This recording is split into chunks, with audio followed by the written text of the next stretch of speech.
People curse me as a lonely star, but it brings me endless peach blossoms. Human and beast clans, I will conquer them all. Someone cursed me with kidney deficiency, but it makes me incredibly strong. Just because activating the night prison makes the female gun unbeatable. Just because the curse power descended on Blue Star 3 years ago. Everyone must live with the curse, but I awakened the reverse curse at the age of 18, reversing all the curses. Tomorrow happens to be my 18th birthday. After midnight, I can randomly get the curse mark, but if the curse is too strong, the host may become violent on the spot. Even if I survive, I will be forcibly summoned into the cursed land at any time. Activate the power of the curse. Just as I was preparing to welcome the curse, suddenly, a text message came in my pocket. I'm a little scared. It's already past midnight. What if we don't make it through? I don't want to die before becoming a chef. Let's just make do with each other. Sunyamyo has been my best friend and deskmate since childhood. The kind of best friend who used to compete to see who could pee the farthest in childhood. Why didn't you say so earlier? What time is it now? There's no time for that. We're about to reach the cursed moment. I rushed back at the last moment. If we're still alive. Home, room 606. Don't leave until we meet. We promised that if we could see the sun tomorrow, we must bid farewell to our innocence no matter what. A streak of light fell on me. Gain the power to reverse the curse. Reverse all curse effects. Before I could even react. In my mind, the detection of an individual being cursed with weakness rang out again. Whether to resist. How come I didn't know when the curse was planted on me? Resist. Must resist to gain the effect of weak resistance. Duration of strength. 1 month's effect of the strength curse. Physical strength doubled. The next second, I suddenly feel as if I can support the heavens. Only because I can also strengthen. I quickly sent a text to Su Miao Miao to meet at the hotel. Ding dong. Su Miao Miao replied, coming right away. I smiled knowingly. Put away the phone. Walked to the hotel door with an indifferent pace. Sleepless tonight. Welcome. Is it a king-size bed or a standard room? A fox spirit smiled and said, countless curses in the world. Countless animals cursed into existence. The hotel receptionist in front of us is the one cursed into a fox. No. Is 606 still available? Yes, it is. Room 606 is available. There's a waterbed inside. A suspended bed. Is it an overnight stay or hourly room? With our physique, who needs an hourly room? Give me an overnight stay. Hear the urgent knocking sound. I quickly went to open the door. It's a slightly chubby and pretty face. I knocked for so long. You fool, why didn't you open the door? Su Miao stared at me sulkily. I can't bear it anymore. Quickly pull him into the room. Just hung the do not disturb sign at the door. Turn around and see this girl is several times better than me. The floor is covered with lost clothes. The following is premium content. I won't describe too much. Just as I was about to make the final sprint, suddenly a black mist ruined me and Su Miao Miao's plan. The summoned players of the Cursed Land are about to enter the instance. Stop the lost ghosts from protecting the town. Damn it. Why summon at the wrong time? Summon when we're about to reach the peak. Summon after I reach the summit. Old turtle egg. Suddenly I received a text message from Su Miao Miao. If I can make it out alive, I'll definitely help you set up a grave. I'll be your widow for 3 years. Who will you be mad at? It seems like we're in the same boat. Wait for me to come find you. By then, we'll continue to not let you off. Whining and begging for mercy nonstop.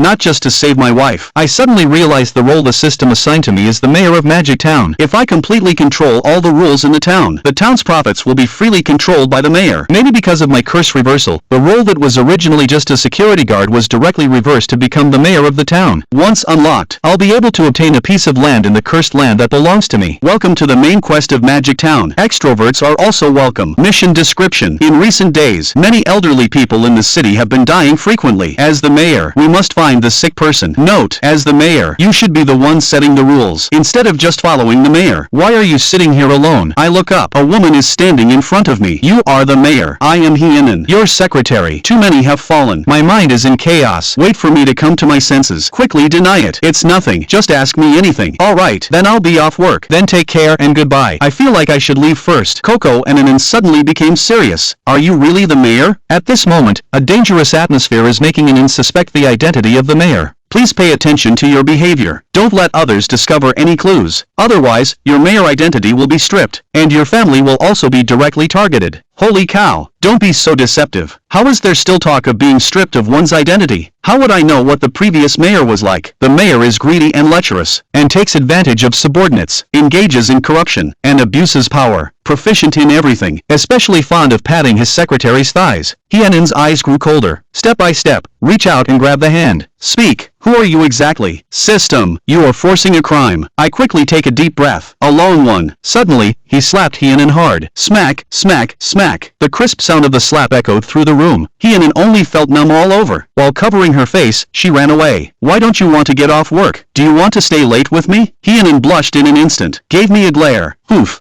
After taking a slap, Hien was sure that the person in front of her must be the mayor, because only he would dare to slap her. Seeing that he still didn't leave, I'm ready to give An a slap again if she tries to attack me. Hurry, run, continue to open the system and read about the mayor. Strive to portray oneself as a greedy and lecherous person. This way, I can better integrate into the plot. On Monday, the mayor will visit the deputy's home to investigate the people's sentiments. On Tuesday, the mayor will go to the private room of the tavern to provide psychological counseling for the deputy mayor's wife. On Wednesday, the mayor will visit the factory to inspect the production situation. Also, discuss next week's production plan with the landlady. Sunday, why do the township heads and others have to bring their own secretaries to dinner? This way, it's easier to get them drunk. What is all this about? The previous mayor used to have 6 towns, damn it. Although very speechless about the mayor's lifestyle. But this will be my daily life. Just thinking about it makes my head hurt. The legitimate wife Su Miao is still reasonable. If I get hit by a wave, could it be that more people can push their backs? Maybe the motivation cut me this bullshit task. I cursed and walked out of the office. Use the mayor's power. Let the subordinates mobilize the surveillance to find Su Miao's whereabouts. Walking back to the mayor's house, I found that the development of the small town is not good. Just thinking about it makes sense.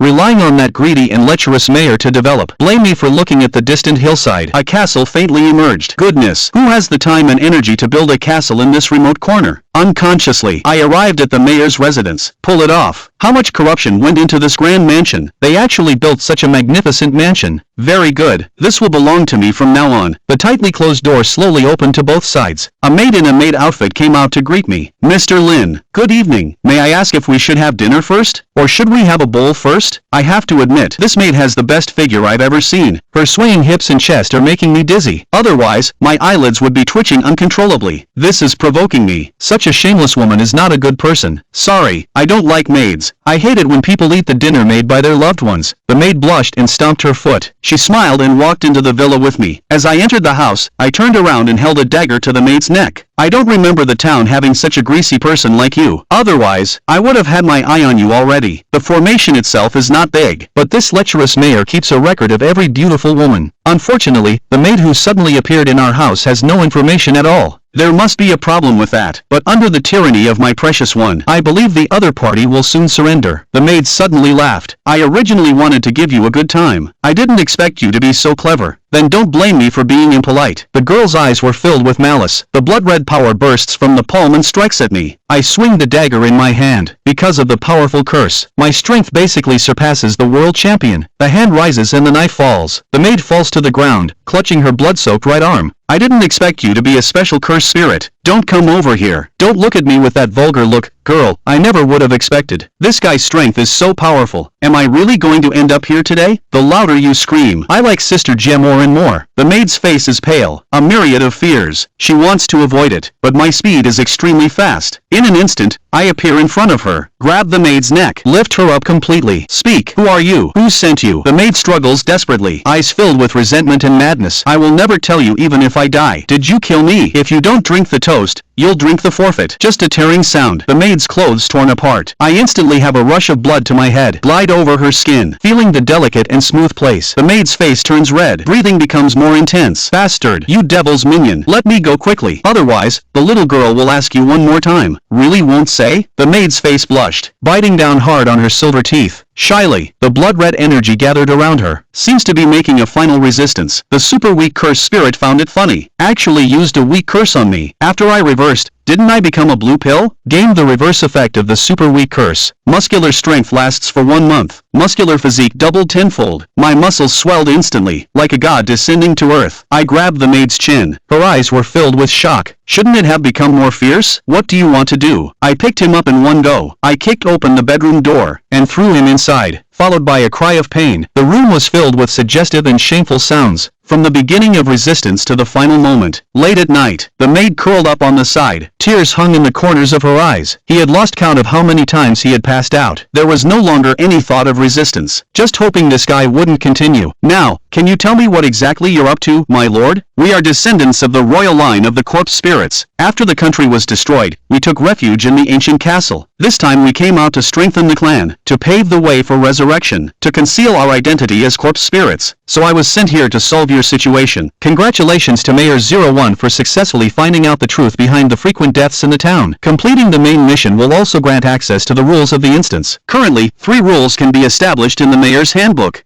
Only applicable to the mayor's main mission too. Open the explanation of the mayor's emergency mission. As the mayor of Linging Town, you should reclaim your dignity. Tell the subordinates. Who really has the final say here? I almost choked. Is the task really that simple? How should we deal with this maid now? I will be caught by the town's housekeeper. Just as I was thinking about it, I received a text message from Su Miao Miao. 01 I finally escaped to a safe place and was about to go find that castle to look for you.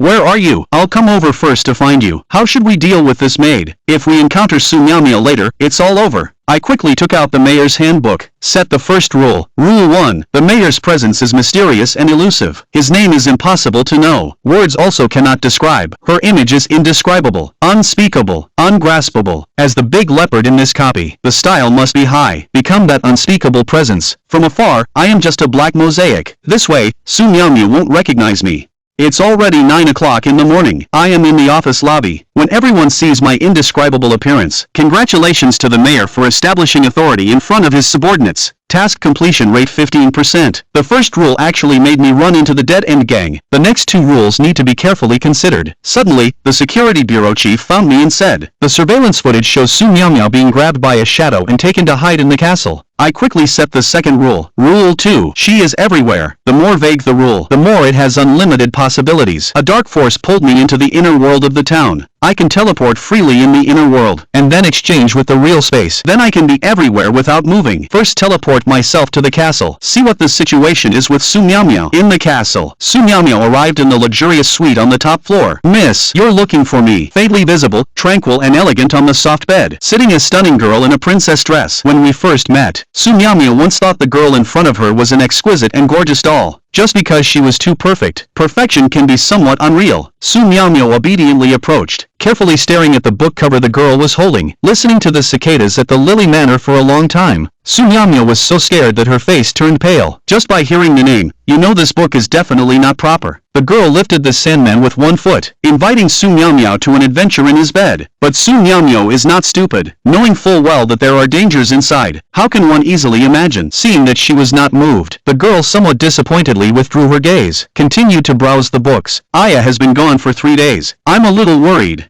Everything. Stop your task first. Afraid you'll follow in Aya's footsteps. Su Miao Miao suddenly grabbed by the girl's outstretched right hand. A huge pulling force suddenly came, making Su Miao Miao completely unable to resist. Body pounced towards the bed. Not good. Is this woman finally going to show her true colors? Su Miao Miao's head instantly went blank. Pupils contracted sharply. A sense of fear arose, but the expected pain did not come. Instead, a faint scent wafted over, lingering in the nose. Refreshing. Gently bit her ear, then continued reading as if nothing had happened. Her expression remained calm and indifferent, as if the ear biting just now was just a trivial matter. Stunned for a long time, she only retorted that she was being flirted with by the leader. This is clearly a moment of workplace sexual harassment. 2 steamy smiley faces appeared above her head, blushing all over, mixed with embarrassment and indignation. A sound of fastening buttons could be heard in the room. Miss, a report. Aya must have been imprisoned by a mysterious expert. What do you think we should do? The old butler whispered at the door. Su Miao Miao blushed with embarrassment, ran out with lingering fear in her heart. Miss asked you to go in. She was puzzled. We are all women. What's interesting about that place? He's really a pervert. Thank goodness the old butler interrupted. Otherwise, I almost didn't manage it. The girl tidied up the messy clothes, said, wake up General Goenkis. Let her solve the problem. Take Ayayanu with you. Walked for a long time. Finally walked into the deepest part of the tomb. In the heavy iron prison, a huge coffin lay horizontally inside. Thick iron chains bound the coffin all around. She was trapped tightly, accompanied by the sound of rusted metal rubbing.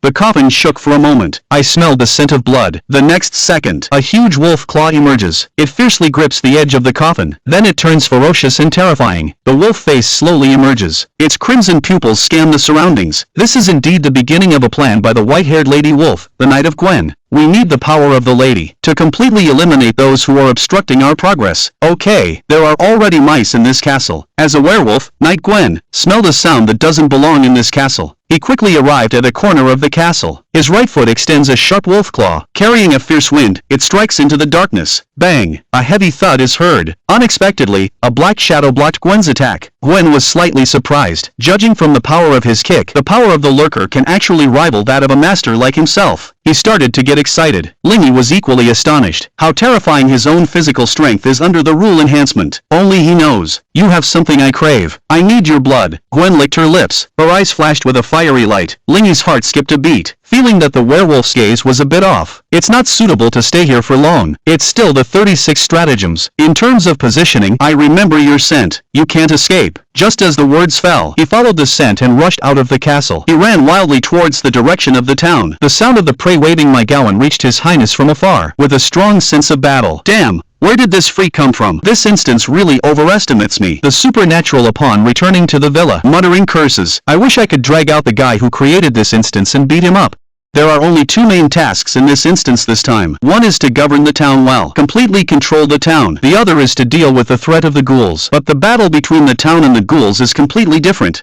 How can he handle this? The Duke and the Steward can rely on the Security Bureau and the Dog Bureau to restrain. The remaining princess of the kingdom managed to settle the outcome on her own. The sudden appearance of the destructive werewolf corpse made Granny Lynn extremely frustrated. I wish I had a few more big shots in my hands. A wolf howl echoed from the distance, mixed with a strong sense of oppression. It's chilling. Oh my goodness. Lin suddenly raised his head and looked around in fear. How did this crazy wolf manage to chase into the town? Who gave him the courage? Liang Jingru cursed. The Security Bureau on night patrol immediately sensed something was wrong. Hastily woke up the police dog from a sweet dream. Ha ha ha. Grandpa Dog is here. Where did this beast come from? Don't you roll over and die. He laughed heartily towards the sky. His face is full of contempt and death. He looks like he's asking for a beating. Old dog, oh, old dog, since you want to go out into the limelight, then I won't hesitate to stop you. Reluctant to part. Good luck to you. Lin stood on Hyenin's balcony, shaking his head with a sigh of regret. Just hope the other party doesn't get beaten too badly. When the dust settles, it's only now that everyone sees the situation on the field clearly. Everyone stared in shock as the chief, covered in wounds, was knocked down.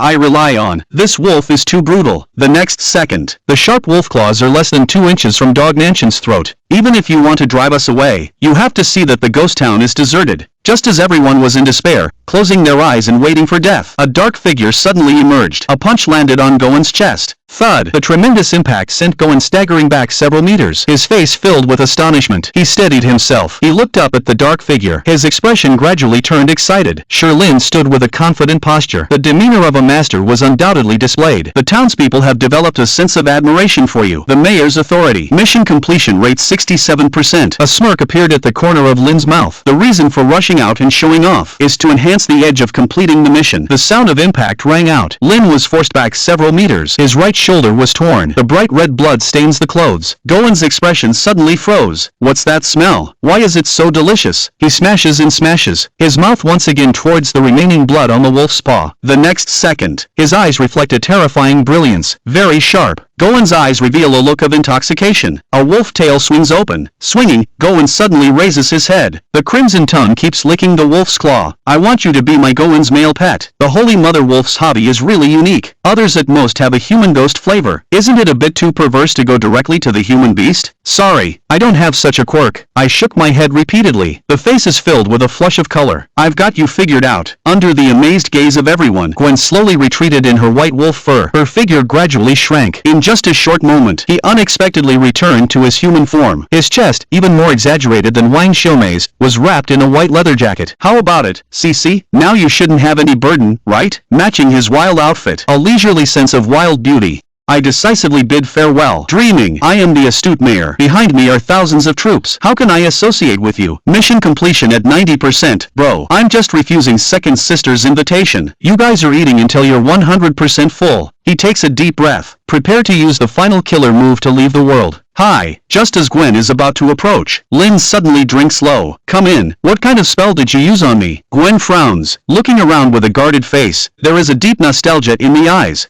This is not a spell. Lin smiles calmly, slowly walking out of the black mist. This is my unique world. Gwen suddenly strengthens. It's already midnight full moon status at this time. Even Li's world shows a wild collapse. Reaching out, Ling Yiboj tightly held Ling Yi to the ground. With another twist, Ling Yi was pulled into the embrace. Yes, yes. What are you doing in the soft and full place? Goen's actions made Ling Yi struggle. Dive into the sea and write to me. Goen greedily licked his lips. His eyes were already covered with blood. The full moon descends. The bloodthirsty wildness overwhelms everything. His will begins to collapse. His originally fierce body only wants to do two things. Goen's eyes are sometimes confused and sometimes greedy. Feeling hot all over, unbearable, tearing off clothes, tearing apart Ling Yi's sturdy body, exposing it outside, emitting a masculine and strong charm. I can't do it anymore. I can't do it anymore. I can't control my temperature. Hey, where did you bite? Damn, don't take off your pants. Wake up, wake up. Wake up! The female wolf Gwen is like a demon. The terrifying and unparalleled power of the demon-like Hai Lin Lin pressed down on Lin Yi, leaving him powerless to resist. He used to bully others. This time, it's finally his turn to be expelled. After Lin Yi felt dirty, and enjoying it, as a SLIS strategist, transferred to a terrifying girls' high school as a headmaster. Someone falsely accused a student of seducing a teacher. I punched her and sent her flying. And the English teacher with tentacle scenes invited me to study Kun Zixin tonight. As a righteous person, I quickly refused because I have to guard the girls' dormitory at night. Let those conflicting counter-trend welcome SS-level strategy teachers to come to the silent high school. Main mission: silence is golden. Mission description: you are a newly enrolled teacher. Please play the role of the homeroom teacher for class 2 of the 3rd year well. The SNS strategy teacher actually wants me to do the task. Absolutely impossible. Note: it's okay to be the homeroom teacher at this girls' high school. Enter the campus. The dead silence atmosphere comes over. It's a kind of creepy silence. The copy is called Silent High School. Does it mean nothing can happen? Walk to the teaching building. All the way to the door of class 2 of the 3rd year. I just stepped into the classroom. A sinister and terrifying aura suddenly swept over me. These students seem to be soulless and stiff. Stiff, rigid, filled with the aura of death and despair. Not right, very wrong. The power of the curse originates from the negative emotions of living beings, through various physical and psychological cruel tortures, causing the indigenous people to have intense emotional fluctuations, to produce stable curse power for absorption, devouring. These cursed spirits before us clearly have been tortured for a long time, leading to a spirit of listlessness, becoming emotionless monsters. Could this group of people have been forced to attend high school for hundreds of years? That's too terrifying. Lin Yi was extremely horrified. Even if it's a copy brought by the great Luo Jingxian, it still has to be read as Sha. On the podium were Lin Yi's teacher's certificate and her course materials. The moment she put the teacher's certificate around her neck, the entire class of students suddenly raised their heads, and stood up one after another. I was startled by this sudden scene. What I didn't expect was they were just standing there, with their mouths slightly open, seemingly saying something. This group of people is greeting the teacher in silence. This is ridiculous. It can now be concluded that the students here are unable to speak. She gestured for everyone to take their seats. The students sat back in their seats again, very well behaved. At this moment, a female teacher appeared at the classroom door, wearing a black professional outfit. Her name tag read Elena, foreign language teacher. Shortly after, Elena pointed to the lesson on the podium, then to the clock on the wall, indicating that this lesson was for English. No problem, you can go. In response, Lin Yi cleverly picked up his own materials and turned to leave. Coincidentally, she wanted to see the teacher not speaking. It's time for class. Elena was seen leaning on the edge of the lectern with both hands, looking down at the students below with a cold gaze, revealing the unique coldness of the English teacher. The next moment, test papers floating up from the podium. Test papers scattered and floating in the air, accurately landing on each person's desk. The students who received the test papers nervously look at the score page. Passing students silently breathe a sigh of relief. The faces of those who didn't pass turn pale. Trembling, they stand up on their own. Among the 30-plus students, only 3 unlucky ones didn't pass.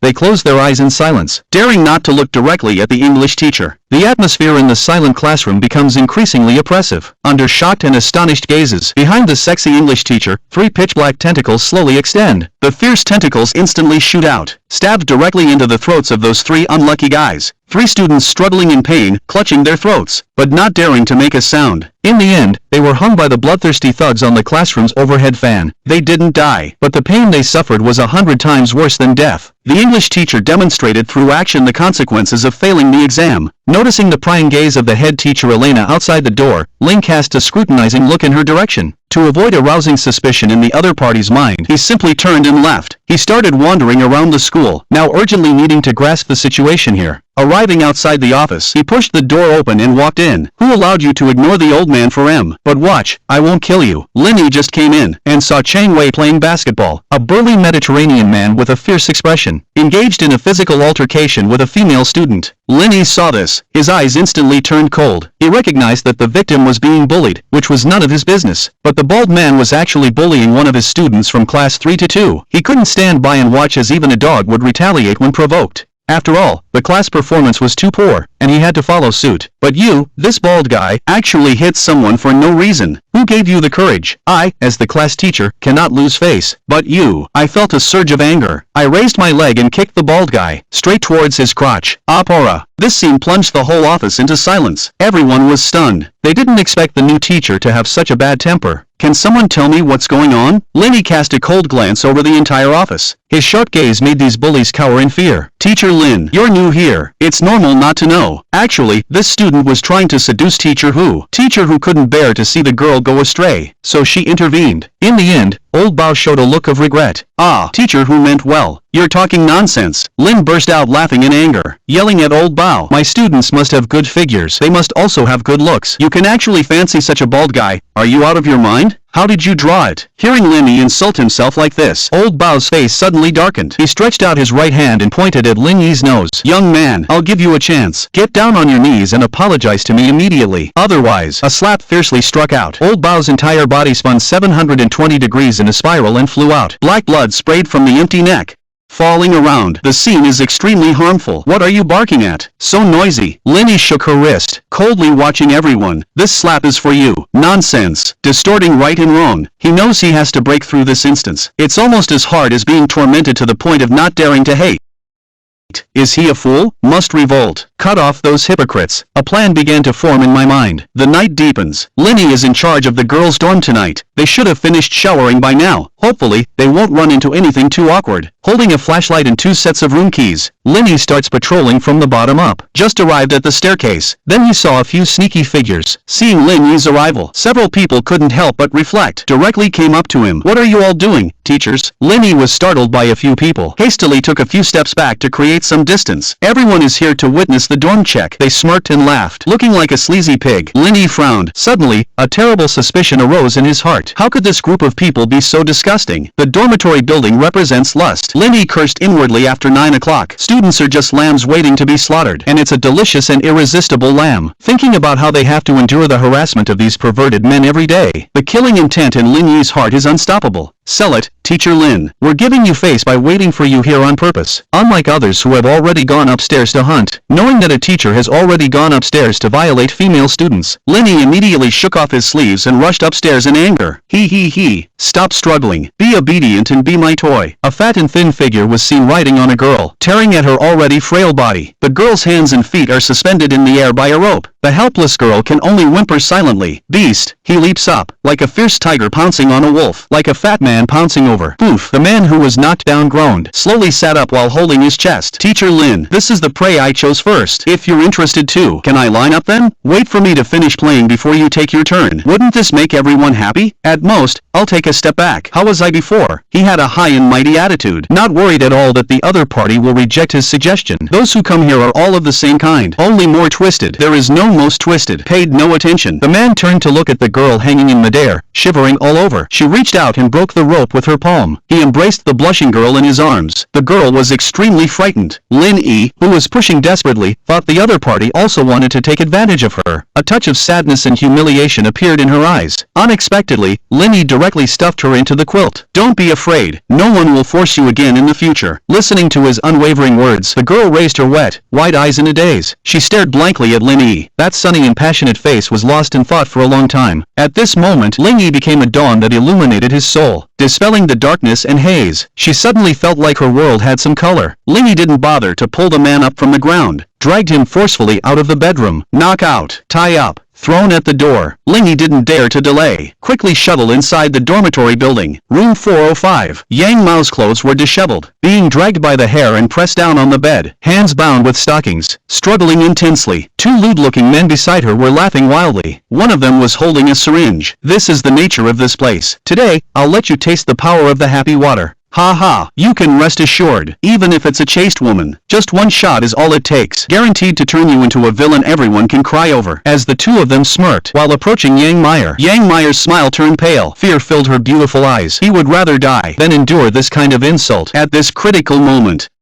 Bang! The door to the dormitory was rudely kicked open, and Lin Yi stormed into the room like lightning, looking for death. Seeing the scene inside the room, Lin Yi's eyes were about to burst. Without any hesitation, he took a quick step forward. Who the hell are you? Dare to disturb me? Before the two could finish speaking, Lin Yi threw them out, heavily crashing onto the hallway floor. Immediately, the little bear waiting outside the door brought a rope and tied up the two, carrying them to the entrance on the first floor. The actions were swift and smooth, as if practiced millions of times. It's okay, it's okay. Lin Yi hugged Yang Menger's delicate body and comforted her softly. Looking at the familiar face in front of her, Yang Menger immediately broke down emotionally. Whoa. The girl cried, tears streaming down her face, as if she had suffered a great grievance. It's all over, it won't happen again. Lenny comforted gently, but didn't notice that the dropped syringe was already empty. A warm feeling began to spread inside young Menger's body. However, at this moment, she was crying hysterically and didn't notice anything unusual about her body. It's okay, it's all over. Lenny gently patted the trembling back of the girl. He was still in a hurry to rescue more troubled girls. After a few simple words of comfort, he sent a little bear to guard the door and left under the reluctant gaze of the others. As he left, Yang Menger lightly tapped the edge of the bed and gave Lenny a secret message in Morse code. After 11 o'clock, be careful of the dorm supervisor, danger. Lenny nodded to indicate his understanding. He could already sense the terrifying atmosphere hidden in this building. The dormitory building was filled with intense negative emotions, almost tangible with overwhelming resentment, sending chills down one's spine. It was hard to imagine how terrifying the monsters born from such exaggerated grudges would be. His right eyelid had already started twitching, indicating that there was great horror in this place. After Lenny left, Yang Menger curled up in her bed, panting heavily. Her face gradually turned red, and her fair and slender jade feet tightly clamped the pillow. Her body unconsciously twisted slightly, revealing seductive curves. Hot. So hot. Yang Menger felt a burning sensation, and the figure of the person from earlier involuntarily appeared in her mind. His gaze was so gentle, his figure so majestic, like a rising sun illuminating the earth. For some reason, various embarrassing scenes appeared in her mind. Lenny swept through all the way and arrived on the 9th floor. Some of the girls who couldn't be rescued in time had already been tortured beyond recognition. When he arrived at the scene, all that was left was a mess and the lifeless hearts of the girls. The little bear's level was still too low, only sea level, and couldn't deal with this group of A-level beasts at all. Lenny felt that he had done his best. He arrived on the 9th floor, the last floor. A Jew is so fierce, she should be fine, right? Although the other party was a delinquent girl, Lenny still worried. But when he finished circling around and couldn't find a door number for room 909, Lenny frowned and pondered. Could it be that the woman was lying to me? But was it necessary? At this moment, his ears twitched slightly, as if he heard some movement. Following the sound, Lenny walked towards the end of the corridor, where a door was slightly ajar. The window at the end of the corridor was slightly open, and a cold wind blew, making the old door creak. It was pitch black inside, with a strange feeling. This was obviously an unused storage room. Lenny hesitated for a moment, then took a step forward and entered. With the faint light from the corridor, he discovered that the storage room was filled with many discarded items. After searching for a while, he found a door number on the floor. Plot item, room number for dormitory 909. Stick it anywhere to reveal the entrance to room 909. Takes 10 minutes. The information about the item slowly appeared, making Lenny feel a little happy. Without hesitation, he returned to the door and stuck the door number on the wall. 10 minutes later, a brand new door slowly appeared in front of him, looking completely different from the other dormitory doors. Lenny took a deep breath and pushed the door open. Surprisingly, this door directly connects to the other world. Gray dust fills the air, dim and silent. Looking closely, a small wooden house appears in front. The faint candlelight reflects the scene inside the small wooden house. Everything seems particularly quiet. Lenny walks up to the wooden house and cautiously opens the door. He has come this far, there's no reason to retreat now.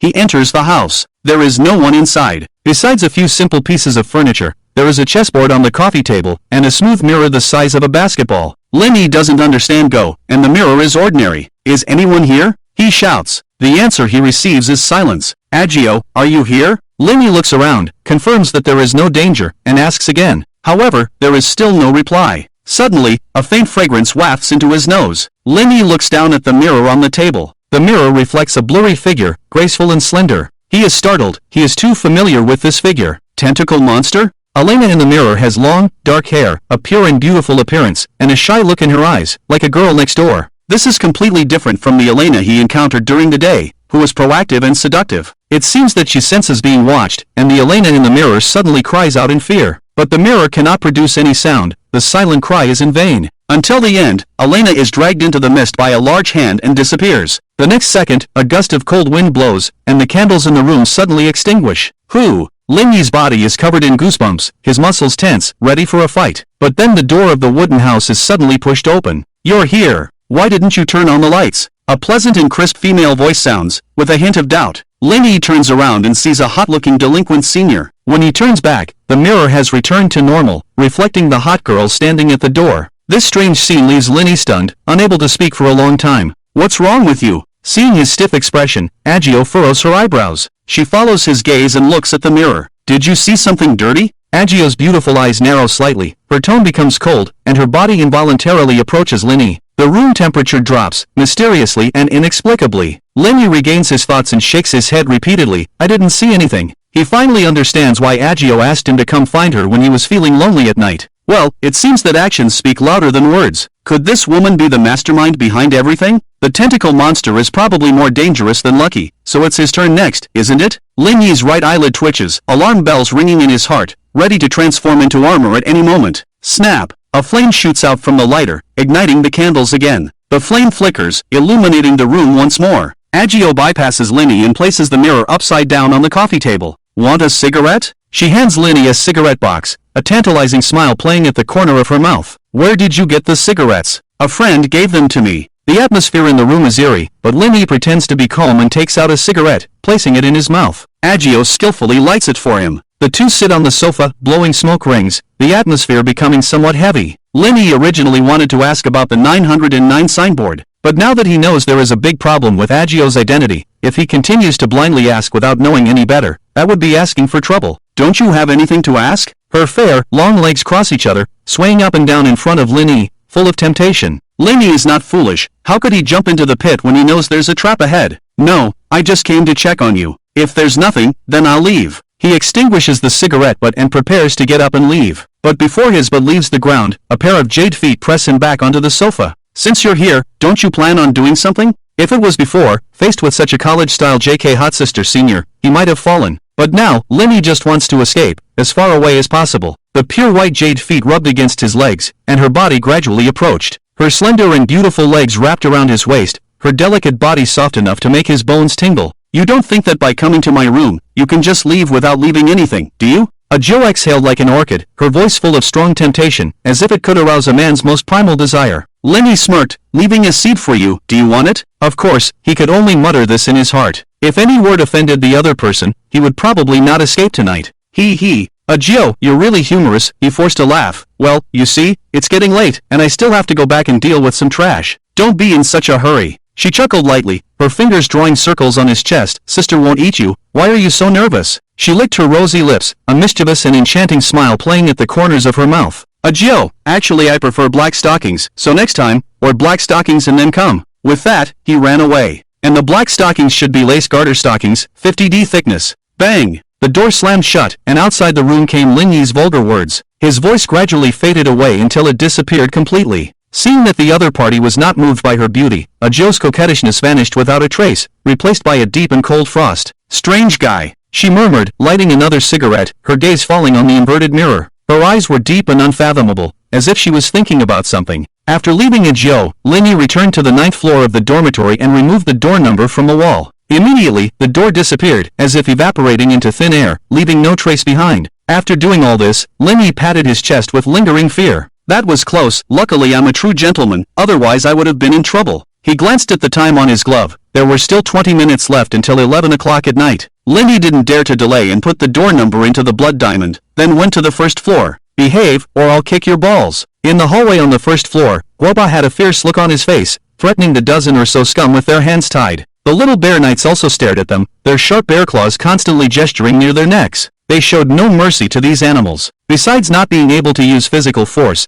they used all kinds of psychological intimidation on them. Woo-woo pleas for mercy filled the air, but their mouths were stuffed with their smelly socks, so they could only make muffled moans. As the time approached 11 o'clock, their struggles became more intense. It was as if something terrifying was about to descend, making them desperately want to escape from this place. When they saw Lin Yi leisurely coming down from upstairs, they immediately perked up, casting hopeful glances at him. Lin Yi had Guoba remove the object from Teacher Chao's mouth, wanting to hear what he was about to say. Teacher Lin, you are violating school rules, you're finished. Teacher Chao roared angrily. He kept talking about school rules, as if the principal would come out to save them. Lin Yi sneered, I'm risking my life for all of you. Tell me, am I at a loss? Teacher Chao's tone faltered, knowing that this time the other party was serious, so he immediately changed his tune. Hee, Teacher Lin, we're all colleagues. Why can't we sit down and talk slowly? He squeezed out a flattering smile. Otherwise, if you let us go, I promise I will never cause trouble for you in the future. How about that? But Lin Yi ignored him and turned to the others, asking calmly, what about you? Everyone nodded desperately. There were only 10 minutes left until 11 o'clock, and if they didn't run now, they would be in big trouble. It was better to surrender now and settle the score later. I ask you, besides you, who else will come to the dormitory building? Lin Yi's eyes were cold as he continued to ask. He wanted to kill all the scum so as to avoid more trouble.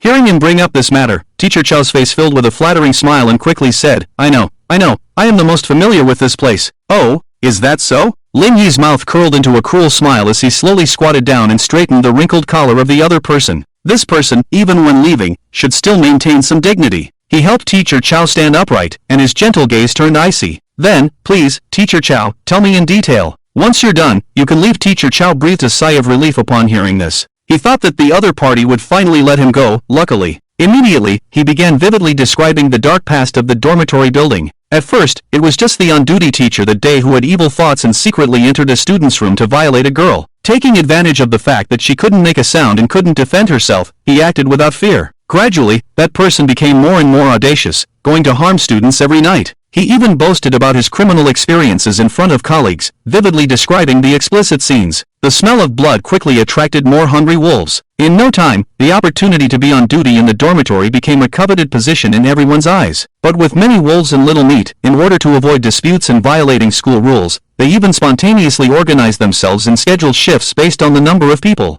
On the first, third, and fifth days, you come. On the second, fourth, and sixth days, I come. And on the last day, whoever is the fastest gets to claim it. Many of the girls who were violated had thought about resisting, but the result was being beaten by the teacher, violating school rules, and being sent to the disciplinary office for punishment. Over time, they became more obedient and submissive, allowing them to do as they pleased. Hearing this, Lin Yi felt inexplicably uncomfortable. Because they were weak and had no ability to resist, did that mean they deserved to be bullied? This kind of behavior disgusted him. His fists clenched, and his body couldn't help but tremble. Master, I can't stand listening anymore, let me take action. Guoba was filled with righteous indignation, wishing to kill these bastards immediately. Lin Yi raised his hand to stop him, his gaze coldly fixed on Teacher Chow. So, there will be another group of people coming tomorrow, right? That's right. Teacher Chow nodded and bowed, afraid that the other party would be unhappy, and quickly added, I swear, they will definitely come tomorrow. If they don't, I'll eat shit. Hee, I don't think you'll have that chance. Ha! Teacher Chow looked at Lin Yi suspiciously, not knowing what he meant by those words. Lin Yi suddenly revealed a sinister smile. Because you won't live past tonight. Dang, dang, dang, the funeral bell struck at exactly 11 o'clock. The entire dormitory building fell into boundless silence. The witching hour has arrived, and the ghosts are parading. Accompanied by a creepy and chilling voice, the dormitory building's main door closed instantly. Teacher Chow screamed in fright, trembling all over, and wetting his pants directly. His eyes widened in fear as he looked at Lin Yi. Let me go, please let me go. It's coming, please, spare me, I've said everything. I was wrong, please let me change and never come again. Teacher Chow screamed incessantly, his legs weak, and he knelt on the ground, begging for mercy. Change and never come again? Lin Yi sneered, full of sarcasm. Then, if I cut off your head and say at your grave that I killed the wrong person, will you forgive me? Sob. Teacher Chow wanted to say something, but his mouth was already gagged with a smelly sock by Guoba. Experience the despair of being unable to make a sound. This rare opportunity will surely make you unforgettable for a lifetime. With that, Lin Yi kicked him over. He no longer paid attention to the struggling group of people and walked towards the duty room with the little bears. Just as he took a few steps, Lin Yi stopped. Those people thought he had changed his mind, and a wave of joy surged in their hearts. Lin Yi just glanced coldly at them and walked straight past them towards the fourth floor. Little Bear, who was responsible for guarding room 405, received a message that Yang Menger was not feeling well and he needed to go check on her. However, he did not bring Guoba and the other bears. The power of the mysterious storm's supervisor was beyond imagination. Although Guoba had reached A-level disaster, it was safer to leave him in the duty room just in case. The other bears could be summoned again if they were lost, but if Guoba was lost, then he would truly be gone. Lin Yi couldn't bear to see this cute bear torn to pieces by monsters. The whole family still needed Guoba to maintain order. Woo woo. Watching Lin Yi's retreating figure without turning back,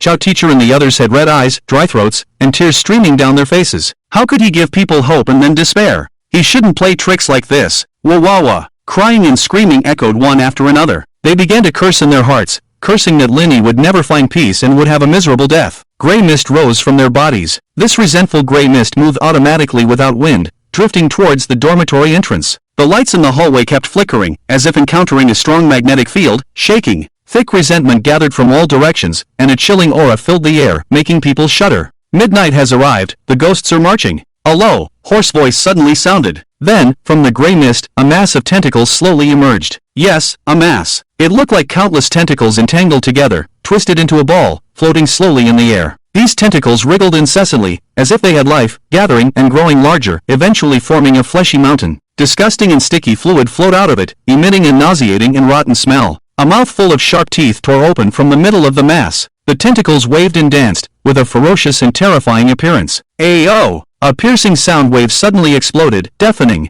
The piercing sound wave penetrated the air, turning into invisible ripples spreading out. The eerie and strange sounds made people shudder. All the students trembled in their blankets, too scared to show their heads. Guoba opened a narrow slit in the door, sticking out half of his head, quietly observing the mysterious creature. Spectre, resentment aggregation, level, S, observable abilities, resentment gathering, mental contamination, extreme desire fire. Explanation, a monster born from the accumulated negative emotions and resentment of students who have been oppressed for a long time, affectionately known as dorm supervisor by everyone. Note, due to the extreme disgust of something by the students, it manifested itself with tentacles all over its body. And because of the hatred, rejection, and resentment, even the desire to chop it into pieces, it became twisted into a ball. After reading this information, Guoba was secretly amazed. He didn't expect this monster to be so powerful. Not only was it a terrifying S-level specter, but its abilities were also unique. Mental contamination was a formidable attack method. Many strong individuals had no way to resist mental erosion and ended up becoming puppets, slaves, or dolls. No matter how strong and agile their physical abilities were, they would still be defeated by mental attacks. But precisely because of its strength, it was rare. The entire town's copy only gave birth to one boss with a spiritual attribute, which shows the preciousness of spiritual-type spirits. As for the charm of the Countess, it is not on the same level as spiritual contamination. Charm is temporary and can be broken. But spiritual contamination is different.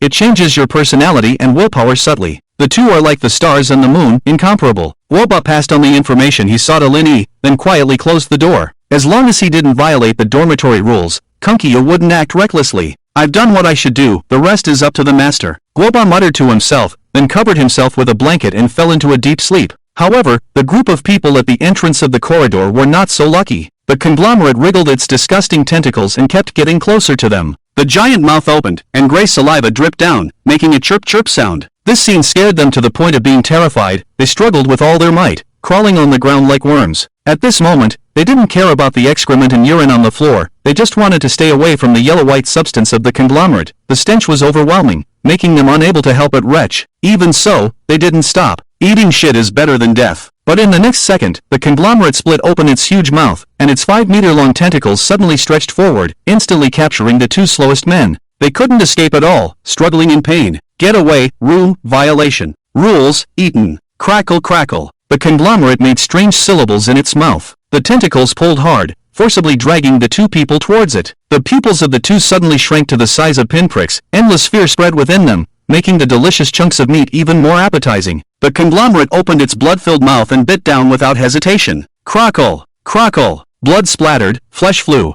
Starting from their ankles, the two were gradually devoured bit by bit. Ugh! Despairing sobs accompanied the sound of bones breaking, making people's scalps tingle. These sounds were like nightmares, lingering in the ears of everyone, tormenting their hearts and minds. Then came the second piece of meat, the third piece of meat. The conglomerate's mouth never seemed to be filled. Whenever it opened its mouth, a fresh piece of living flesh would be swallowed, and these chunks of meat could only widen their eyes in fear, silently enduring the endless despair before death. Death spread, and the pain never subsided. Their faces were already distorted, their eyes bloodshot, showing their inner despair and collapse. But Lin Yi felt that this punishment was still too light for these scum. Hopefully, they still had a chance to resurrect. They couldn't escape their sins without dying hundreds of times. Lin Yi had a few little bears monitor the conglomerate's every move, while he himself went to room 405. Just as he pushed open the door, he saw Yang Menger lying on the bed with her clothes disheveled, revealing a large area of fair skin on her chest.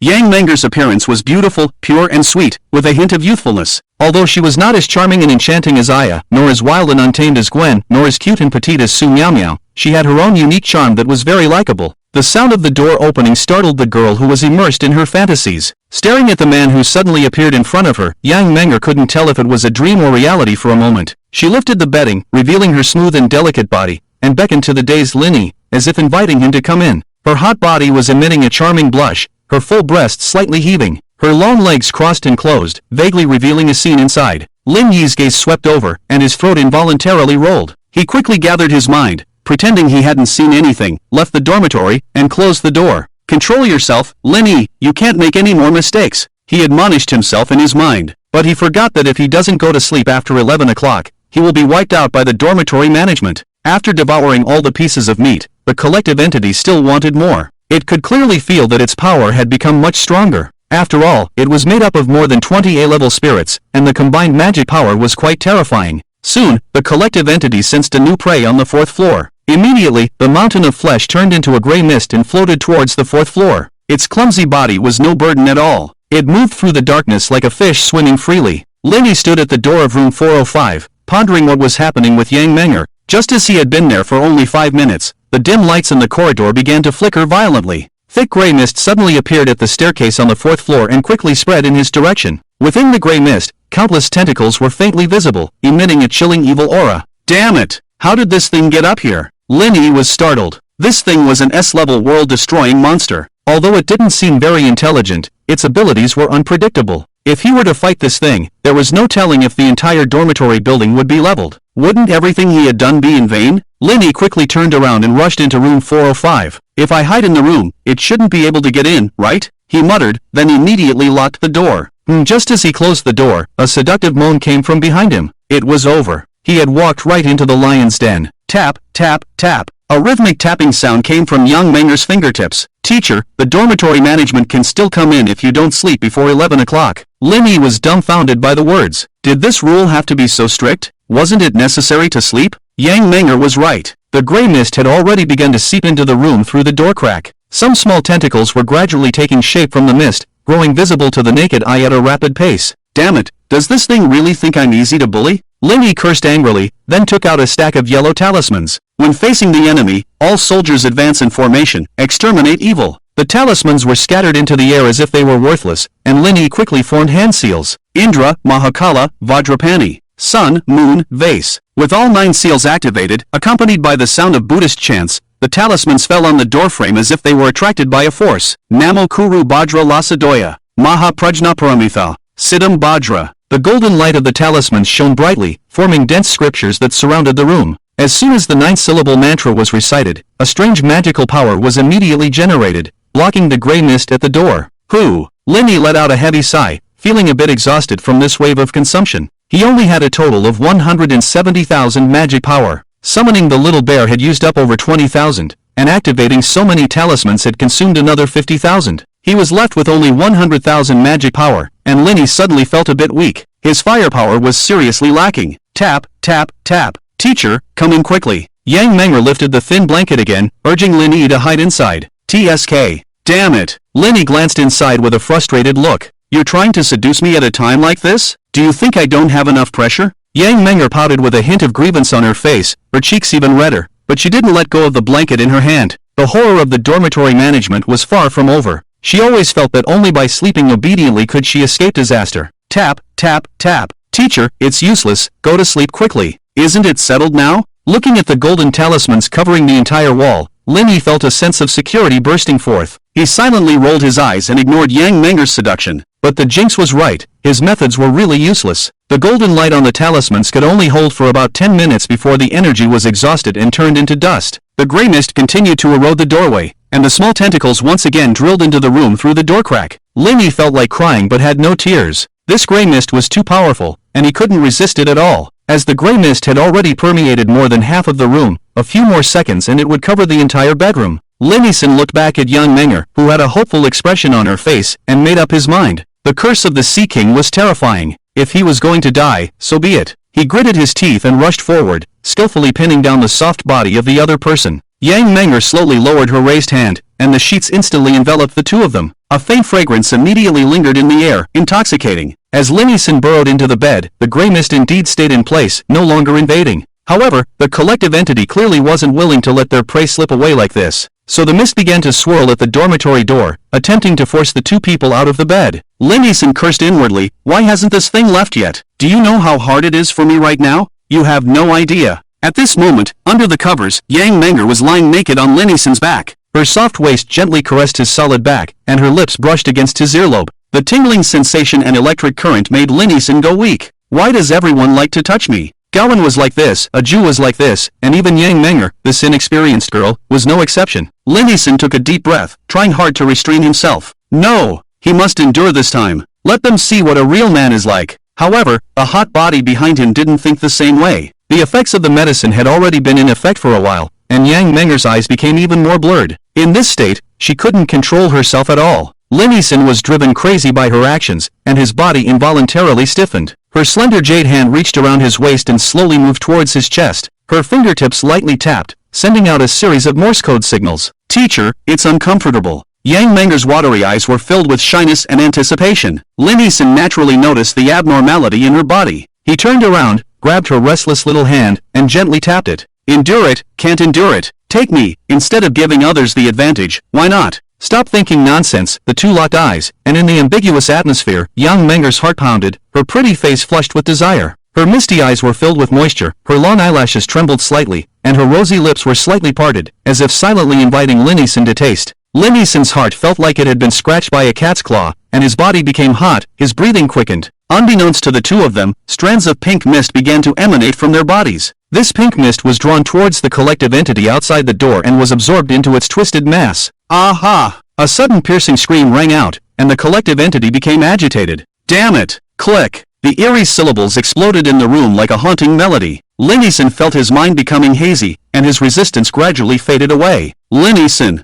Lin Yixin? A distant voice called out by his ear. The voice sounded somewhat familiar, but at this moment, he had stopped thinking. He couldn't remember, and he didn't want to think about it. Threads of pink mist became more and more dense, continuously being absorbed by the collective entity outside the door. Yang Menger also became more and more unrestrained. The sudden intense pain made her mind tremble slightly, but she quickly fell into a trance. The pink mist filled the room, creating a dreamlike atmosphere. As the sky gradually brightened, the entire room was filled with pink. As time passed, the pink mist in the room gradually dissipated with the wind. After another half an hour, the collective entity, which had consumed special emotions throughout the night, finally wriggled its massive body and reluctantly left. In the surrounding gray mist, there was now a touch of a different color. Lin Yixin slowly opened his eyes, feeling completely drained and exhausted. When he looked at the girl next to him, he felt a slight sense of unfamiliarity. What happened? He suddenly woke up, sitting up straight. Yang Menger was still sleeping soundly, a sweet smile on her lips, peaceful and serene. What happened last night? Lin Yixin rubbed his temples, but his memories were blank. Finally awake, Emperor Shitian's resentful voice came from beside his ear. What happened last night? Last night? Emperor Shitian paused for a moment, then sneered. Well, it's a long story. Can you make it short? You. Emperor Shitian became angry, frustrated that his words were falling on deaf ears. He sternly lectured, Young man, you just don't know how to cherish the people around you. Do you know that I almost shouted my throat hoarse last night, but I couldn't wake you up? Lin Yi was taken aback by his words. Really? Do whatever you want, I don't care about you anymore. Emperor Shitian's calm tone revealed a hint of resentment, showing that even the emotionally stable Emperor Shitian had his breaking point. Lin Yi didn't mean to provoke him. He really couldn't remember what happened last night, or perhaps it was a subconscious choice to forget. Emperor Shitian had been irritated from watching the show all night, and finally when Lin Yi woke up, he was angered by him. Fortunately, Lin Yi had a thick skin and managed to appease him. After listening to Emperor Shitian's description, Lin Yi couldn't help but feel embarrassed. It turned out that Kung Kyo had grown tired of resentment and suddenly tasted a different emotion one day. It realized that there was something even more delicious than resentment in the world. The gluttonous child let out a soul-shattering scream, igniting Lin Yi's desires. This allowed him and Yang Menger to produce more emotional mist. According to Emperor Shitian's analysis, that scream should be one of Kung Kyo's abilities, the fire of extreme desire. It could ignite the deep desires in a person's heart, causing them to be consumed by desire and ultimately turning into a monster driven by desire. Strange, why didn't the fire of desire burn me to death? Lin Yi asked in confusion. Because you got lucky. Emperor Shitian rolled his eyes. That thing is too greedy. It sucked up all your desires and emotions in one go. So now you don't remember anything, and you've entered the sage mode, feeling nothing towards anyone. Lin Yi suddenly realized. No wonder he felt indifferent towards Yang Menger now. All the bittersweet emotions had been sucked away. It was all thanks to the ability. The protagonist's halo was truly extraordinary. But as soon as Lin Yi realized this, he let out a cry of shock. Damn! Does that mean I won't be able to get it up anymore? Emperor Shitian, why is your focus always so strange? Emperor Shitian said helplessly. Fairy, do you think there's any hope for me? Lin Yi asked with a mournful face. Resentment breeds in darkness, and the same goes for other emotions. Emperor Shitian patiently explained. That's good, that's good. Lin Yi wiped the cold sweat from his forehead and felt relieved. As long as I can still rise. Emperor Shitian was speechless. Where did this guy's priorities go? Shouldn't he be thinking about how to use the gluttonous nature of the aggregate to his advantage? After coming to his senses, Lin Yi naturally had thought about this. Maybe he could make the aggregate betray by using positive emotions. After all, that thing didn't seem very smart. But the main problem now was, what should he do about Yang Menger? He couldn't just leave her behind, right? He wasn't a heartless person. Even though he was in the sage mode, he still had a sense of responsibility. If he didn't go to class and got wiped out by the rules, that would be a big problem. After thinking for a moment, he decided to wake up Yang Menger first. He reached out and pressed his finger on Yang Menger's forehead, causing her eyebrows to furrow, and she woke up with a whimper. What's wrong? Yang Menger rubbed her sleepy eyes and mumbled. Shock. You can speak? Lin Yi was astonished. Yang Menger also reacted and sat up abruptly. Her eyes widened. Her expression changed from surprise to joy, and finally she excitedly threw herself into Lin Yi's arms. I can speak. I can speak. Teacher, this is amazing. I can speak. Yang Menger curled up in his arms like a spoiled little kitten. Lin Yi, on the other hand, felt extremely awkward. After all, their relationship was currently a bit strange. Although last night was a misunderstanding, it caused quite a commotion. Yang Menger snapped out of her joy and finally noticed the current situation. She immediately became shy, her cheeks turning red. She let go of Lin Yi and quickly jumped off the bed, rushing towards the bathroom. Bang! Splash! Lin Yi looked at the closed bathroom door and couldn't help but sigh. Sigh, what a mess. He shook his head, got up, and went to the balcony to light a cigarette. He needed to calm himself down and think about his next move. The clue about Ajio was a dead end. He initially thought the other party was a delinquent girl who would definitely go against the school. He thought she could be a potential ally, but after what happened last night, he changed his mind. The fact that she could live in the other world was already unbelievable. Elena was also trapped by her. No matter how you looked at it, this woman didn't seem like a good person. However, the unexpected acquisition of the 909 door number was a good prop. He could sneak into the other world while Ajio was not in the dormitory and gather information. At least it would be more convenient than triggering the school rules and going to the other world through the school affairs office. Ajio's situation could be put aside for now. The remaining two problems were, how did Xiaoming disappear, and what did the basketball hint mean? Hide well, don't let him find you. Who is he? The other question was about the side mission. Will there be a breakthrough when the upper-level leader comes for inspection tomorrow? Lin Yi's thoughts gradually drifted away until a pair of soft jade hands hugged his waist. He turned his head to look behind him. Yang Menger was hugging him sweetly, her beautiful face rubbing against his chest. Seeing this, Lin Yi quickly patted her fragrant shoulders and said anxiously, Don't do this, can you please put on some clothes first? Teacher, don't blame yourself, it was all my choice. Yang Menger had just finished showering, her hair slightly wet, and she was only wrapped in a white towel, revealing her exquisite figure. She thought Lin Yi was standing on the balcony with a worried expression, blaming himself for what happened last night, so she quickly went to comfort him. Lin Yi. He felt it necessary to explain. It was a good thing that the fusion was done voluntarily. He really didn't take advantage of the situation. But he was afraid that the more he explained, the more Yang Menger would think he was irresponsible. It was really a dilemma. After a moment of silence, Lin Yi chose to play dead and change the subject. Don't call me teacher, we're about the same age. If people don't know, they would think I'm a pervert. Call me Lin Wanhao. Yang Menger lowered her head, lightly biting her cherry lips, her cheeks slightly red.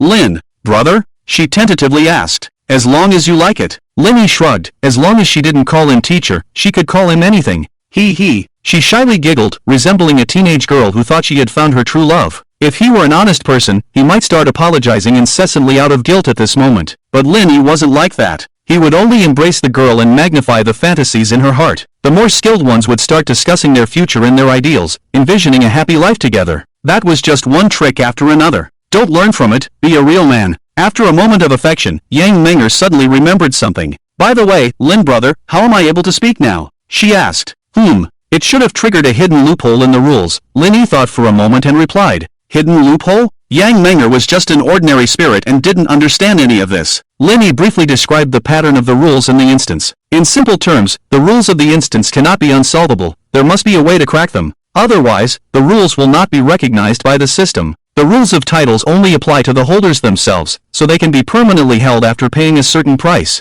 But the rules of copies apply to everyone, so if there is no solution to the rules, wouldn't everyone be invincible? And the core rule of this silent school should be silence. Whether it's the classroom, cafeteria, or dormitory, students are constantly being harassed and suppressed, just to make them accept reality and keep quiet. Yang Menger obviously triggered the hidden conditions in the rules. That's why she can break free from the rules and break the limits of silence. But what could this hidden condition be? It couldn't be something inappropriate, right? That would be too ridiculous. Lin Yi was very puzzled, but Yang Menger's eyes were shining brightly. It's love! It's love! It's love! She was so excited that she couldn't speak coherently, repeating the same words over and over again.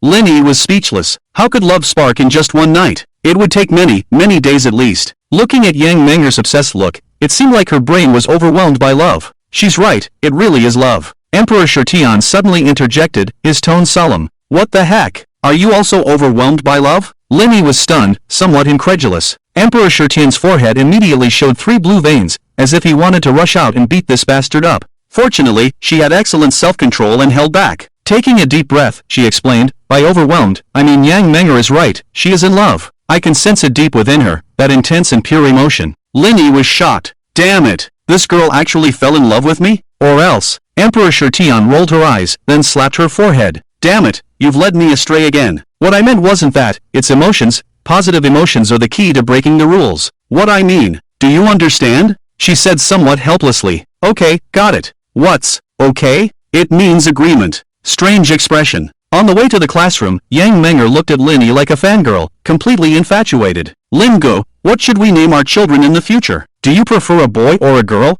Or maybe we should have more. Perhaps because she had been holding back for too long, Yang Menger, who could finally speak, became a chatterbox. From eating, gossiping, to parenting, amusement parks, and so on. All kinds of topics kept coming up, and the core of each topic was always related to Linny. This made Linny secretly sigh, another difficult woman. Helplessly, he had to bring up the rules and quietly threaten her. Don't expose the fact that you can speak in front of others, otherwise. Yang Menger was startled and immediately covered her mouth, vigorously shaking her head to indicate that she understood. Linny nodded in satisfaction. It was better for her to remain quiet as a beautiful girl. They arrived at the classroom. Just as the bell for class rang. Due to the deaths of more than 20 teachers last night, many classes had no lessons to attend. This made the teachers in the office anxious. It's chaos, everything is in chaos. Why haven't Mr. Chow and the others woken up yet? Even if they took leave, they should have informed us in advance. What should we do? We can't just turn everything into self-study classes, right? The teachers were restless, but there were also those who knew the truth. Last night, Mr. Chow and the others went to the dormitory building, and maybe they stayed up too late, so they couldn't come to class on time. At this moment, Linny casually walked into the office as if nothing had happened. He left Yang Menger to take care of the class and continued to have everyone practice Morse code.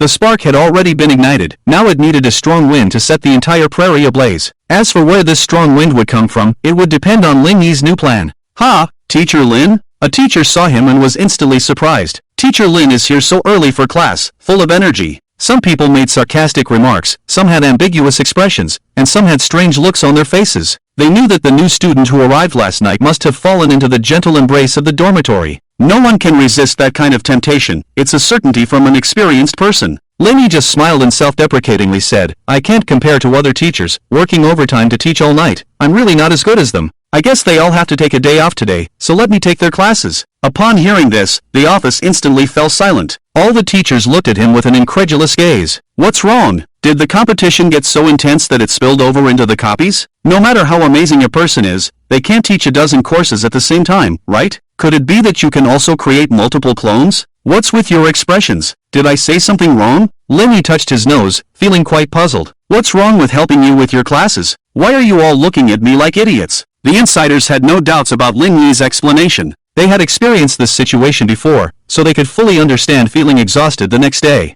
What puzzled them was how could this guy be so kind-hearted? Teacher Lin is such a good person, yes. We're fortunate to have such a responsible teacher in our school. When someone agreed, others followed suit and expressed their agreement. Linny raised an eyebrow subtly and smirked in his heart. Indeed, I am a good person, but you guys are not the ones I'm being good to. Since everyone thinks there's no problem, go ahead and eat, drink, and relax. Leave everything to me, he said with a smile. The teachers were slightly taken aback, but then their smiles gradually brightened. That sounds nice. Thank you, Teacher Lin, for understanding us. Don't worry, if there's anything, just tell us. That's right, no problem. Just give us your orders. Since you all say so, then I won't be polite. Actually, there is a small favor I'd like to ask. It's like this. Linny handed over a thick stack of materials. Could you please help me make copies and bind them into books? Just print a few hundred copies. Oh, I thought it was something big.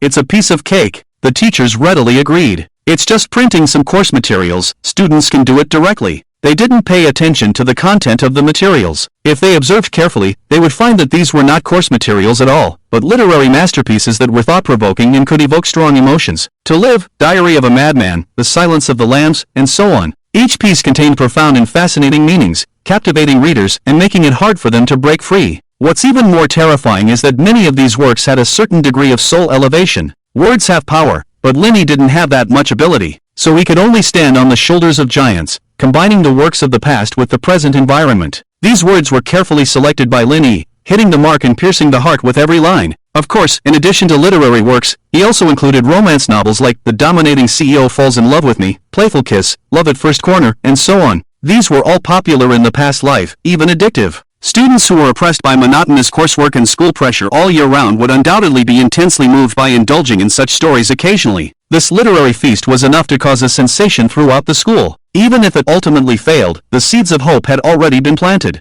Lin Yi eagerly awaited what kind of effect it would have in the future. Back in the classroom, an unexpected person was standing at the door, looking around. When she saw Lin Yi, she angrily approached, stomping her high heels. "Didn't we agree to meet last night? I waited for you all night, and what happened? Did you forget about me? Oomph, liar." Elena glared at Lin Yi, crossing her arms. "This bastard is really annoying. He agreed so readily yesterday, but then he forgot about it. It's simply unreasonable. I can't believe the octopus monster is fine? That's not scientific." Lin Yi's face was full of disbelief. Could it be that the image in the mirror was an illusion? "Oh, so I'm an octopus monster in your heart?" Elena's eyes suddenly turned cold, and a frosty expression appeared on her beautiful face. Two black tentacles slowly emerged from under her tight skirt, looking fierce and terrifying.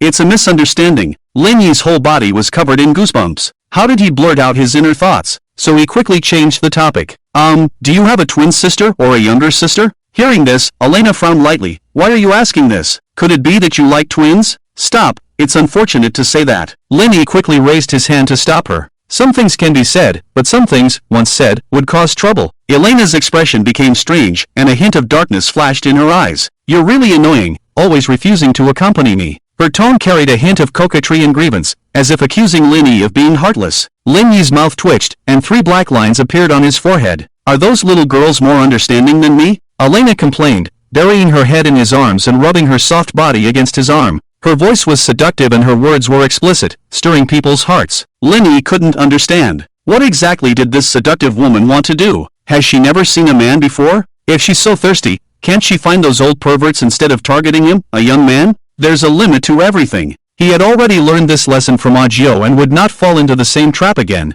Despite the octopus monster's efforts, Lin Yi did not yield. In the end, the octopus monster could only leave in frustration and anger. Phew, finally gone. Lin Yi breathed a sigh of relief, feeling that his thighs were already bruised and painful. This woman is problematic. The voice of Emperor Shirtian suddenly sounded. The aura she emitted just now was very strange. "Oh, please explain, Your Majesty." "She has a demonic aura on her, although it was fleeting, but I still sensed it," Emperor Shirtian said seriously, "and this kind of aura doesn't come from the instance, nor from a curse, it seems." Lin Yi was stunned. "It seems what?" "It seems to come from hell." "Are you saying that the octopus monster is a member of the evil death cult?" Lin Yi was surprised. "It's highly possible. This is getting interesting." Emperor Shirtian's reminder made Lin Yi alert. If Elena is really a member of the evil death cult, then her actions to get close to him become intriguing. He made such big moves in the past 2 days to lure the snake out of its hole, but whether it's him or the evil death cult, they have remained silent, without any response, as if they don't exist at all. Now, a suspected member of the evil death cult suddenly appeared, which made him somewhat curious. "What bad idea are you planning?" Emperor Shirtian asked. This instance became more and more mysterious, and she was also curious about what kind of tricks Lin Yi would come up with next. "I'm going to find someone first. Maybe he has the answers." He bought a trick and didn't explain much. Coincidentally, the freshly printed books were delivered to the class by a dozen students. Lin Yi simply summoned Guoba, who was sleeping soundly, and asked him to distribute the books to each class while monitoring their reactions after reading. As for himself, he went straight to a corner where no one was around and stuck the number 909 on the wall. 10 minutes later, a door slowly appeared. He entered the other world, where the sky was still gray and oppressive, giving a suffocating feeling. Agio's wooden house was empty. The chessboard and mirror were nowhere to be seen. But this time he wasn't looking for the troublesome senior sister. Lin Yi bypassed the wooden house and explored other parts of the other world. Previously, when he entered the other world from the school affairs office, there was only one road leading to the disciplinary office, while other places were shrouded in mist. This time, he was essentially sneaking in, so there were no restrictions. Although the visibility was low, Lin Yi had many little brothers exploring the way. The Bear Knights, reporting for duty. More than 20 little bears lined up neatly and saluted Lin Yi, looking cute and adorable. "Quietly enter the village, don't shoot." "Yo!" With Lin Yi's command, the little bears immediately spread out and cautiously explored the other world. This was the other world, and they didn't know what dangers they would encounter. It was always better to be cautious. As for Lin Yi himself, he took out his notebook and summarized the information collected by the little bears. After about an hour, only 3 of the more than 20 little bears returned. But the map drawn in Lin Yi's notebook was basically complete. He marked the dangerous areas in red, which were also the areas where the little bears suffered the most casualties. There were 3 places in total, labeled as the Research Institute, Medical Office, and Student Affairs Office. Whenever the little bears approached these 3 places, they would be instantly killed by unknown creatures. Obviously, the secret behind the school was hidden in these 3 places. But this was just speculation, and the specific situation needed to be confirmed by going there in person. Lin Yi noted down these 3 places and then walked towards the disciplinary office. Although Liang Yang was a pervert, he seemed to be the most reliable at the moment. Perhaps more clues could be dug out from him, mainly because he was easy to bully. Bang! The large iron door, covered in bloody handprints, was kicked open, and immediately, rough cursing came from inside. What the hell? Who the fuck dares to cause trouble on my turf? Liang Yang, holding a huge chainsaw, rushed out of the house with a ferocious expression. Fuck, who the fuck? He stopped halfway through his sentence. Liang Yang forcibly swallowed the curse words. He struggled to squeeze out a smile that was uglier than crying. Ha, it turns out it's you, brother. Why did you come to my place again? Come in quickly. Brother Yang, it seems like you don't welcome me. You even brought out the chainsaw. Ahaha, how could that be? I just brought it out to exercise. Ahaha, damn. Why did this jinx come again? Did he violate the school rules again? Liang Yang sighed inwardly and quickly pulled the other person into the house. Lin Yi looked around and noticed that there was an extra person on the wooden donkey. He raised an eyebrow. Oh, it's Teacher Li. Your posture is quite unique. Doesn't your butt hurt from sitting on it? Don't mention it. I just died not long ago. Liang Yang said with regret. Oh, that's a shame. Lin Yi shook his head and sighed. It seemed that he wouldn't have a chance to repay the other person's great kindness. Tell me, what kind of punishment do you want this time? Liang Yang got straight to the point, wanting to quickly send away this jinx. Little did he know that Lin Yi casually handed him a cigarette, shocking him. You, just come here, and you bring a gift. He reached out to take it. This was a cigarette. The previous pack was stolen by some bandit, so he had to hide it this time. But before Liang Yang could touch the cigarette, Lin Yi pulled it back and said, I have something to ask you. If you're satisfied, you won't be left without benefits. Both Feet Sheep's eyes lit up immediately. He, big brother, what do you say? Well, do you know Xiaoming? Upon hearing this, both Feet Sheep froze for a moment, and his face suddenly turned dark. What's wrong? Lin Yi asked. Brother, I advise you to mind your own business, both Feet Sheep said. But what about this deal? Not enough, you need to add money. Both Feet Sheep gritted his teeth and stared at Lin Yi fiercely. His expression was resolute. Fine.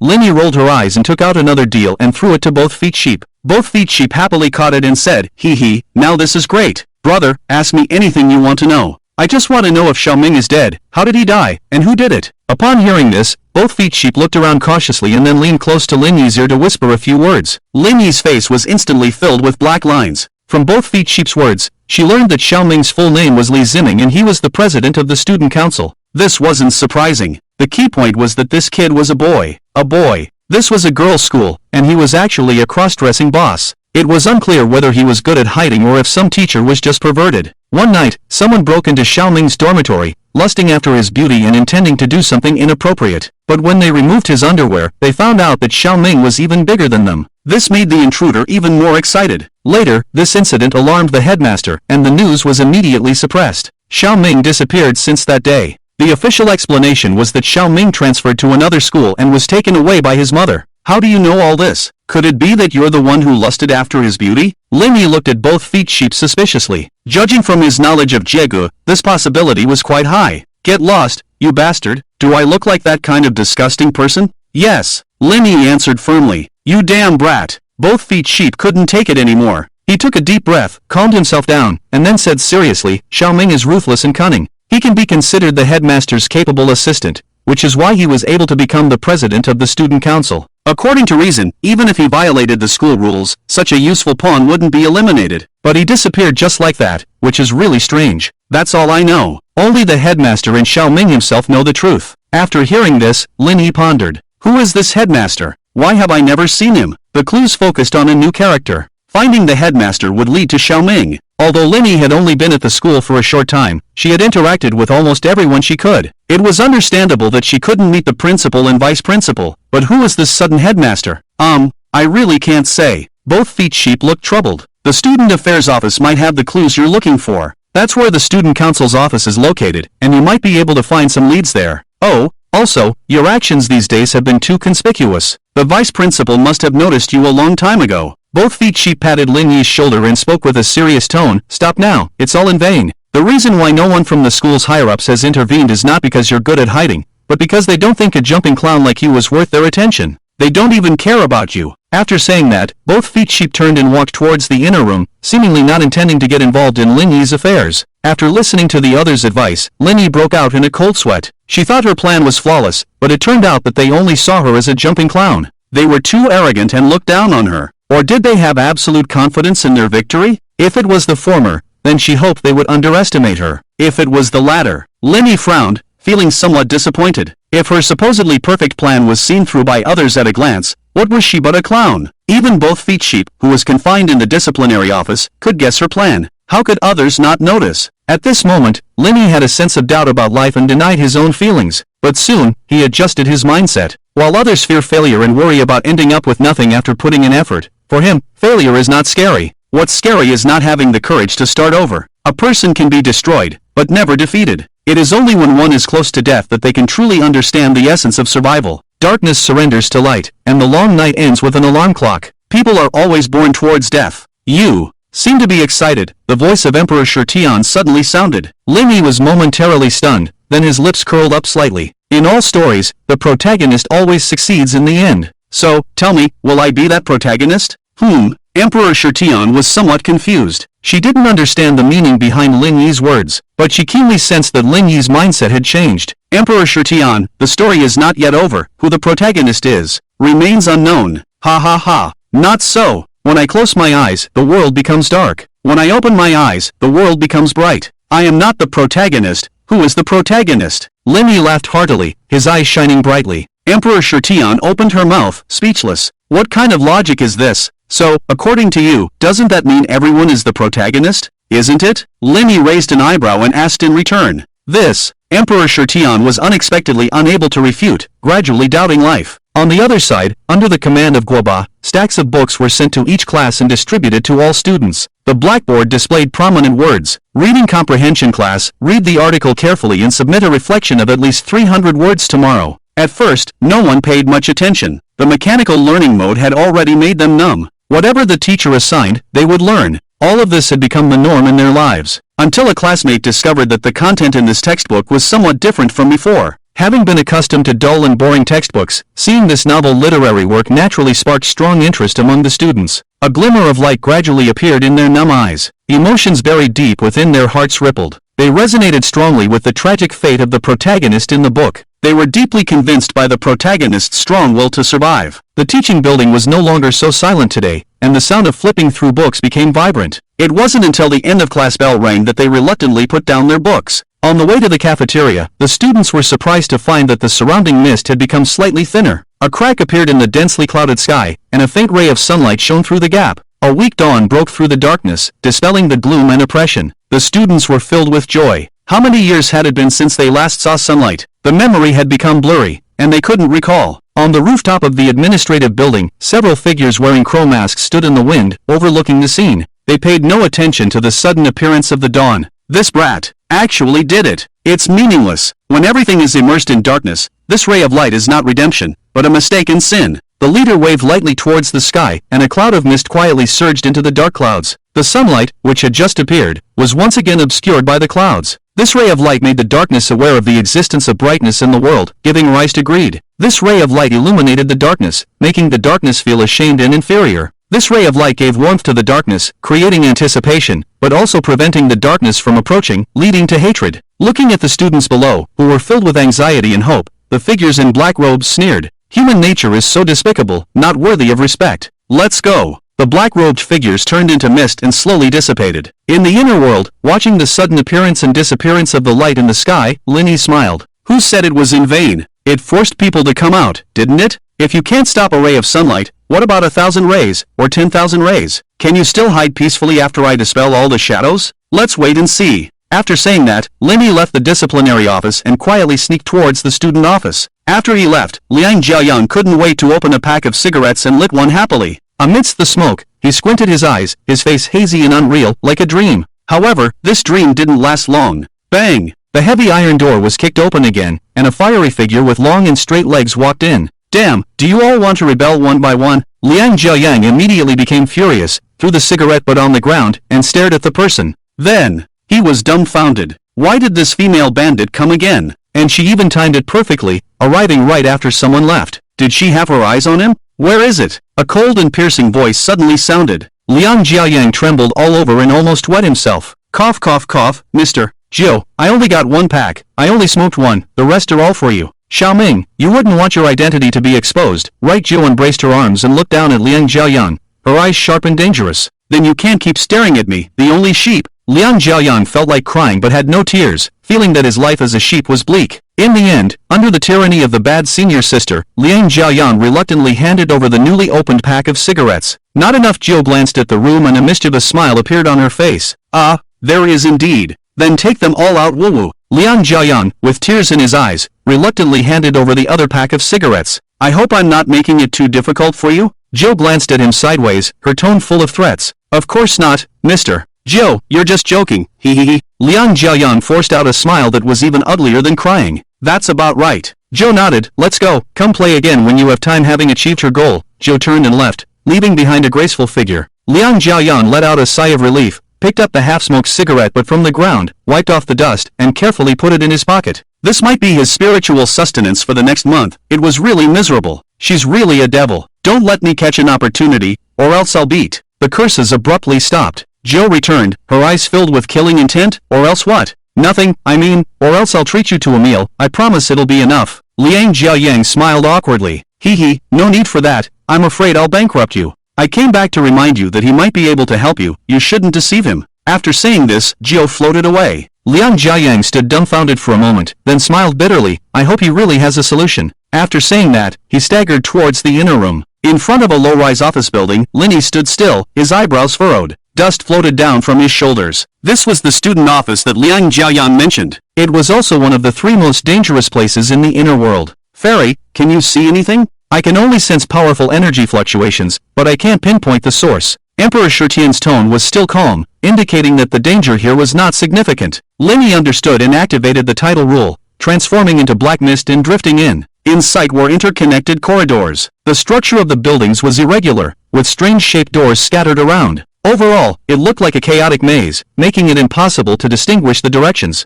Linny had no choice but to search aimlessly. Since Xiaoming was the president of the student council, the clue naturally led to the president's office. He casually pushed open an office door embedded in the ceiling, and a strong smell of alcohol greeted him. Upside-down tables and chairs were scattered around, and several figures lay drunk and unconscious. Linny frowned. How could there be living people here? Could they be players? I was about to approach and ask, when suddenly an inexplicable pressure hit me, chilling me to the bone, causing me to immediately stop in my tracks. In the next moment, a gigantic spider with a human face abruptly appeared. Its crimson compound eyes stared fixedly at Linny, its terrifying mouth twisted open, revealing sharp fangs. Fortunately, Linny was in an imperceptible state, and the spider hesitated, not launching an attack. The two of them stared at each other for a long time, and the spider was the first to retreat. Seeing that the shadow did not react, it ignored it and turned its head to look at the group of drunkards in the room. Poochie! The spider opened its blood-filled mouth, its sharp fangs clamped together, and it gruesomely tore apart the throat of one of the drunkards. The stench of fresh blood sprayed out, instantly staining the entire wall red. One strike, one kill. His companions were immediately awakened by the commotion. However, when everyone saw the scene clearly, they were all scared out of their wits. Holy shit! Monster! Help! Run! Everyone hurriedly got up, scrambling to escape, crawling and rolling to try to get out of the room. But the room's door was blocked by the face spider and Linny, leaving them with no way out. Damn it! Where the hell is this place? Help! There's a monster! Wasn't I just drinking at the bar? How did I end up in a place like this? I must have been drunk. That's why I'm having this nightmare. They shouted in panic. From their words, Linny roughly deduced the situation. These drunkards were brought here as copies, kidnapped and completely unaware of what had happened. So boys, you must protect yourselves when you're out there. After a little thought, Linny decided to take action. Not out of a burst of kindness, but to figure out the origin of this group of people. Seeing that the face spider had already finished devouring the second drunkard, Linny waved his right hand, and a sea of blood shadows appeared behind him. 3 blood swords, condensed from blood, slashed through the air, incredibly fast, like lightning. Sizzle! The face spider couldn't dodge in time, and its abdomen exploded as if it had been cut, spraying green blood. It howled in pain, turned around, and pounced towards Linny. Linny waved his right hand again, and the blood swords went and returned, instantly piercing through the face spider's head. Boom! Its huge body crashed onto the floor. Its eyes widened in disbelief, seemingly unable to believe that Linny could kill it in an instant. Linny remained calm, and the blood swords turned into liquid and were reabsorbed into the sea of blood. The curse of the Rakshasa had many functions, and artificial intelligence Emperor Shurtion was just one of them. The fusion of armor was the ability that came from the fusion of Emperor Shurtion and the werewolf transformation. The sea of blood was the ability brought by the corpse ghost, and the shadow behind him was a variation of the great sun golden wheel of the immeasurable Buddha. The fusion of the two became the sea of blood shadow. The enhancement of the strong physique had always been there. Only the Roof family seemed to have become a sacrifice for their fusion and had disappeared. The Rakshasa, which had merged with the 6 curses, still needed to be developed. Its potential was absolutely enormous, but Linny didn't have time to study it. Holy shit, is this a TV drama? Several drunkards gathered around, their faces full of shock as they stared at the face spider on the ground. Brother, you're amazing. Are special effects this realistic now? A tall and thin young man raised his thumb in admiration. The others also showed expressions of realization. So it was a movie being filmed. That's alright then, but why hasn't the guy on the ground gotten up yet? Hasn't anyone said cut? Where's the director? Where's the camera? Linny was speechless. Even if there was a peanut, it wouldn't be enough to say such things. This is a cursed place, he said coldly. See cursed place? Brother, can you stop talking nonsense? We were just drunk and passed out. We're not omens, how could we enter a cursed place? The crowd retorted, clearly not believing Linny's explanation. Or rather, they didn't want to believe it. Linny just stared coldly at them, no longer speaking. The group of people looked at each other, and fear could be seen in each other's eyes. Big brother, are you a sorcerer? Save me, I just got married last month. I can't die like this. Finally, someone couldn't bear the pressure and knelt down in front of Linny, begging. The others quickly followed suit. They were all ordinary people, and they had never seen such a scene before. This is a cursed place, and it's not something I can save you from, Linny said coldly, showing no mercy. He himself was confused by this instance, so he didn't have the energy to protect these burdens. Then what do you suggest? One drunkard trembled as he stood up, his face pale, and his legs slightly trembling. First, let's talk about your situation and how you got here. After Linny's questioning, these 4 people turned out to be locals from Blue Star. The curses on their bodies were just ordinary abilities that were not very useful. Only the fallen disciples could freely travel between the instance and Blue Star. Obviously, these people were captured by the organization to feed the human-faced spiders. Understanding this, Linny finally had a clue about the fallen disciples. Continuing to explore, they would definitely be able to find the organization's headquarters here. I'll give you a clear path. Stay in this room, it might be your only way out. Leaving these words behind, Linny left straight away, leaving behind the 4 people in a daze, with blank faces. The monsters in the room had already been killed by Linny. Outside the door was the eerie and chaotic otherworld, and outside the otherworld was a school filled with rules. No matter how they chose, among the 3 places, only staying in the room was temporarily safe. If they were lucky enough to survive until Linny cleared the instance, there might still be a glimmer of hope. But if these people acted recklessly and left the room, the probability of death would definitely be 100%, with no chance of luck. Linny didn't have the time to care about their lives, and continued to search for clues in the maze. What should we do now? What else can we do? Just wait. Are we supposed to sit in the room and wait to die? If we don't wait to die, what else can we do? Leave the room and find a way out. There are monsters everywhere outside. Are we going to deliver lunch to them? The group argued with each other. In the end, 2 brave ones who didn't believe in superstition left the room. But as soon as they came out, they regretted it. All around them were unknown doors, and they couldn't find the one that led to the outside. The 2 of them were at a loss and fell into despair. On the other side, after Linny left the spider room, they continued to go deeper and pushed open a door at random. The empty room was filled with skeletons, and various demon images were painted on the walls. In the center of the room was a stone platform, on which lay a skeleton covered in a thick layer of dust. When Linny approached, 2 green flames ignited deep in the eye sockets of the skeleton. Immediately after, the skeleton trembled and slowly crawled up from the ground. It moved its neck and spoke with a hoarse and low voice, as if there was phlegm stuck in its throat. Cough, cough, cough. The skeleton started to cough violently, and the ribs in its chest creaked. Cough. The skeleton looked up and the green flames in its eye sockets grew brighter. Linny thought that the other party was going to attack. Unexpectedly, the skeleton suddenly knelt down on one knee and bowed to them. Crack, crack, crack. Ha! Linny furrowed their brows, not understanding the other party's intentions. It's hellfire, a method used by the demon clan. The encyclopedia of the gods and demons started to come in handy, explaining aloud. In a certain place in hell, there is a kind of flame that can give souls to dead things and resurrect them. It is different from the undead of the undead clan. Hellfire is a consumable and cannot reach the level of immortality. When its energy is exhausted, it will die, and it cannot become stronger by devouring souls. The starting point is the end point. It is more appropriate to say that they are props rather than creatures. So, this skeleton comes from hell? Lin Yi's gaze flickered as they pondered the reason for the skeleton's appearance in the instance. If I'm not mistaken, this skeleton should be a product summoned by the fallen disciples through sacrifice.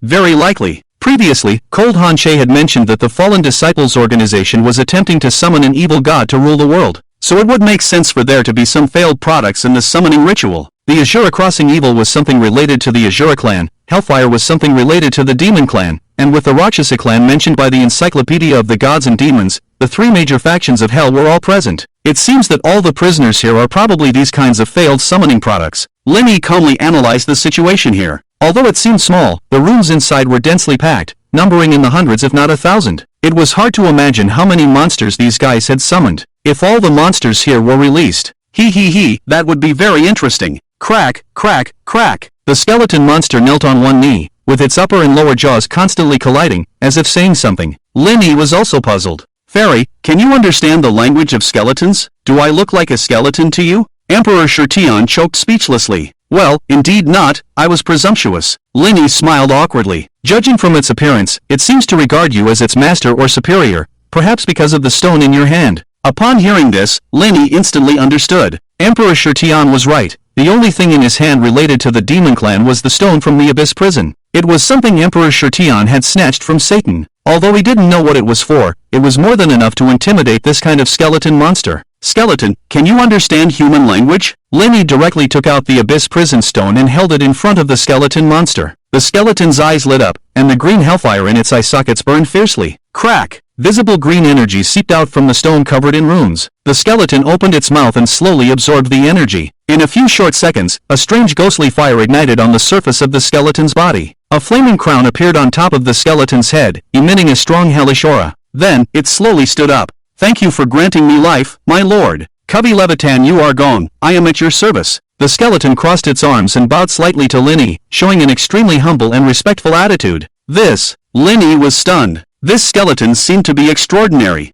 Hellfires with names were of high rank. This one not only had a first and last name, but also a family suffix. You are gone? Just by listening, it was clear that this was a very prestigious family. Before Lin Yi could ask about its origins, the earth suddenly began to tremble. Roar! Howl! Countless monster roars came from all directions. All the hell creatures locked in the house fell into a frenzy. They crazily destroyed the house, vying to break free from their cages. They smelled the scent of their homeland, their blood boiled, and their desires swelled. What's going on? Lin Yi's face changed drastically, and a sense of foreboding rose in his heart. My lord, please put away the hell core. It will cause unnecessary trouble. Cubby, the skeleton, respectfully reminded him. Upon hearing this, Lin Yi quickly retrieved the Abyss prison stone. Indeed, the agitation around immediately calmed down, but only temporarily. Once the scent of hell reappeared, they would fall into chaos again. What does hell core mean? Lin Yi frowned, his mind spinning rapidly. My lord doesn't know what the core is? Cubby tilted his head, showing a puzzled expression. Ahaha, how could I not know what the hell core is? I am who I am, how could I not know? Putting on a brave face, Lin Yi said with a straight face, I understand, my lord.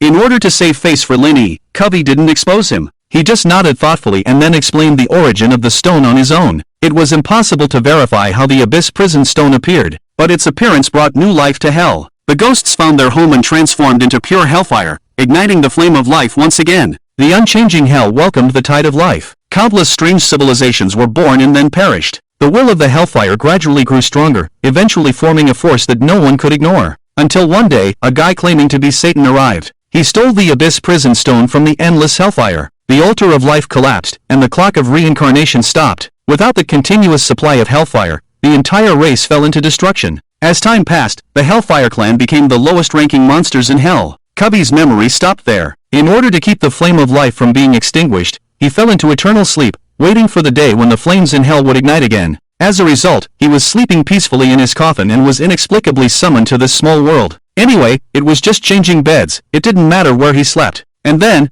there was no one then anymore. My name is Cubby, the commander of the Burning Legion's 7th Legion under the command of the Dreadlord. Lin Yi? Burning Legion? Dreadlord? What are these things? He was completely confused. Fairy, have you heard of them? Helpless, Lin Yi, who knew nothing, had to consult the encyclopedia, Emperor Shirtian. Unexpectedly, even the encyclopedia didn't know. I heard my grandfather mention the Burning Legion when I was a child, but I thought it was just a fictional story. I didn't expect it to be true. But I really don't know who the Dreadlord is. Linny gasped. So, this skull is even older than you, fairy. What do you mean? Are you saying I'm old? Emperor Shirtion immediately got angry. Ahem, calm down, fairy. Linny awkwardly cleared his throat and cursed himself for being too talkative. Humph. Emperor Shirtion snorted coldly and fell silent as if sulking. Ahem, Commander Covey, right? Linny cleared his throat. Covey respectfully replied, you can just call me Covey, please give me your orders. Linny nodded in satisfaction. Endless years have passed, and your era has been forgotten. Tell me about the Burning Legion. Yes, sir. Covey obediently began to speak. The Fell Fire clan of the Burning Legion didn't believe in the concept of the strong ruling over the weak. Whoever could provide them with the flame of life, they would believe in. It was as simple as that. So when the Hellstone disappeared, the entire Burning Legion quickly fell apart.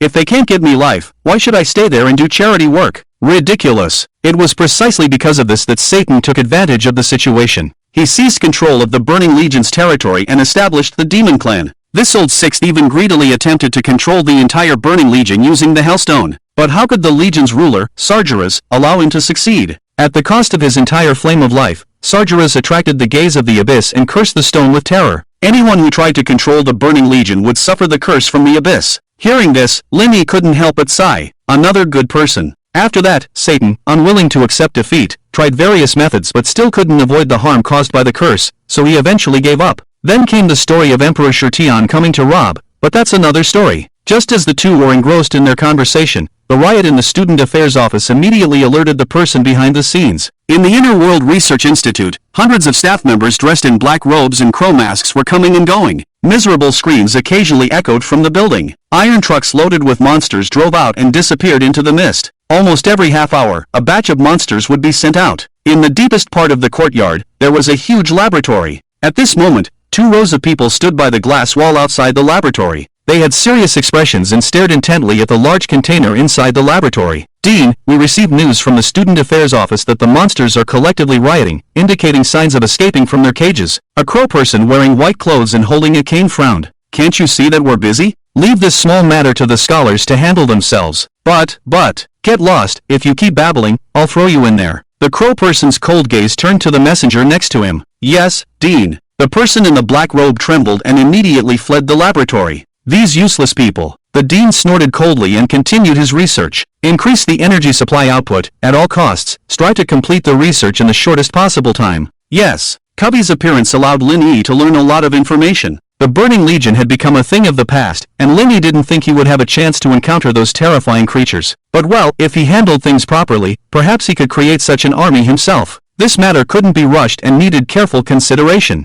He is currently more concerned about how to clear the instance and eliminate the evil dead. The 3 most dangerous places in the other world are the Research Institute, the Medical Office, and the Student Affairs Office. The Student Affairs Office has been confirmed to be a prison used by the organization to detain monsters. From this, it can be inferred that the Research Institute should be the place where they study how to summon monsters. As for the Medical Office, it is currently unknown. But it can't possibly be all nurses. According to Covey, this place also houses many creatures like him. If Linny is willing, he can completely bring them under his command. However, they don't know how much hellfire is left in the Hellstone. Before the curse is lifted, the energy contained within it will gradually diminish. Once the energy is depleted, these creatures are highly likely to betray. Therefore, Linny decides to use it sparingly and first select a few capable fighters. The remaining soldiers will not waste energy. When he becomes wealthy in the future, he will consider recruiting more subordinates. With this in mind, Linny leaves the room with Cubby, ready to continue deeper into the place. As they leave, Cubby waves his hand towards the skeletons on the ground, and a large number of skeletons are lifted by the hellfire. Crack! Crack! The skeletons automatically assemble, and Cubby's originally exposed body is instantly covered by bone armor. Oh, your armor looks good.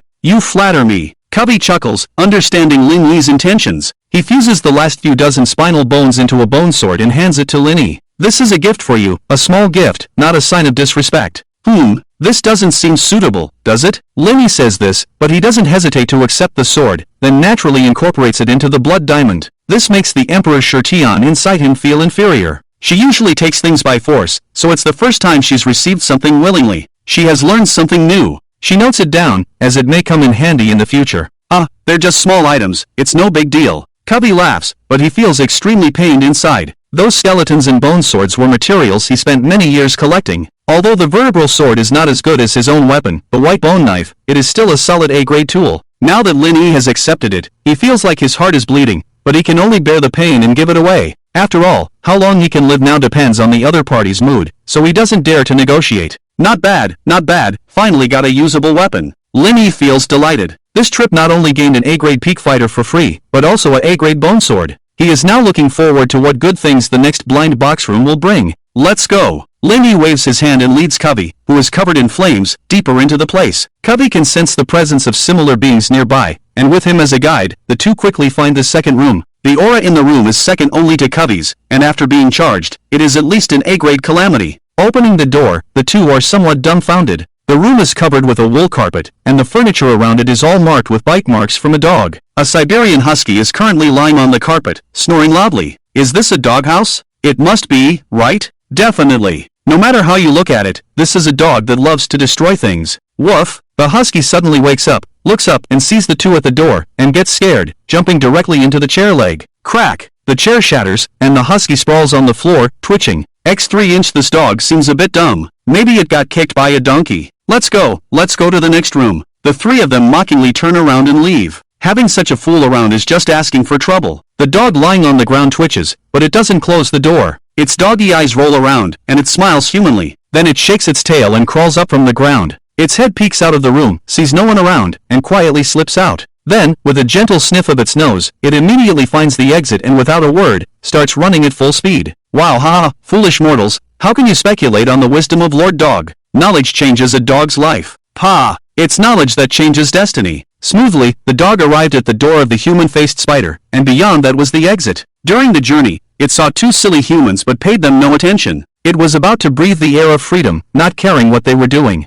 However, just as it was about to push open the cage and embrace its new dog life, the dog trembled all over and its eyes widened. Gotsy, the door opened, and two burly men rushed out. Bang! Without saying a word, it crashed into the wall, kicked its legs, and started twitching and playing dead. Sit down, it seems a monster has escaped, one of them said. But this monster seems a bit stupid. The other frowned. The two men moved aside, making way. A man in a green robe, holding a folding fan, walked slowly. A white face mask covered his entire face, even his lips were hidden, leaving only his eyes exposed. The man in the green robe walked closer to the Siberian husky, with his hands behind his back. The Siberian husky opened its eyes and peeked, discovering the newcomer. It quickly closed its eyes and pretended to be dead, hoping to pass unnoticed. How did such a weakling escape? Looks like it had some help. Smack! The folding fan opened, and the man instructed the big men, don't just stand there, grab it and put it back, or do I have to do it myself? Yes, sir. The two big men grabbed the Siberian husky, as if dragging a dead dog, and casually threw it into the room, not caring if there were other monsters inside, and locked the door behind them.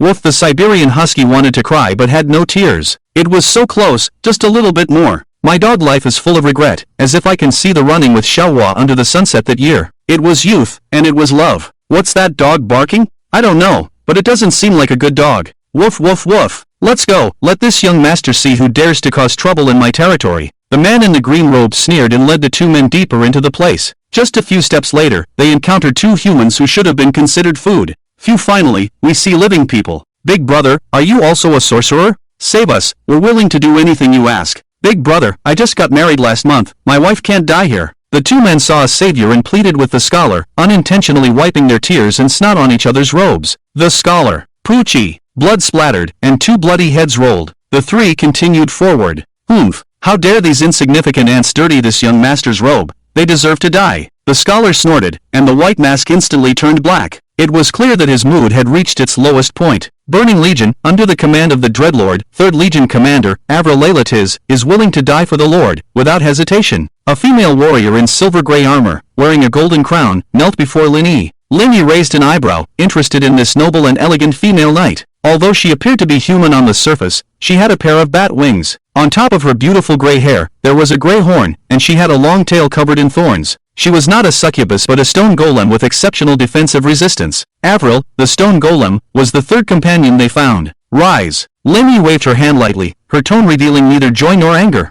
Avril hesitated for a moment before standing up. Her bat wings behind her fluttered slightly, showing her master's excitement. It was not easy to wake up from a stone golem. How could she not be excited? Avril, I didn't expect to see you here, Monkey Dung. As fellow members of the Burning Legion, Covey naturally recognized the elegant lady before him. However, his attempt at familiarity did not receive a warm response from her. "Oomph, who's calling you monkey dung?" Avril said without hesitation. "We haven't seen each other for thousands of years. Are we close?" Covey awkwardly rubbed his bald head. This woman was still the same as before, like a stone with sharp edges that no one could approach. But he was used to it. That's just how she is, like a stone statue. She knows who to please, who to serve, and what to do. Linny was also taken aback by the sudden change in Avril's tone. "What kind of weird things are there in hell? Has the clamp become sentient? Ridiculous. I still prefer your rebellious look just now. Take a break," Covey said. "Okay, sir." Avril obediently lowered her head, immediately hiding her smile and returning to her distant and unapproachable demeanor. "Let's go and find the next one." "Yes, sir." Avril picked up a heavy sword from the ground and strapped it to her back, causing her body to become heavy. Even her footsteps shook the ground, terrifyingly. This was her unique weapon, without a name or any special effects. It only had one characteristic: heavy. She was a defensive warrior, not strong in attack, but only by wielding a large sword could she maximize her advantage. Imagine if she were to unleash a whirlwind slash with this weapon, how would you respond? That's why, even though she was a defensive warrior, she could become the commander of the 3rd Legion. The three of them continued forward. This place was like heaven for blind boxes. Linny was already enjoying herself. She was really looking forward to what rare treasures would appear in the next room. "I found you." Suddenly, a gloomy voice came from behind the three of them. It was followed by a sound of breaking through the air. "Be careful, sir." Avril fully performed her duty as a personal bodyguard and swiftly used her body to shield Linny from the attack. Clang! Her wings, as hard as iron, remained motionless, while the attacker was shocked and retreated, feeling numbness in their arm. "Impressive, Avril," said the burly man wielding a long knife in surprise, but Covey paid no attention. His gaze was fixed on Avril and Linny. "It's hellfire. This person has hellfire. These creatures have been activated." He was excited, and his black mask turned red. If he could obtain hellfire, everything here would be under his control. Then, he could move up a seat in the 7th rank. He licked his lips, his eyes crimson. "Attack! Take them down!" The scholar shouted, and the two lackeys had no choice but to charge towards Linny and the others. At this moment, Linny was a bit confused. "Who the hell is this? Why are they attacking right away?" Even if you're a villain, at least say a few lines of trash talk before starting the fight, and casually introduce your awesome identity, and then start the fight. This is not following the script. Can the audience understand? Why the hell are they attacking without saying a word? This guy definitely won't survive more than 2 episodes. I'll leave it to you. Linny took 2 steps back, leaving the battlefield to the 2 lackeys, while also observing their strength. The 2 burly men were at the A-level Moon Realm, corresponding to the A-level Calamity Realm. But unfortunately, Covey and Avril, who had just finished their breakthrough, were at the peak of A-level destruction, more than enough to deal with these 2 guys. "I'll protect the sir, you handle it alone." Avril coldly glanced at Covey, then stood behind Linny and embraced him. Her broad wings spread out, enveloping Linny tightly, making sure he wouldn't encounter any danger, and no one could provide her with energy. "Avril, you're blocking my view." "Sorry, sir, it's dangerous outside. It's safer for you to stay in my embrace. Then at least give me a gap to see how dangerous it is." "Well, okay, but only a little bit, can't give too much." "Covey. Damn it, why did I have to pick this annoying woman?" Sizzle. In anger, Covey drew his bone knife from his waist, and the raging hellfire erupted instantly. The elegant and luxurious green fire carried a strange beauty. He turned around and leaped, transforming into a shooting star flying towards the approaching lackeys. Ghost flame, slash, die. With a single strike, the cold ghost fire spread and devoured the lackeys. The screams abruptly stopped. The lackeys turned into bones and fell to the ground. The other person hesitated for a moment, fear appearing in his eyes. But it was only a moment, and he immediately regained his composure and turned to escape. Trying to run? Covey grinned, surrounded by flames. He took a step forward and chased after him, the bone knife radiating a dazzling cold light, not even leaving a shadow behind. "Shibwa, save me!" Put. Blood gushed out, the fleeing body stiffened, paused for a moment, and slowly slid to the ground. Covey's thousands of years of battle experience allowed him to quickly deal with the enemy. The 2 of them didn't even have a chance to use curses before meeting their demise. Linny couldn't help but sigh. The longer one lived, the stronger they became. Useless. The scholar's face was extremely gloomy. Although these 2 were not top-tier existences, they were by no means ordinary and incompetent. Yet they were killed with a single blow. What does this mean? It means that the monsters here are unbelievably powerful. Mine, all of it is mine. A huge greed surged in his heart. He took a deep breath, his eyes revealing a fierce light. "What is your name?" "Covey Levin, you are gone. Are you willing to surrender to this young master?" "Bastard." Covey spat out a mouthful of phlegm, too lazy to waste time with this guy. "Since you won't accept my toast, then you can die." The scholar shouted angrily, waving his folding fan in his hand. Facing the enemy, curse unravel. Playing with words. Swish, a large amount of black ink gushed out from the folding fan, transforming into ink monsters that pounced towards the three of them. These things were ferocious and ugly, with terrifying appearances, showing their fangs and claws. They were actually the four ancient fierce beasts, Glutton, Chaos, Shang-Chi, and Taowu. Since they were summoning monsters from the painting, they had to summon some powerful monsters, otherwise, how could they show off? However, the painting skills were really not good. It seemed like they had applied some kind of beauty filter. The lines were distorted and deformed, the uglier the better.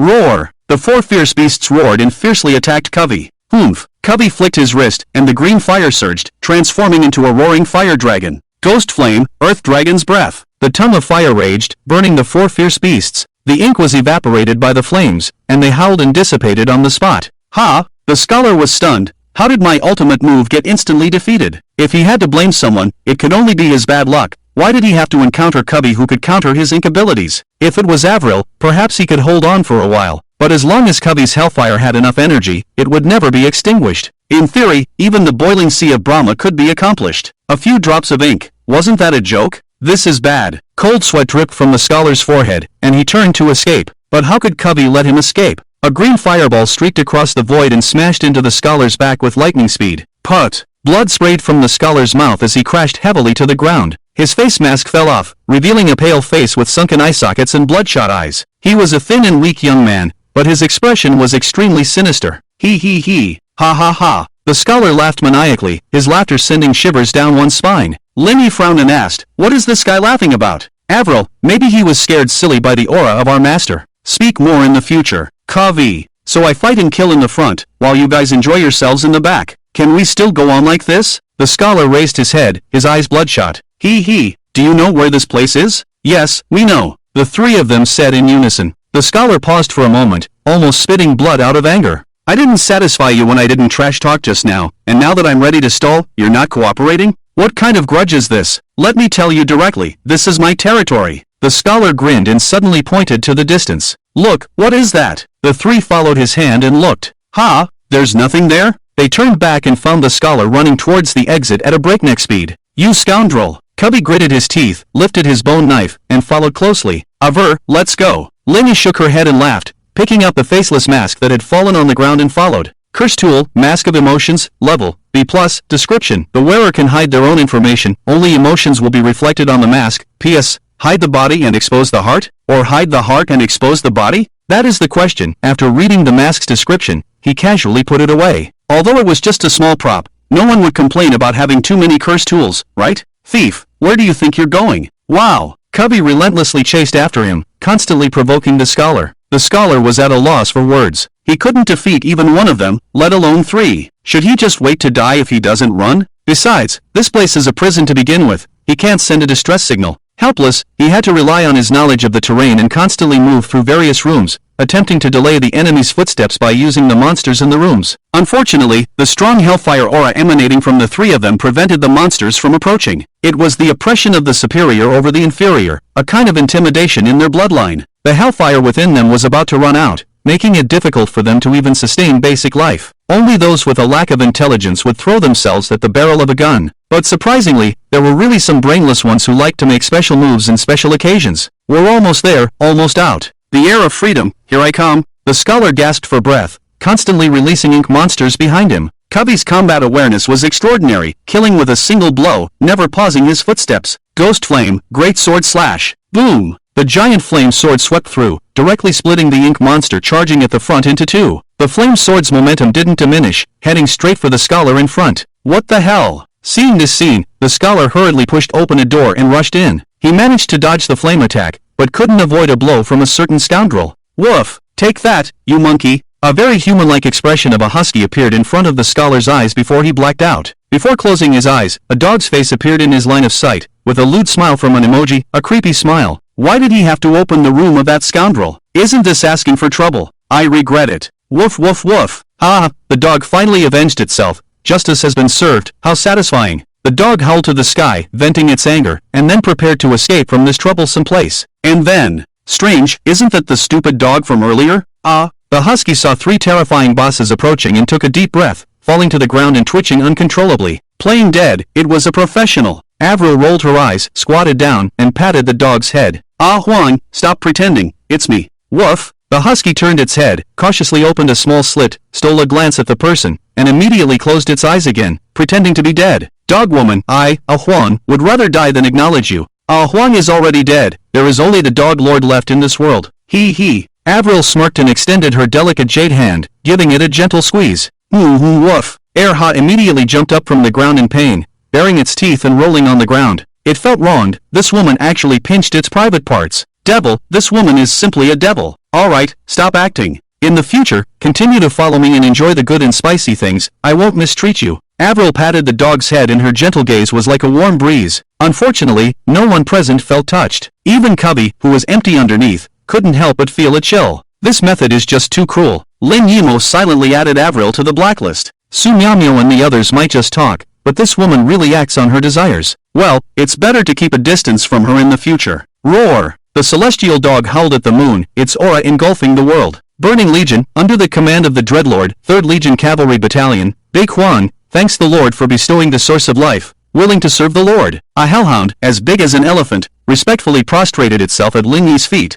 offering its loyalty. Lin Yi remained calm, displaying a leader's demeanor. Amount of A-level calamity, not bad. It's just that the flames burning on Big Huang's back. Won't it burn your butt when you ride it? My lord, I have consumed quite a bit, can you? Cubby's eyes stared fervently at the hellstone in Lin Yi's hand. Who can resist the temptation of hellfire? My lord, I also want Avril once again joined in, directly dumbfounding Big Huang. When did this woman learn to act cute?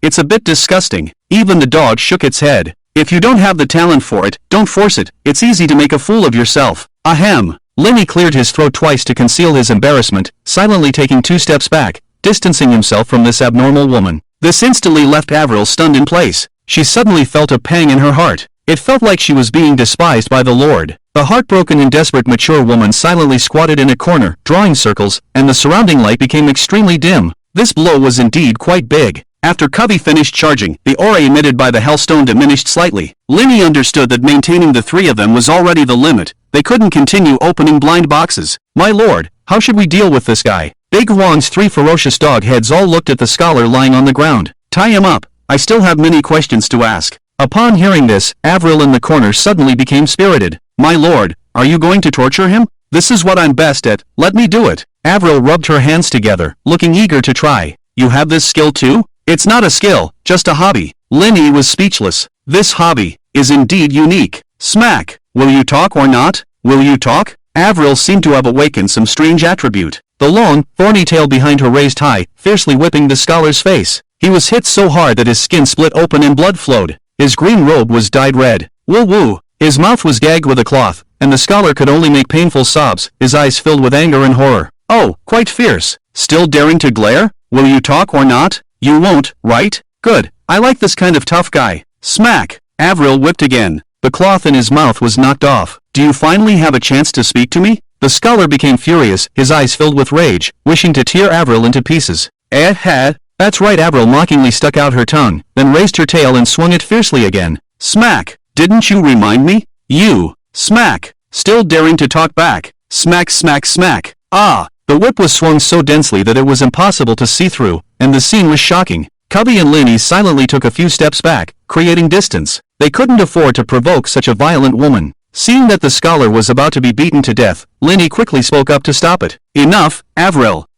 For the sake of the adults, I'll spare your dog's life for now. Avril retracted her whip and coldly snorted. Da Huang. Although the scholar was beaten to the brink of death, he was still angered and spat out a mouthful of blood upon hearing those words. Who did he provoke? What the hell are you talking about? He was at least an A-level peak strength, although his physique was not as strong as Lin Yi's abnormality, he was still several times stronger than an ordinary person. Even so, he was still left with half his life by Avril's whip. If anyone were to say that this woman was a defensive warrior, Linny would be the first to disagree. Tell me all the secrets about the evil death cult, otherwise. Smack! Avril cooperatively swung her whip again, with a strong sense of threat. Abba. The scholar's eyes were filled with tears, but he dared not retort. He spilled out everything he could say. The general situation was similar to what Emperor Shurtian had guessed. The organization's leader used some method to reach an agreement with the unspeakable within the instance. The evil death cult assisted the other party in managing the instance, not only helping it harvest a large amount of curse power, but also continuously sending fresh blood from the real world. The number of kidnapped female students was not just 8,000, but tens of thousands. and the evil death cult used the inner world of the instance to establish a place for experiments and research on summoning evil gods. The Student Affairs Office was a cage for containing monsters, the Research Institute was a laboratory for summoning monsters, and the Medical Office was a resting place for organization members. It was also the core headquarters for the organization's meetings, gatherings, task assignments, and recruitment of talents. The Scholar was the seventh seat, and also the weakest one.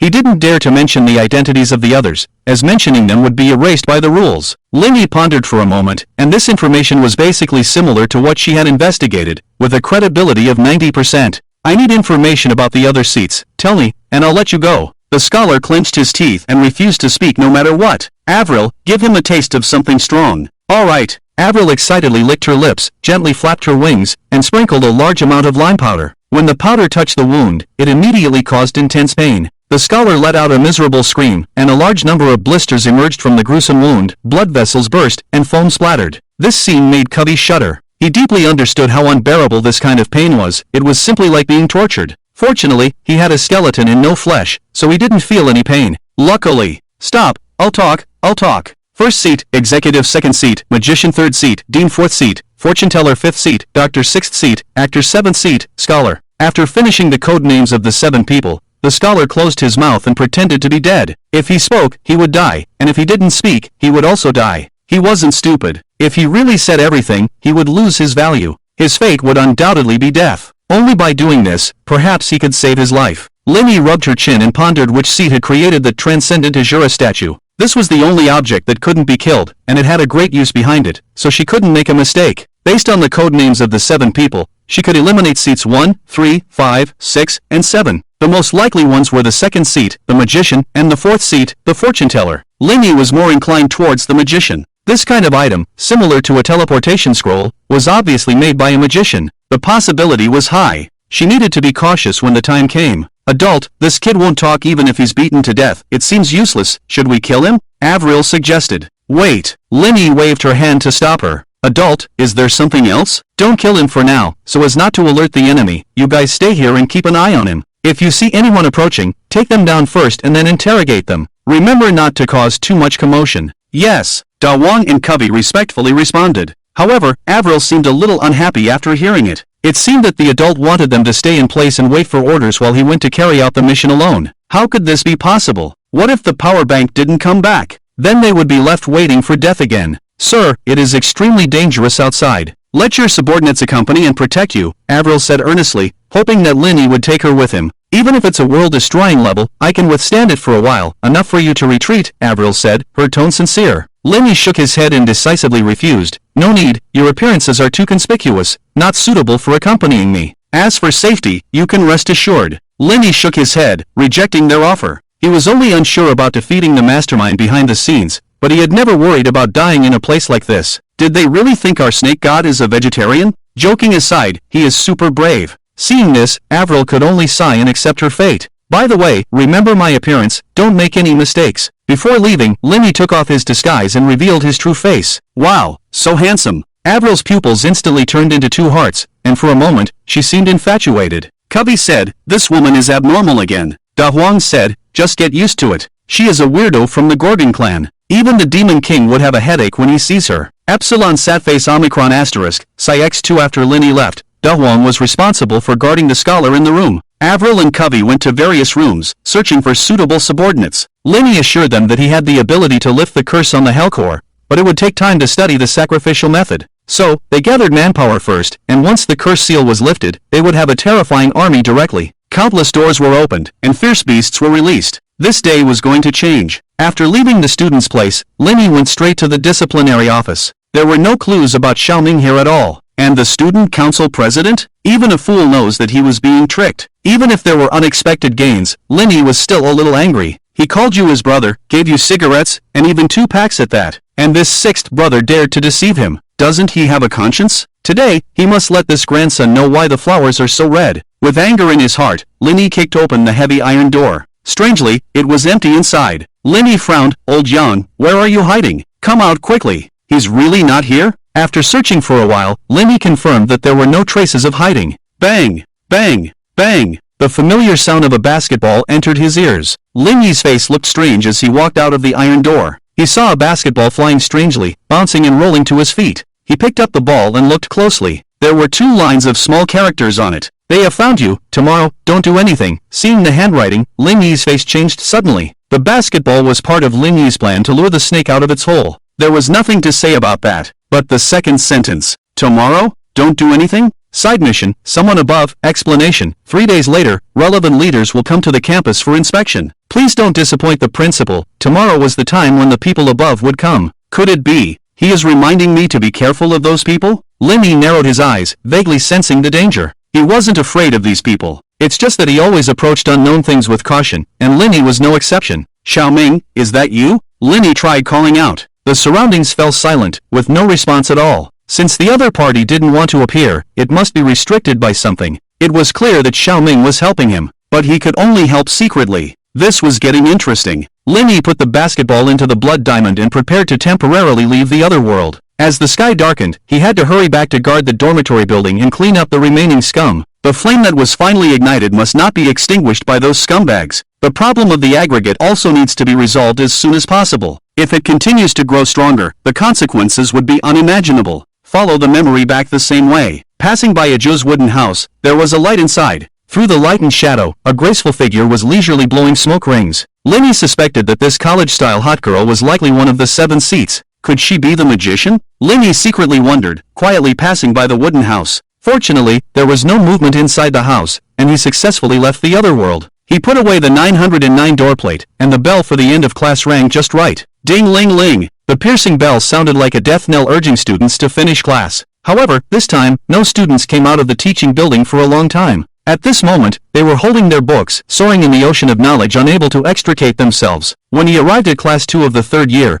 Guoba was sleeping soundly on the podium. Lin Yi angrily woke him up. I asked you to monitor the students, but you actually slacked off, huh? He glared fiercely at Guoba. Guoba pouted in grievance, rubbed his sleepy eyes, and yawned. I didn't want to either. They maintained the same posture all day, and it was so boring for me that I could only sleep. Seeing this, Lin Yi didn't say anything. He walked up to Yang Menger to see what they were so focused on. The dominating girlfriend of the CEO's doting wife, huh? Is it so exciting to play? He.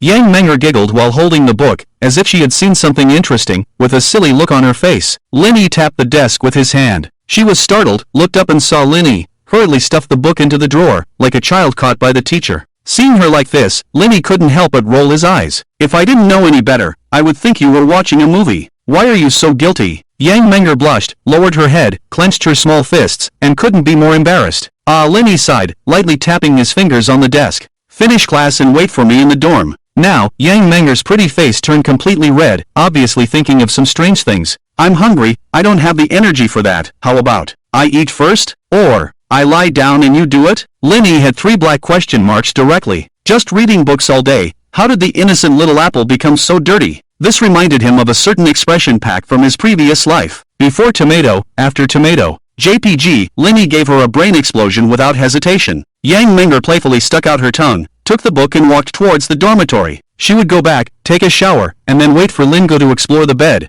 He. Her cheeks blushed, her steps were cheerful, as if she couldn't wait any longer. Lin Yi had a black line on his forehead, feeling like he had encountered some weird stuff. He shook his head and told Guoba to wake up the remaining students and go to the cafeteria for a meal. Iron is made with iron, and one can't grow without eating. Lin Yi himself was also starving, so he went straight to the 2nd floor of the cafeteria. Oh, isn't this teacher Lin? Same as usual today? One of each? The pig-faced masked chef smiled sinisterly. This time he was determined to turn Lin Yi into minced meat. With no other teachers interfering, let's see if you can survive or not. Li Lasher died, and all the blame was put on the head chef. His salary for the first half of the year was deducted completely, and he couldn't help but hate this damn teacher Lin. He wished he could chop this person into 1,000 pieces. Lin Yi glanced coldly at him, then revealed a foxy smile. This time, I want them all. What did you say? I said I want them all. Lin Yi repeated again. The pig-faced masked chef was stunned for a moment, then ecstatic. Ha, you're finished. You're definitely dead this time. Remember, I said all, not one of each. Lin Yi smiled, his gaze falling on the cafeteria window, his eyes flickering. The students are all growing.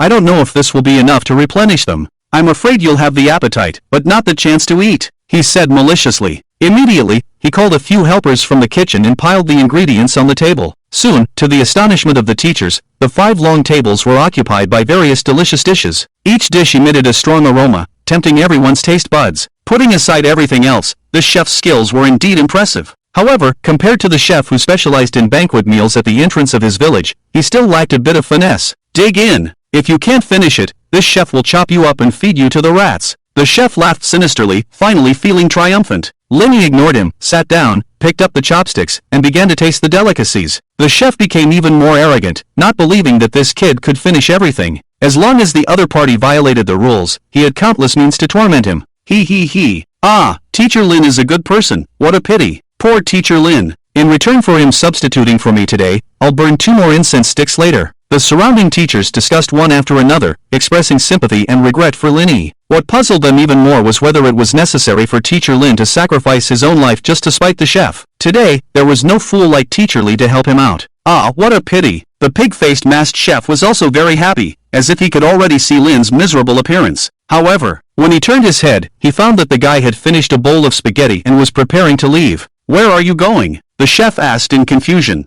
I've eaten my fill, of course I'm finding a place to digest, Lin replied casually. Wasting food, violating cafeteria rules, you're dead. The chef was overjoyed, picked up his knife and fork, and charged towards Lin. Who said I wasted food? Lin glanced at him indifferently. The rules don't say that I have to finish it all in one meal. Can't I save it for a midnight snack? You! The chef was speechless, abruptly stopping in his tracks. Indeed, that rule wasn't mentioned. Damn, there's such a move? Awesome! I admire, why didn't I think of that? Truly Teacher Lin, your thinking is unique. Listening to the praise from the surrounding teachers, Lin sneered in his heart. These idiots, I'll deal with you tonight. The chef's expression now was more uncomfortable than if he had eaten shit. So much food wasted. The losses will come out of his salary. Now, his salary for the second half of the year will be deducted completely. The more he thought about it, the angrier he became, his eyes turning bloodshot. I'm going to kill you. As soon as he finished speaking, he pounced forward. Lin stood still, lifted his right foot, and kicked out forcefully. Crack! Ah! A scream pierced the sky, shaking in all directions. The pig-faced masked chef flew backwards, crashing heavily into the wall, blood splattering all over the ground.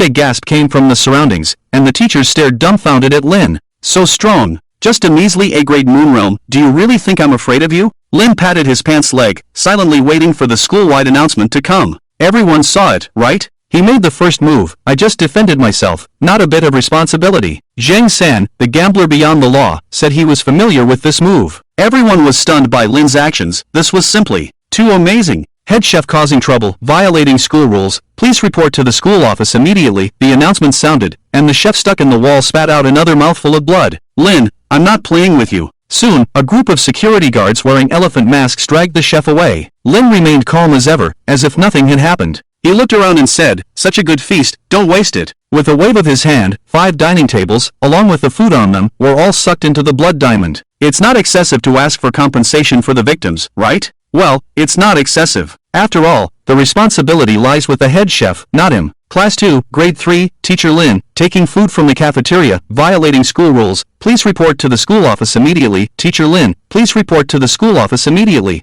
Report. The sudden sound of the announcement made the whole room silent. Everyone looked at each other, not knowing what to say. What the hell is going on? Could there be a twist in the story? Can't sit still anymore? Lin lowered his head and pondered for a moment, a smile forming at the corner of his mouth. Then let's go, now, old Yang must be in the disciplinary institution. He leisurely walked out of the cafeteria, and the crowd around him receded like a tide. Once again returning to the inner world, a misty passage led directly to the disciplinary institution. The gray mist around had already undergone obvious changes, but it hadn't dissipated, just lightened in color. In the irregular buildings, most of the students who were spewing out the mist had now closed their mouths. This indicated that the suppressed emotions in their hearts had been relieved. If everything went smoothly, with no negative emotions provided by the students as energy, the inner world would collapse soon. The thing that Lin feared the most was the inner world. Here, his rules were suppressed, and he couldn't revive at all. If he were dragged into the inner world and killed, Lin would have no choice but to escape. This is also why he didn't choose to confront head-on, but instead took a cautious approach. Bang!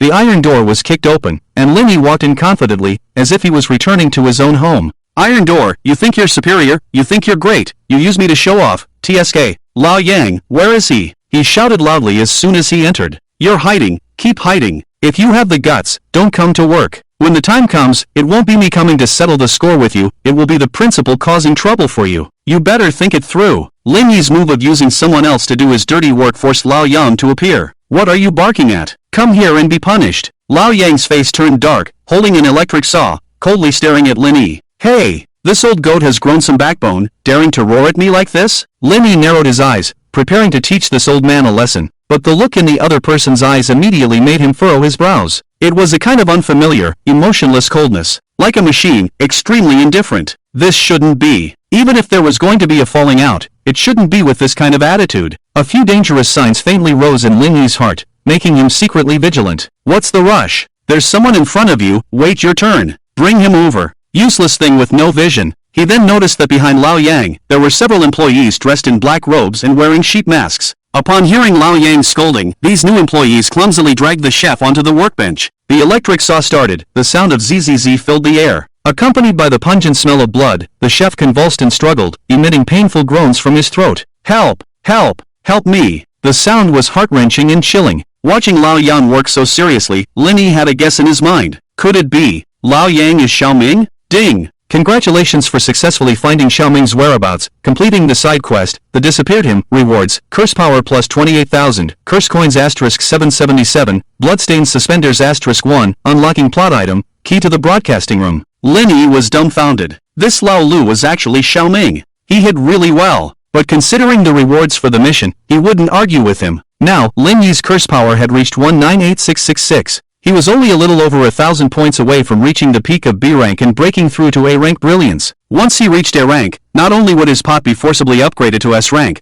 but Lin Yi himself would also have the strength to contend with S rank. If he fused with Emperor Shirtian, his combat power would soar again. With Lilith, his camp would have 3 S rank members. Even if the chief of the evil cult was also S rank, including the dormitory manager Kung Qiu in the unmentionable instance, it would be a 3v3 situation, and the balance of victory would gradually tilt towards Lin Yi. Of course, he also knew that this was just a hypothesis. After all, this was the other party's territory, and the rules would be suppressed when Lilith arrived. Only by completely conquering the instance and removing the other party's fangs would be the most secure method. Bloodstained suspenders, when you wear them, you will have extremely high talents in singing, dancing, rapping, and basketball. Lin Yi was completely speechless. What kind of cursed item is this? Singing? Dancing? Rapping? What the hell? Do they want me to perform acrobatics? But after carefully examining it, he felt that this cursed item still had its merits. He would keep it for now, maybe it would come in handy in the future. Broadcast room key. With this key, you can find the passage to the broadcast room. Looking at the rusty key in her hand, Lin Yi came up with a plan. The power of words is something that students have already experienced firsthand. So, can music also go well with overalls? Lin Yi had a bold idea and decided to try it tomorrow. Hey, I'm talking to you. Why are you standing there? Hurry up, it's your turn. Suddenly, a rough voice shouted in her ear. Lin Yi turned her head and saw it was old Yang, carrying a chainsaw. At this moment, the chef had already been dismembered. The table was covered in bloody chunks of meat, and the strong smell of blood made one's stomach churn. Next, it was Lin Yi's turn to be punished. Hurry up! What are you dawdling for? Old Yang urged again. He looked extremely fierce, but Lin Yi knew he was pretending. Suddenly, a few new employees appeared around him, and even a fool could tell that old Yang was being targeted. Oh! Lin Yi blinked at him and ran up to the stage. Sticky flesh, a disgusting smell, and those cold eyes. Lin Yi took a deep breath and adjusted her mindset. She believed in old Yang. No, it should be Xiaoming who wouldn't harm her. Under the gaze of the sheep-headed man, the chainsaw slowly cut through the skin. Blood sprayed out. The thick, fishy smell filled the air, making people want to vomit. Lin Yi tried hard to control her expression and let out a horrified scream, without revealing any flaws. In fact, she didn't feel any pain at all. Acting, well, I'm familiar with it. Ouch, my elbow ouch, my patella ouch. 3 veins bulged on old Yang's forehead. Your acting skills are really terrible. Can't you change your lines a bit? He really wanted to split Lin Yi's head open and see what kind of rubbish was inside. In fact, he did just that. The chainsaw swung down, and Lin Yi's basketball-sized head flew gracefully through the air, spinning twice before crashing to the ground. Ah, I'm dead. Alright, they've already left, stop pretending. And you're really good at pretending. Old Zhong kicked Lin Yi's body and said disdainfully. Lin Yi opened her eyes and revealed a cunning look. You, as the 6th, naturally can't compare. You hide so well, TSK. He jumped up from the ground, and the head on the ground turned into Teacher Li. Old Yang used some kind of illusion to switch Teacher Li's body with Lin Yi's, in order to deceive those spies. Hee, if it weren't for you causing so much trouble, I wouldn't bother revealing my identity. Taking out a half-smoked cigarette he had saved earlier, old Yang held it in his mouth and squinted his eyes,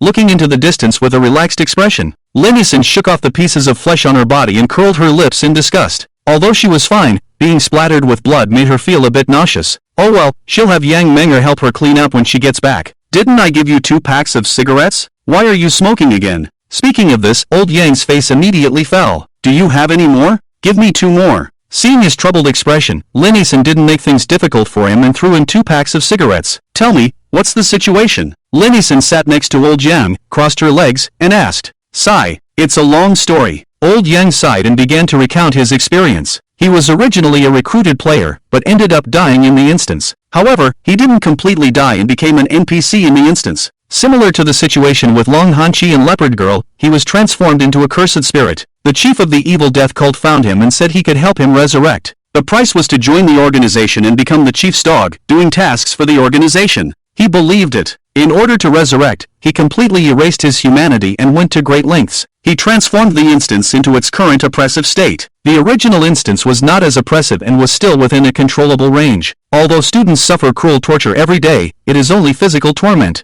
He left himself a way out and deliberately set up a buffer zone in the copy, not doing things to the extreme. He was afraid of being abandoned after he had no value. But he severely underestimated the terrifying level of the chief and underestimated the darkness of human nature. It's too late to regret now. What is the buffer zone you mentioned? It's the dormitory manager. Lin Yi's mouth twitched, his face full of black lines. So it was you who did it. This old man is really a professional little troublemaker. Kuan Shui was played by him. Anything related to Kuan has his shadow behind it. Originally, it was a tool to appease students' emotions. I didn't expect it to be contaminated with a large amount of negative emotions, causing mental breakdown and directly mutating into a resentment entity. And as the resentment intensifies, it grows into a terrifying S level. Soon, it will evolve to SS level, or even stronger. Lin Yi listened and secretly clicked his tongue. Then how do we stop it? It's useless. Old Yang shook his head regretfully. Maybe there was still hope before, but the appearance of the silence rule completely sealed all possibilities. Unless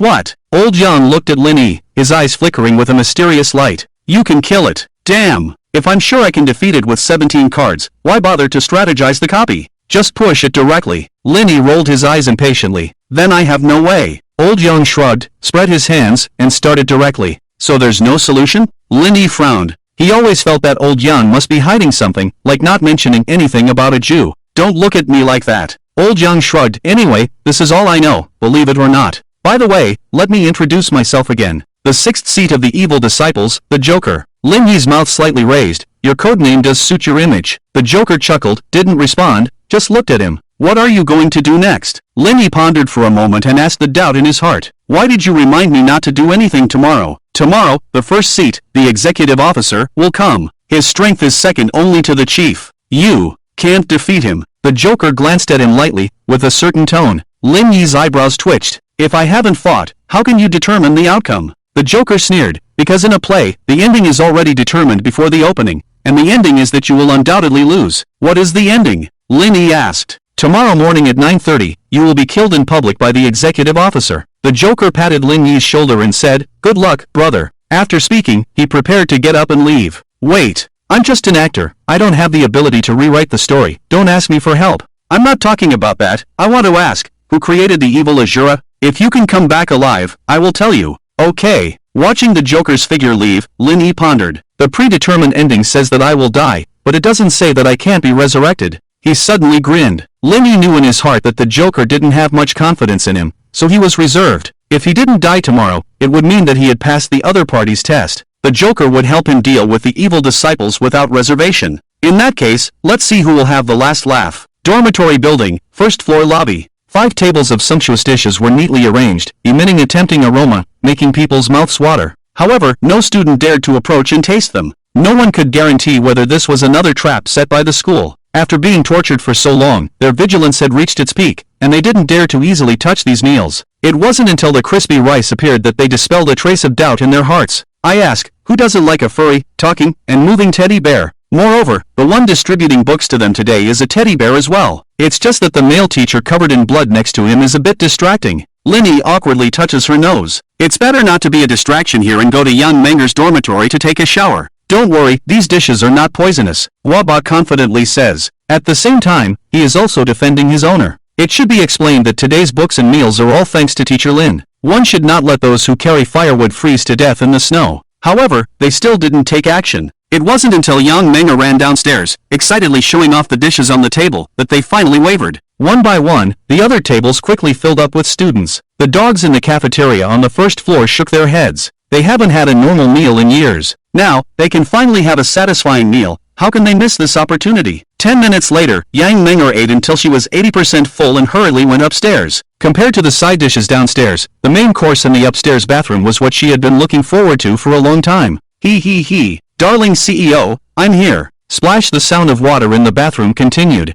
It sounded like a rushing river, sometimes fast, sometimes slow. Amidst the splashing water, the silhouette behind the water curtain could vaguely be seen. Ing-ming. Yang Menger suddenly hummed, her legs feeling weak. For love, unlock 20,000 words of details, funny. JPG, the sound of water gradually stopped. She raised her head and wiped her damp hair, but the scene that had just happened kept appearing in her mind. The book didn't describe it like this at all. What happened to the domineering girlfriend and CEO wife? Why did everything turn out the opposite? After simply blow-drying her hair, she sank into the soft bed, not wanting to move at all. Put on your clothes, don't catch a cold. A warm voice came from outside the bathroom door. Yang Menger answered with closed eyes, her voice lazy and charming. She reached out and grabbed the thin robe next to her, put it on without caring if it was vacuum sealed or not, curled up in bed, wrapping herself up, only revealing a small head. Brother Lin, aren't you staying tonight? Seeing Linny getting ready to leave, she couldn't help but speak up to keep him. She knew what Linny was going to do, but she still hoped that he would stay and accompany her. Linny paused at her words, turned his head, and smiled at her. I'll be back, you rest first. After saying that, he turned and left, leaving Yang Menger with a tall and straight figure. Whew, she breathed a sigh of relief, feeling a bit disappointed. Oh no, how did I become a frustrated little wife? So embarrassing. Her face turned red, and she quickly buried herself in the blanket and fell into a deep sleep, trying not to think about it anymore. Night fell. Linny brought a reclining chair and lazily leaned against it next to the dormitory door. 3 or 4 little bears obediently massaged his legs. Some passing female students looked at him with awe and gratitude. The news of those scumbags being dealt with last night had spread through Guoba to everyone. They all remembered Lin Yi's kindness. Compared to food and books, those scumbags were the ones they despised the most. This Mr. Lin was a good person. With him here tonight, they no longer had to worry about being bullied and could finally sleep peacefully. It had been so many years since they had experienced such a calm and peaceful night. All they hoped for was a simple daily life. Unfortunately, they never got what they wished for. Boom! A muffled sound suddenly exploded in the night sky. Boom, rumble, rumble, dash, thunder and lightning. Pouring rain poured down, making a loud noise as it hit the ground. Linny furrowed his brows inexplicably. There must be something unusual happening. The weather was fine. How could there suddenly be a downpour? He became serious, looking up at the sky. Crack! The dark clouds tore apart, and a dazzling light shone down. He squinted his eyes, looking up at the night sky. His pupils contracted, his body tensed up, and then slowly relaxed. On the top floor of the administration building, there stood a figure in black. Electricity flashes across the night sky, illuminating the darkness, but the shadows have already disappeared as if they had never appeared. Could it be that they wanted to attack me tonight? Linny murmured to himself. Crash, crash dash. The sound of rain grew louder, accompanied by thunder. Go back to your dorms, don't stay in the hallway. Linny waved his hand to disperse the surrounding students. I'll stay here, all of you go inside. His voice was stern, with a decisive tone that brooked no argument. The students looked at each other, hesitating. But in the dorms, they couldn't disobey their teacher's orders, so they obediently went back to their dorms to wash up and sleep. Time passed slowly, and before they knew it, it was already 9 o'clock in the evening. Master, it seems like they won't show up tonight. Woba's voice sounded as he looked at the pouring rain outside. Who in their right mind would come to the dorms to do such things in this terrible weather? Hee, let the bullets fly a little longer. LSB's perseverance is unimaginable for ordinary people. Not to mention that this group of scum has long gone mad. They will definitely come. Linny smiled, not surprised at all. The more thunderous the night, the more it could arouse certain perverted desires. Oh, Teacher Lin, you're on duty again today? As soon as the words fell, a group of people rushed in from the pouring rain. Guoba looked as if he had seen a ghost, his small eyes filled with disbelief. Are they crazy? Is it necessary to go through all this trouble just for some illicit activities? Linny narrowed his eyes slightly, a cold smile playing at the corners of his mouth. You finally came, I've been waiting for you. Hearing his words, everyone was stunned for a moment, then they all showed lewd smiles. Teacher Lin is really something, especially waiting for us to enjoy together. Ha, no need to be polite, let's go, Teacher Lin. Ha, my big knife is already itching, let's begin. Everyone made shameless jokes, completely unaware that the dormitory door had been quietly closed by Guoba. He was quite skilled at playing this trick. Hee, tonight we'll play a different game. Have you heard of bondage play? Linny smirked, his expression mocking. Bondage? Ha, I didn't expect Teacher Lin to be into this kind of thing. Since that's the case, let's try something new.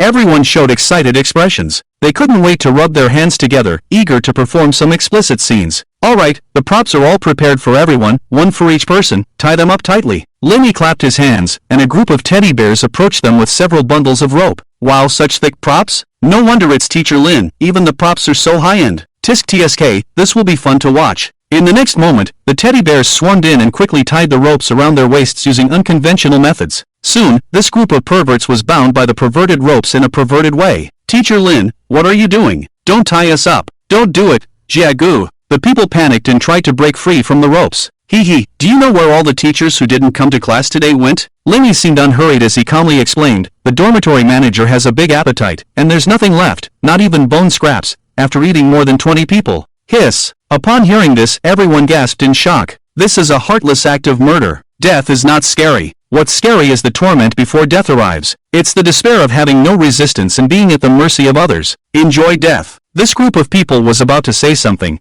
but Lenny had no interest in listening. He had the teddy bears gag their mouths, throw them into the hallway, and let them fend for themselves. After watching the show for so long, I think it's time to come out. Lenny sat on a bench in the hallway, crossed his legs, and smiled faintly. Crash, the sound of a cape waving lightly came from the shadows, and a figure slowly walked out. Let me guess, which seat are you? Elena, teacher. He looked at the newcomer with interest. Although it was just a glance from a distance, Lenny immediately recognized the other person's 36D. In school, there were only 2 people who fit that size. Ah, Joe's was slightly bigger than hers, so she could be ruled out. That left only the tentacle monster, Elena, the teacher. Elena slowly took off her black hood, revealing her exquisite and beautiful face. She looked at Lenny, a sinister smile forming on her lips. I knew you wouldn't come find me at night. Turns out you were raising a little lamb in the dormitory. Elena's face showed a seductive smile, her chest heaving heavily, clearly excited. Not only did you raise a little lamb, but you also slaughtered the big bad wolf. You're quite an ambitious boy. She licked her red lips with her tongue, her eyes filled with greedy desire. Let me reintroduce myself. I am the second seat, the magician of the evil cult. Lenny was slightly surprised by her words. A magician? Does that mean she can't kill him? What? You seem surprised. Elena pouted and glared at him playfully. I'm quite powerful, in all aspects, don't underestimate me. Until now, she couldn't resist teasing him. Is that so? I couldn't tell. Lenny shrugged, completely unfazed. From her position, it was clear that Elena could sit securely in the second seat, indicating that her strength was much higher than the others. But even if she was stronger, could she surpass S rank? Moreover, this wasn't the inner world. Lenny stood undefeated. There was nothing to fear. Oh dear, I'm so sad. Elena pouted her rosy cherry lips, looking as if she was about to cry. Stop pretending. If you want to make a move, do it quickly. I'm not interested in the tentacle monster. Lenny rolled his eyes. Hoof. Elena's breath became fierce, her gaze turned sharp. A terrifying pressure erupted, enveloping Lenny. The famous SSS level clearers from the outside world. Xiong, is that you? The teddy bear by your side? Bah. He looked confused. What does this have to do with me? I'll give you a chance to join our organization and become our partner, otherwise. Elena's gaze turned icy, and she stomped her right foot. Crack. The hard cement floor cracked inch by inch. The entire dormitory building shook. Coupled with the thunder and lightning outside, Elena's momentum actually surpassed A-rank peak. Waba. Master, should I make a move? Waba swallowed nervously and asked in a low voice. What's with your tone? You're Xiong now, not a little dog. Be more assertive. Lenny gave him a look, and Waba immediately understood. Oh, I see. Suddenly, Waba raised his head, his aura suddenly rising, his fur standing on end. Oomph, I didn't expect that I hid so well and still got discovered by you guys. I am Xiong, I'm coming clean. Lenny also cooperated by taking a step back and bowing slightly, pretending to be a loyal servant. Haha, I knew it. The strong ones from the Radiant Realm would never submit to a B-rank loser. Elena's eyes twinkled as she smiled at Waba. How about it? Join our organization, let's grow stronger together and create glory once again. Waba raised his paws seriously. What are the benefits? Of course, the organization's power is beyond your imagination. Strength, cursed tools, authority, and women, even for someone like me, as long as you're strong enough. Elena seductively threw a flirtatious glance and her voice turned sweet and alluring. There's nothing we can't do. Anyone can talk big. Show me something practical. Waba sneered, his face full of disdain. Alright, aside from other things, if you want to break through S rank, you must have the support of rules. By using the rules to completely control curses and transform them into new rules or abilities, otherwise it would be as difficult as reaching the sky. Elena shook her head, but, Waba raised an eyebrow. As long as you pledge allegiance to the chief, you can obtain a certain identity in the copy and gain the support of rules, thus advancing smoothly. I will offer you the perfect method to clear the SSS level, and you will be able to break through the S level completely, becoming a terrifying existence that cannot be described. How do you feel about this offer? Elena enticed skillfully, Our goal is to overthrow the world and build our own kingdom. By then, you will be the hero of the founding, superior to tens of thousands of people. The power of one person is ultimately limited. Think about it carefully. She said a lot. Her manipulative intentions were too obvious. An ordinary person would have surrendered long ago. Unfortunately, he encountered Lin Yi. He had plenty of rules. He had 3 titles alone. Are you just a small fry? However, Elena did reveal some important information. To break through the S level, you need to completely control the curse using the rules. At that time, the curse will no longer rebound, but will merge completely. But if that's the case, won't it become the same as a curse spirit? Lin Yi seemed to sense the scent of a conspiracy. Master, what should we do now? Guoba asked cautiously. Fight?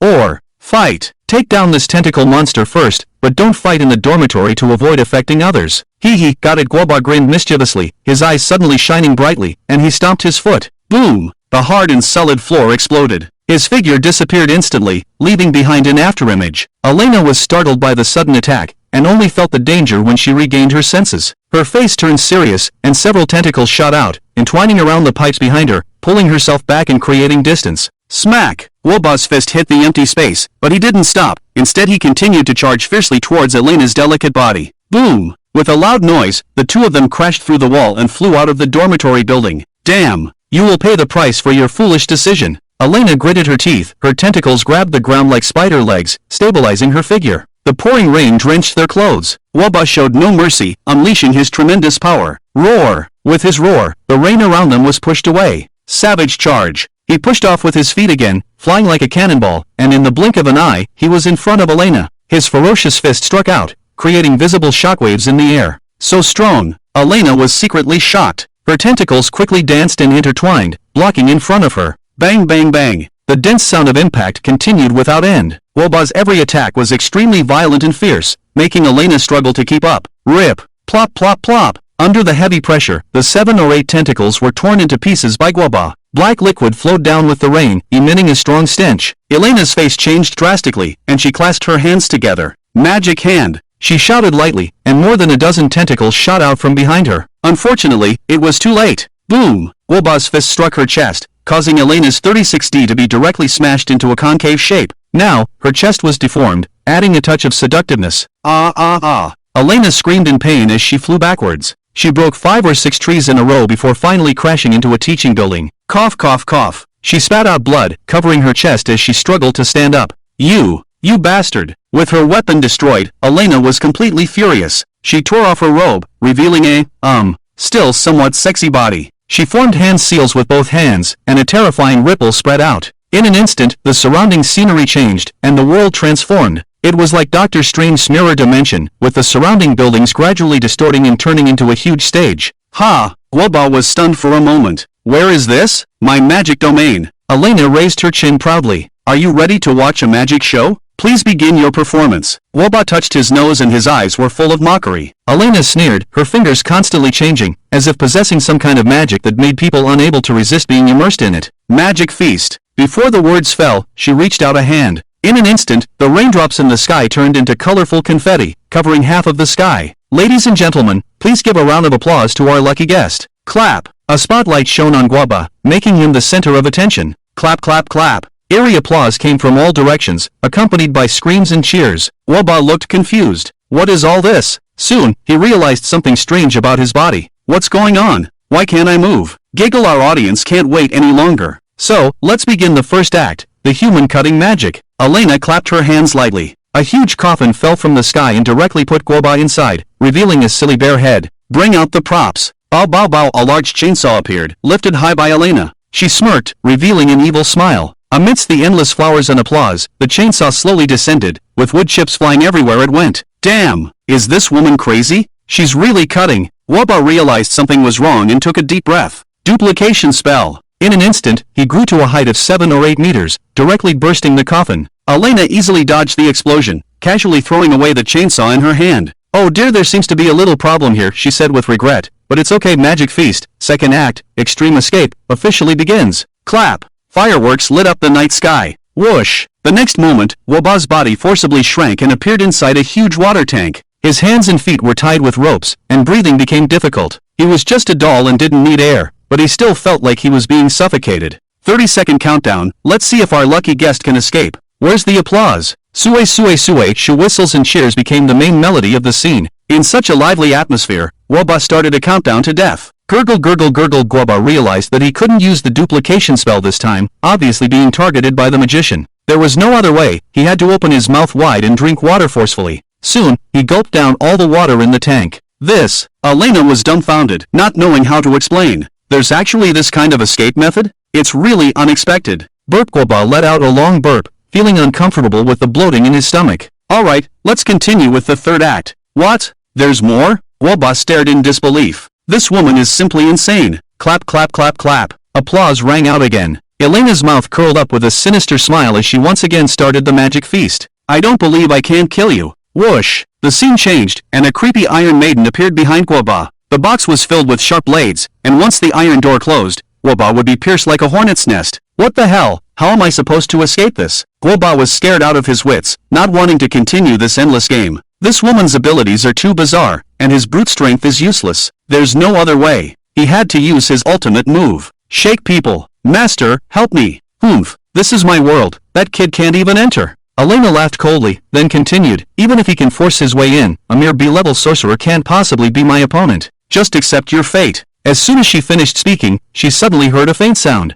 Ha! What's that sound? Elena raised an eyebrow and immediately turned around. Smack! A huge brick directly hit her face, instantly knocking her out. Done. Lenny clapped his hands to remove the dust, feeling relaxed. In the world of Rule 2, he is everywhere. The rules that can suppress him can only be concealed with a mosaic. But what's so great about Elena's magic space? Isn't it just a matter of going in and out as he pleases? Even leaving behind a souvenir inside is no problem. As expected of the master, even a surprise attack from behind looks so cool, said Elena, who had fainted, as the surrounding scene dissipated. Guoba patted his own back, still trembling with fear. If the master hadn't arrived in time, he would probably have met his end here tonight. Alright, stop talking nonsense, let's take her and leave quickly. Yes, my master. Carrying Elena's limp body, the two of them returned to the dormitory. Duty room. Lenny looked at the woman who was tied up with ropes, his face full of frustration. I told you to tie her up, but I didn't tell you to use the binding method from the Sakura country. Guoba chuckled, I'm used to it. Although he didn't understand what being used to it meant, it definitely had nothing to do with Lenny. Master, how should we deal with this woman? Lenny frowned,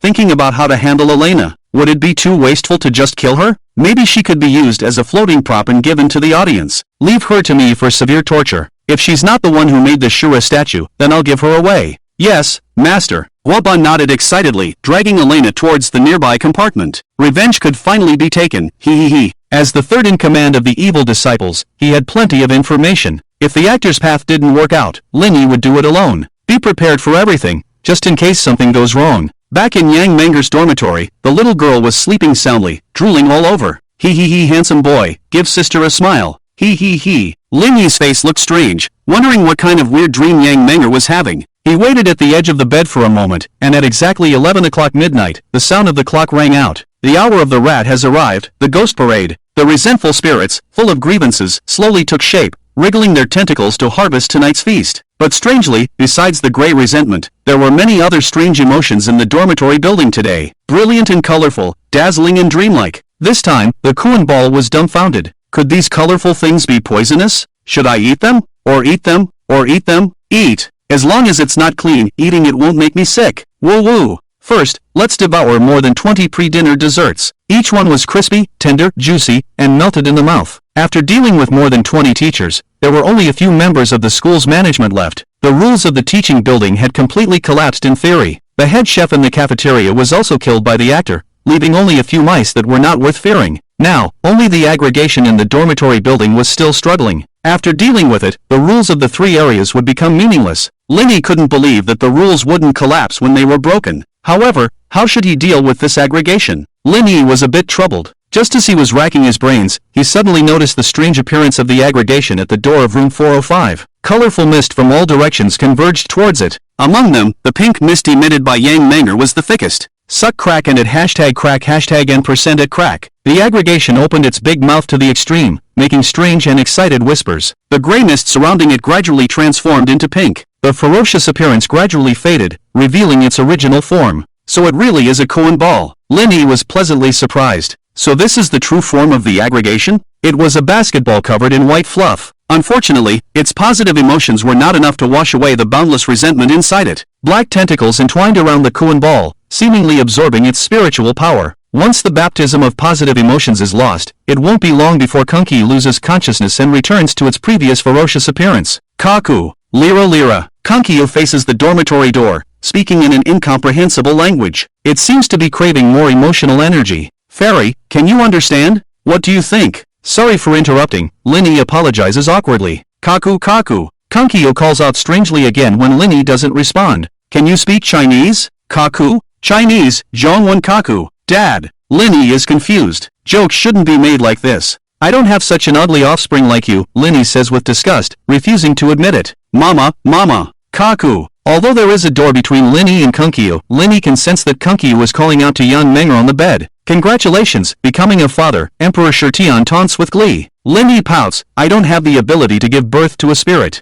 He. Good child, call Mama. I'll make your dad work hard and give you more siblings. He. Suddenly, Yang Menger, who is sleeping, murmurs and laughs intermittently. Mama, Mama. Outside the door, Kunkyu inhales the pink mist emitted by Yang Menger while dancing and calling out for its mother. Linny suddenly realizes. It seems that when Kunkyu absorbs Yang Menger's emotions, it reads the contents of her dreams, causing Kunkyu, who has just regained a trace of consciousness, to have a misconception. It thinks that the child in the dream is itself, mistaking the two as parents. This dramatic development makes Linny both cry and laugh, but also sigh at the unpredictability of fate. Fairy, is there a way to enter dreams? Are you sure you want to do that? Yes. Alright, I'll help you. Linny nods and focuses with closed eyes. Remember, in someone else's dream, they are the absolute dream master. Don't try to resist. If there is danger, shout I am a loser 3 times, and I will pull you back. Linny, what kind of weird code is this? Can't it be something from the mortal world? While speaking, Emperor Shirtian has already finished casting the spell. Linny falls straight down next to Yang Menger and enters the dream. Yang Menger's dream has already changed. Where is this? Opening his eyes, Linny looks around and finds himself in a sea of flowers. Looking around, the flowers are in full bloom, exuding a delightful fragrance. The pink mist in the air carries a faint fragrance, refreshing the heart and mind. The flower petals gently fall on the body, as comfortable as feathers. Is this a dream? Linny reaches out and plucks a petal, smelling its fragrance, feeling content. He. Suddenly, a clear and pleasant voice comes from behind. Turning his head, Yang Menger stands in the depths of the flower sea in a pure white dress, her beautiful face carrying a faint smile, like an angel who has accidentally fallen into the mortal world. Brother Lin, let's go home for dinner. Yang Menger happily runs on thousands of flowers and in the blink of an eye, jumps into Linny's arms. In an instant, before Linny can react, the surrounding scene shatters and disappears. No wonder it's a dream, it's illogical, purely based on imagination. In the moment of Linny's days, the two of them have already appeared on a luxurious round bed. Looking down, their chests are slightly wet. Menger, why are you nosebleeding? Hearing the sound, Yang Menger wipes it with her hand and indeed finds a trace of blood. She quickly takes out a tissue to wipe it, pouting and complaining, annoying. It's all your fault. Why do you have to be so good-looking? Linny, I didn't do anything. I'm going to punish you by making you give birth to 100 children for me. Hiss, this punishment is a bit harsh. Linny takes a sharp breath. Give birth to 100 children? Are you kidding me? Even if I donate, I can't do something so outrageous. Not to mention doing it myself. Humph. Yang Menger arrogantly tossed her head. Anyway, you have to agree. Linny nodded helplessly. Anyway, it's just a dream. Whatever you say goes. In an instant, the surrounding scene began to quickly pass by. Yang Menger got what she wanted, taking charge and vigorously teasing her husband beneath her. This should be Linny's fastest time, with no feeling at all. When he came back to his senses, Yang Menger was already sitting on the sofa with a big belly, watching TV. Is it over? Linny scratched his head, looking at Yang Menger, feeling like something was missing. Honey, my stomach hurts, am I going into labor? Yang Menger groaned in pain, clutching her stomach, and frightened Linny quickly helped her up and rushed to the hospital. Although it was in a dream, the nervousness of becoming a father still existed. Yang Menger was taken to the obstetrics and gynecology department to give birth. At that moment, Linny paced anxiously. Finally, the sound of a baby's hoofbeats came. Congratulations, Mr. Lin, mother and child are safe, it's a girl. The nurse smiled sweetly while holding a basketball. How did you figure out that this damn thing is a girl? Without Cohen, isn't it a girl? The nurse gave him a disdainful look. They actually used process of elimination. Linny had never been speechless like today. The scene changed again. A family of 3 happily together. Linny and Yang Menger cuddled up to each other. It would be perfect if there wasn't a fluffy basketball as a third wheel. Linny didn't forget the purpose of entering the dream. It was to implant false memories into Cohen Xiao. He followed Yang Menger's dream, constantly cultivating feelings with the two of them. Kuan-shou grew up day by day, and she was named Lin Kuan by Yang Menger. The bond between the three of them grew deeper, and Linny gradually fell in love with this world. No disasters, peaceful and harmonious, doing things at sunset and resting at sunrise. He even thought about it. When he retired, he would take his wives and live a fairy-like happy life. During this time, every night, Linny whispered in Yang Menger's ear, subtly telling her about an organization called the Evil Death Cult that would come and take their child. Under constant suggestion, the dream began to quietly change. The blissful and happy life lasted for 10 years. When Lin Kuan turned 12, their beautiful life was suddenly shattered by unexpected visitors. They were a group of mysterious people dressed in black robes and wearing crow masks. Without a word, they began to kill. Overnight, the town they were in was bathed in blood. The terrible news arrived suddenly and forcefully, catching everyone off guard. Lin Kuan was captured as a monster, and Linny died in the process of resisting. Yang Menger collapsed on the spot, and the dream shattered. Then came the second dream. It started off happily, but ended tragically. Lin Kuan was imprisoned, and Linny encountered an accident. Over and over again, reliving the cycle of happy and tragic dreams endlessly. Linny's head was about to explode, unable to distinguish between reality and dreams. At this moment, in room 405, Emperor Shirtian silently observed the reactions of the two people and the ball. It had been 7 or 8 hours. Although the pink mist became denser, a touch of crimson appeared in the mist at some point. Linny lay on the bed, tightly hugging Yang Menger, trembling all over, seemingly extremely afraid. Tears rolled down Yang Menger's face, her crying echoing in room 405. Kaku, Kaku, evil death cult. Kill, kill, kill. Kuan-shou in the corridor appeared extremely irritable, her killing intent overpowering her resentment. The gray mist around her turned blood red, with strands of blood vessels entwined on her body, emitting a sinister aura. No, if this continues, it will only make the fusion more uncontrollable, which is counterproductive. It must be stopped. Emperor Shirtian pondered silently. Immediately, her soul flew out from Lingy's brow, slowly floating to the front of the bed, and her hands covered the foreheads of the two people. Buz's spiritual power surged out, enveloping the two of them. Soon, the dream shattered layer by layer. Yang Menger's crying abruptly stopped. Linny Huan slowly opened his eyes, still seemingly immersed in a dream and not fully awake. Looking at the teary-eyed young Menger in front of him, he suddenly panicked. "Wife, are you okay?" Seeing this, Yang Menger quickly threw herself into Lin Yuan's arms, sobbing. "Woo-woo, husband, I'm so scared. I just had a very long dream." Yang Menger's tone was full of grievances and fear. Lin Yuan patted her back, comforting her. "It's okay, it's all over now. Woo-woo." After a long time, the two calmed down. After experiencing 10 lifetimes of dreams, the emotional bond between them became even closer, surpassing that of ordinary couples. Yang Menger's youthful cheeks gained a touch of maturity as a wife, and she tightly embraced Lin Yuan's neck. "LNGE, can we not have children in the future?" "WI." Lin Yuan was puzzled. Yang Menger pouted, not very happy. "What if we have another ball? Wouldn't we be repeating the same mistakes?" "Kakuka." Hearing this, Kunkiyu outside the door felt a bit uncomfortable. His own mother actually despised him. Sob sob sob, who understands, blue thin mushroom. No, they are all evil followers. As long as he kills all these bad people, Mama won't dislike him anymore. Thinking of this, Kunkiyu suddenly took a deep breath. A gentle breeze swept through the entire dormitory building. Massive emotions were swallowed into its belly, transforming into a vast energy that broke through the bottleneck. "Kakuka, Kakuka," a crisp and clear childlike voice echoed. The grim tentacles directly collapsed, turning into mist and being swallowed along with other emotions. When all the emotions in the dormitory building were consumed, only a chubby white fluffy ball remained in the hallway. "Daddy, Mommy, open the door quickly." Kunkiyu wiggled its plump buttocks and called out in a childish voice. Its figure began to slowly shrink, and its tone became weak. Inside the dormitory, the two were startled, hesitating whether to open the door and let Kunkiyu in. "Fairy, what do you think?" Lin Yuan turned his gaze to Emperor Shirtian floating in the air. She was the most knowledgeable here and might know something. Emperor Shirtian pondered for a moment and nodded. "It's about to break through, it probably just wants to find a place to sleep." Upon hearing this, Kunkiyu outside the door thanked them in a childish voice. "Thank you, beautiful auntie." Auntie?" Hearing Kunkiyu's childish address, Emperor Shirtian's beautiful face suddenly darkened. But after a moment's thought, if she were to be called sister, wouldn't she have to call Lin Yuan uncle? That would mess up the generations. Forget it, why bother with a child, really? With a swoosh, she directly dove into Lin Yuan's eyebrows, sulking alone. The two looked at each other, feeling a bit helpless and amused. Lin Ge, who is this sister? An elder. Oh, young Menger didn't ask further, as she had absolute trust in her husband. Squeak! The dormitory door opened. Kunkiyu quickly ran onto the bed and snuggled into Yang Menger's arms, rubbing against her. Then it bounced and hugged Lin Yuan's leg, acting spoiled. "Daddy, hungry, want food."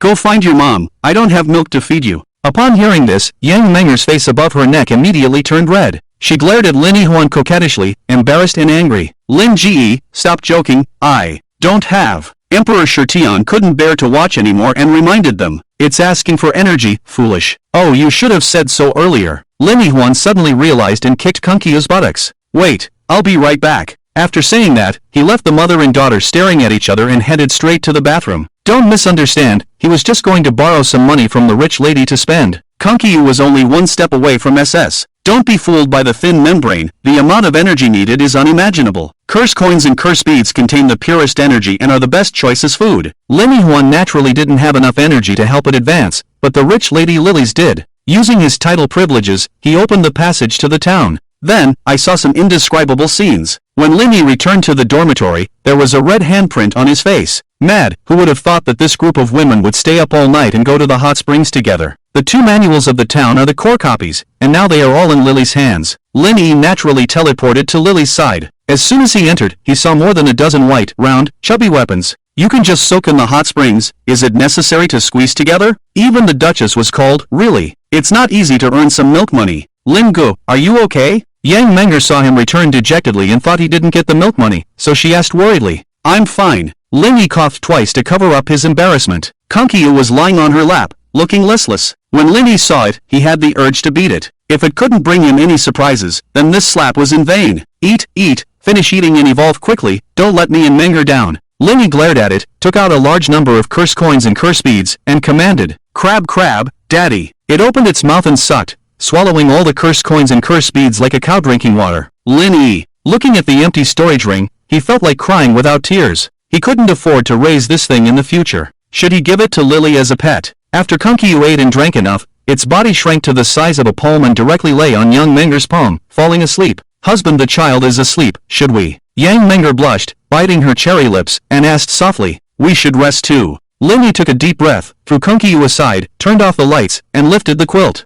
In the room, the spring scenery was boundless, indescribable. The next morning, Yang Menger hung Kunkiu on the keychain as a pendant. She went to the classroom early and immersed herself in the ocean of knowledge. After Linny finished washing up, he went straight to the duty room on the first floor. Master, this woman is really stubborn, we can't get anything out of her. After a night of torture by Guaba, Elena didn't say a word. She was waiting for the arrival of the first executor. Let me handle it. Linny waved his hand and walked into the duty room. The sexy and charming Elena was hanging upside down in midair in a shameful posture, tied up with ropes. Her face was haggard and slightly pale. Hee, don't waste your energy, I won't tell you anything. Elena sneered coldly, closed her eyes, and ignored him. I haven't even asked any questions yet, and you're already refusing. Are you trying to hide something? Linny stood in front of her, smiling playfully. Elena opened her eyes, disdainfully said, you just want to know who made the Shura. Sorry, I won't tell you. Not at all. Linny pretended to be mysterious, smiled faintly. What I want to ask is not that. I have already found the maker.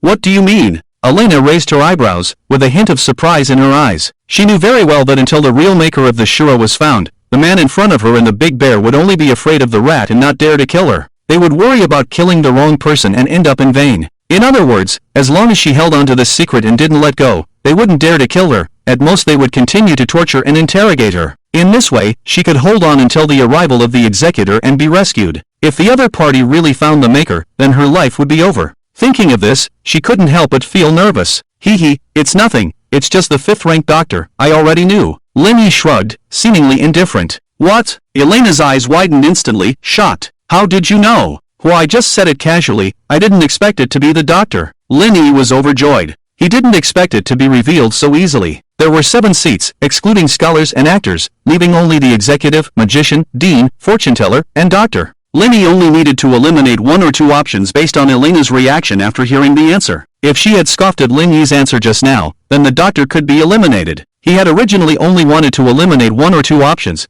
but he didn't expect to directly guess correctly. You tricked me! Elena roared with her eyes wide open. The secret she had hidden all night was exposed by Linny in just a few words. This made her feel both ashamed and angry. Oh, I was just guessing. I didn't force you to admit it. Look at how worked up you are, really. Linny sarcastically mocked. Elena roared in anger, struggling to strangle Linny, but her hands and feet were bound, and she couldn't do anything. Enough, losers eat dust, might is right, you can die now. Linny sneered, taking out the spine sword from his pocket. No, I still have value to use, don't kill. Watching the swinging bone sword, Elena's pupils suddenly dilated in fear. Pfft, the sword flashed and pierced through her chest, assassinating her on the spot. You promised to draw lots and give it to someone. We can't go back on our word. Elena's eyes were filled with unwillingness. I am the second seat of the evil death cult, an A-level peak powerhouse, the current manager of the instance. How could I die here? It's impossible. I must be dreaming. Yes, that's right. I just need to wake up, then everything will be fine. Elena muttered to herself, her eyes starting to lose focus, until they completely lost their light. Lenny sighed and pulled out the spine sword. He didn't have the habit of sparing anyone.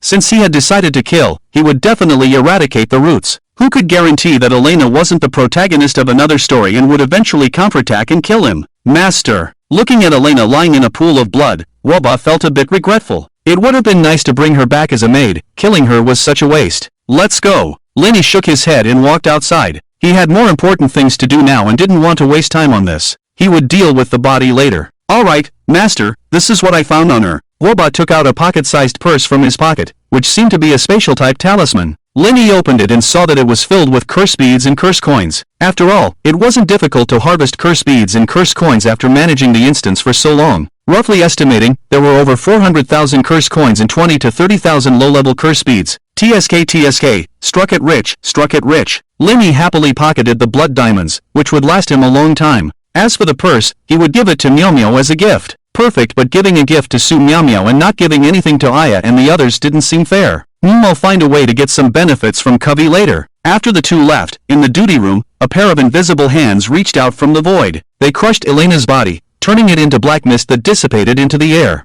Before the black mist completely dissipated, a soul was taken away by the big hands, treading the river of time, going against the current. Who should I give it to? The visitor from beyond the sky rubbed his chin, his voice gradually fading away. Zien! Hey, is Choya there? Is Choya there? You've got the wrong person. Accompanied by a piercing noise, Lingyi's magnetic and sexy bubble voice echoed from the school's broadcast. The first drop of rain falls from the cloudy sky, the first gust of wind glides across the horizon, the first snow dances in the stillness, the first ray of light melts into our eyes. Feeling the evening rain, feeling the morning breeze, feeling the night snow, let us all feel the breath of youth. A song, the you of the past, dedicated to the seven of you. I wish that every time you look up, you can touch the moon. I wish that every time you look up, you can welcome the dawn. Once dreamed of traveling the world with a sword, witnessing the prosperity of the world. The pleasant sound of the guitar playing, accompanied by Lingyi's unique singing skills, creates beautiful pictures. Everyone unconsciously slows down their pace and listens to the charm of music. Lingyi holds the props of the plot, the recording studio key, and finds the recording studio hidden in the teaching building.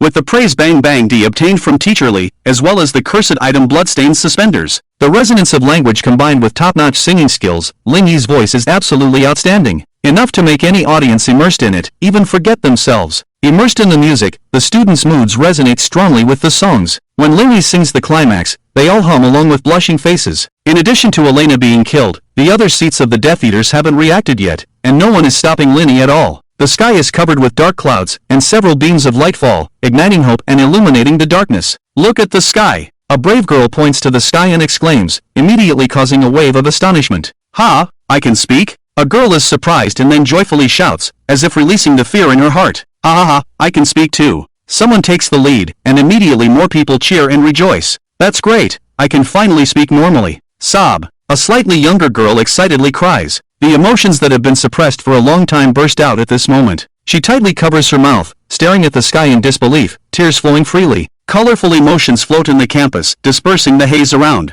The sky breaks open, illuminating the earth. The radiant sunlight shines on the earth, driving away all the cold. All the resentment, anger, and hatred in the academy are dispelled, leaving only warmth and hope. At the same time, in the other world, Jojo pushes open the door of the wooden house and looks up at the dust falling down. They are turning into visible speed into pure white, crystal clear snowflakes. It's been a long time since I've seen such a beautiful snow scene, so comfortable. She stretches lazily, revealing her graceful and slender figure. As she stretches her arms, her full chest sways along, almost blinding people. At this moment, hurried footsteps suddenly come from outside the wooden door. Jojo, he actually did it. The actor appears in front of Jojo, stepping on sheep hooves. He still has a long way to go. Jojo smiles slightly. His potential is indeed extraordinary, but he lacks training. This level of achievement is not enough for him to dominate. She lights a cigarette, her gaze deep. Jojo, should we help him? The actor hesitates to ask. If he could choose, he hopes that Lingyi can save this decaying world. Help? Jojo chuckles and shakes her head. Why should we help him?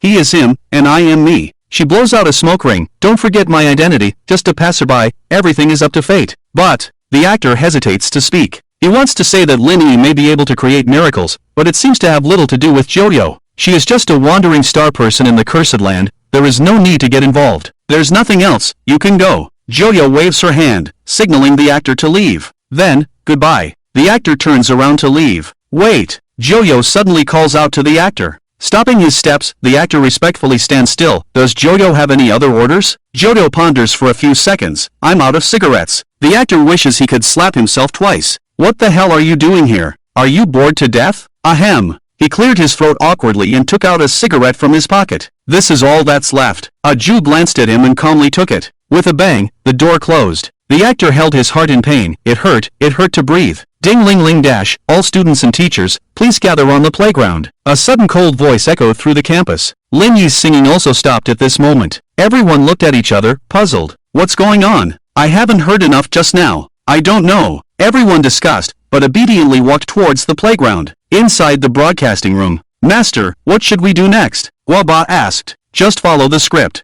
You stay here to play the background music. I'll go meet that executive. Lin Yi threw a mobile phone to Guoba, telling him to play some passionate and exciting music whenever he had the chance, to enhance the emotional fluctuations. Although Guoba didn't understand what BGM was, he still knew how to play music. On the playground, Lin Yi stood in the most conspicuous position on the platform, scanning the surroundings. The students entered one after another. On the dusty and leaf-covered playground, the students stood in neat rows, and there were a dozen or so scattered teachers. At this moment, Guoba's BGM arrived at the scene. A Jin fell in love with a Chang and another, a night without stars, huh? Lin Yi almost spurted out a mouthful of old blood. What the hell is this? Poochie. Yang Menger in the crowd couldn't help but burst into laughter. Soon, the laughter infected others, and everyone couldn't help but laugh. The joyful atmosphere dispersed the last trace of gloom in the sky, revealing a clear and sunny blue sky. Is this a case of a blind cat encountering a dead mouse? Lin Yi rubbed his temples and couldn't help but smile bitterly. It turns out that you can always trust Guoba, just like the snake god. But the good times didn't last long. Just as the BGM ended, several men in suits and leather shoes entered the playground under the escort of a group of elephant security personnel. With their arrival, dark clouds once again appeared in the sky. The oppressive feeling was terrifying. The students fell silent, and many timid girls fainted directly, scaring 3 or 5 of them. The originally joyful and harmonious atmosphere was broken, and a heavy and oppressive atmosphere lingered in everyone's hearts. Why are you standing so high, teacher? One of the mature middle-aged men, with a gloomy expression, stared at Lin Yi. Lin Yi restrained his smile and slowly descended from the platform. Stand high, P. Far. He calmly said,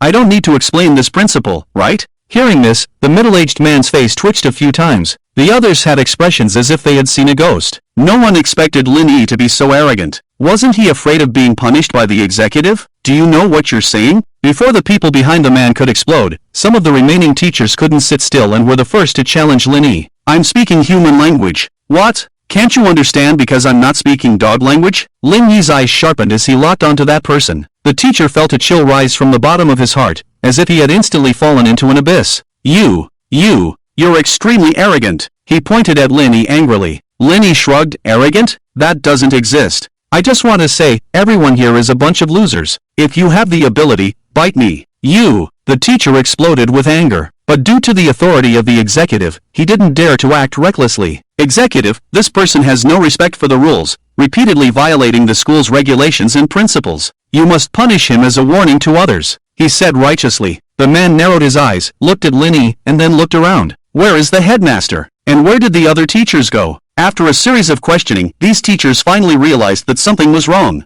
In such a large academy, why are there only a few dozen faculty members left? Where are the others? Just as they were bewildered, Lin Yi calmly spoke up.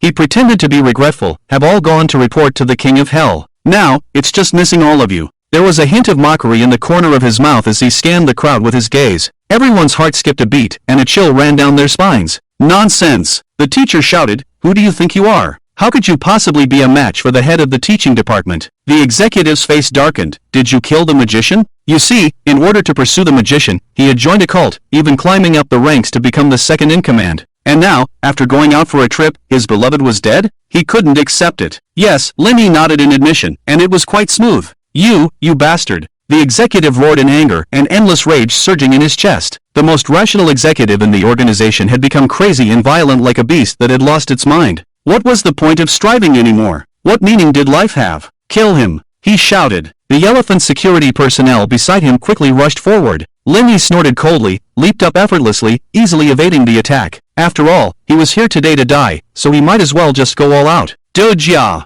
The earth gradually awakens, a ray of dawn breaks the silence of the night. The BGM of Guoba suddenly resounded at this moment. The scene immediately ignited. Emperor Shirtian could only accompany the two of them in their madness. Armor fusion, battle clothes covering, power amplification. He was like a war god, domineering and unstoppable. Boom! He punched and sent the leading elephant security personnel flying, then followed up with a kick to fend off the elephant attacking from the side. A series of actions were like special effects in a movie. Incredibly cool. So cool! Yang Menger let out a fangirl-like scream, her eyes filled with hearts. For a moment, everyone's attention shifted to Linny and his cool battle armor. The scene was boiling, and the students were filled with excitement. Fortunately, this was a girls' high school. If it were a boys' high school, the scene would definitely go out of control. No boy could resist the allure of armor. Moreover, being able to stand up against the school's tyranny, what a magnificent image! Even if he was a scumbag, he was still worth liking. The executive watched as Linny slaughtered everyone, his eyes filled with killing intent. I don't care who you are, today, you must die, he growled, gesturing to several men in suits behind him. In an instant, they all formed hand seals. A curse aura erupted. It was unknown what secret technique these people used, but the aura of the Moon Realm was directly elevated to the Sun Realm. 6 PK-level spellcasters joined forces to unleash their secret technique. A terrifying wave of energy swept through, horrifying everyone. Die! The executive roared, chop him into minced meat. In the next moment, 2 thick and sturdy demon horns grew from the heads of the 6 men, their muscles bulging, tearing open their suits to reveal a strong and muscular physique. Bang! Linny kicked away the demon person who pounced on him, but was hit in the abdomen by a whip kick from someone else. He flew backwards and fell to the ground. Ha ha ha! Seeing Linny's defeat, the executive burst into laughter. I thought you were so powerful. Is that it? Too weak. Everyone looked down on Linny lying on the ground, their faces filled with mockery. You guys are really noisy. Linny slowly stood up, stretching lazily. You should exercise more, otherwise you really are too weak. Emperor Shirtian sincerely expressed his disdain. Well, since there's a fairy here, I'll take a break. Fairy, keep up the good work. With that, Linny handed over control of his body to Emperor Shirtian. Congratulations, player, you have successfully recovered your main account password, game login successful. Open. 2 red rays shot out from the eyes of the armor, and a terrifying aura spread. Hiss! The students gasped, feeling the temperature around them drop to freezing point. So scary. Who is he really? The momentum of Emperor Shirtian grew stronger and gradually surpassed everyone else. Who are you? The executive raised an eyebrow, sensing the dangerous aura. Rakshasa Emperor Shirtian. Accompanied by a deep voice, a terrifying pressure burst forth from his body. Everyone's breathing stagnated, their heads buzzing. Rakshasa Emperor Shirtian. The executive's pupils contracted. What an impressive name, never heard of it. Ha! Emperor Shirtian sneered. You should thank your ignorance, at least this way, you won't wet yourself in fear. With that, Emperor Shirtian summoned the spinal sword. A blood sea shadow appeared behind him, forming a barrier that enveloped all the students, protecting them from the aftermath. Stop playing tricks and kill him. The 6 demon men immediately took action. Emperor Shirtian raised his hand, and the bone blade shimmered in the sunlight. Slaughter, about to bloom, she murmured. Swinging the sword, a crimson light bloomed, like blood moon spilling down. Dazzling and stunning. Poochie! All 6 demon men were cut in half at the waist. Blood gushed out, staining the lawn red. Wow! Husband, so handsome. This is my husband. Why are you shouting? Oh my, I can't take it anymore. I need to change my pants. Emperor Shirtian glanced indifferently at the group of infatuated people. At a time like this, shouldn't you be shouting for the YY Emperor Ace? And 666.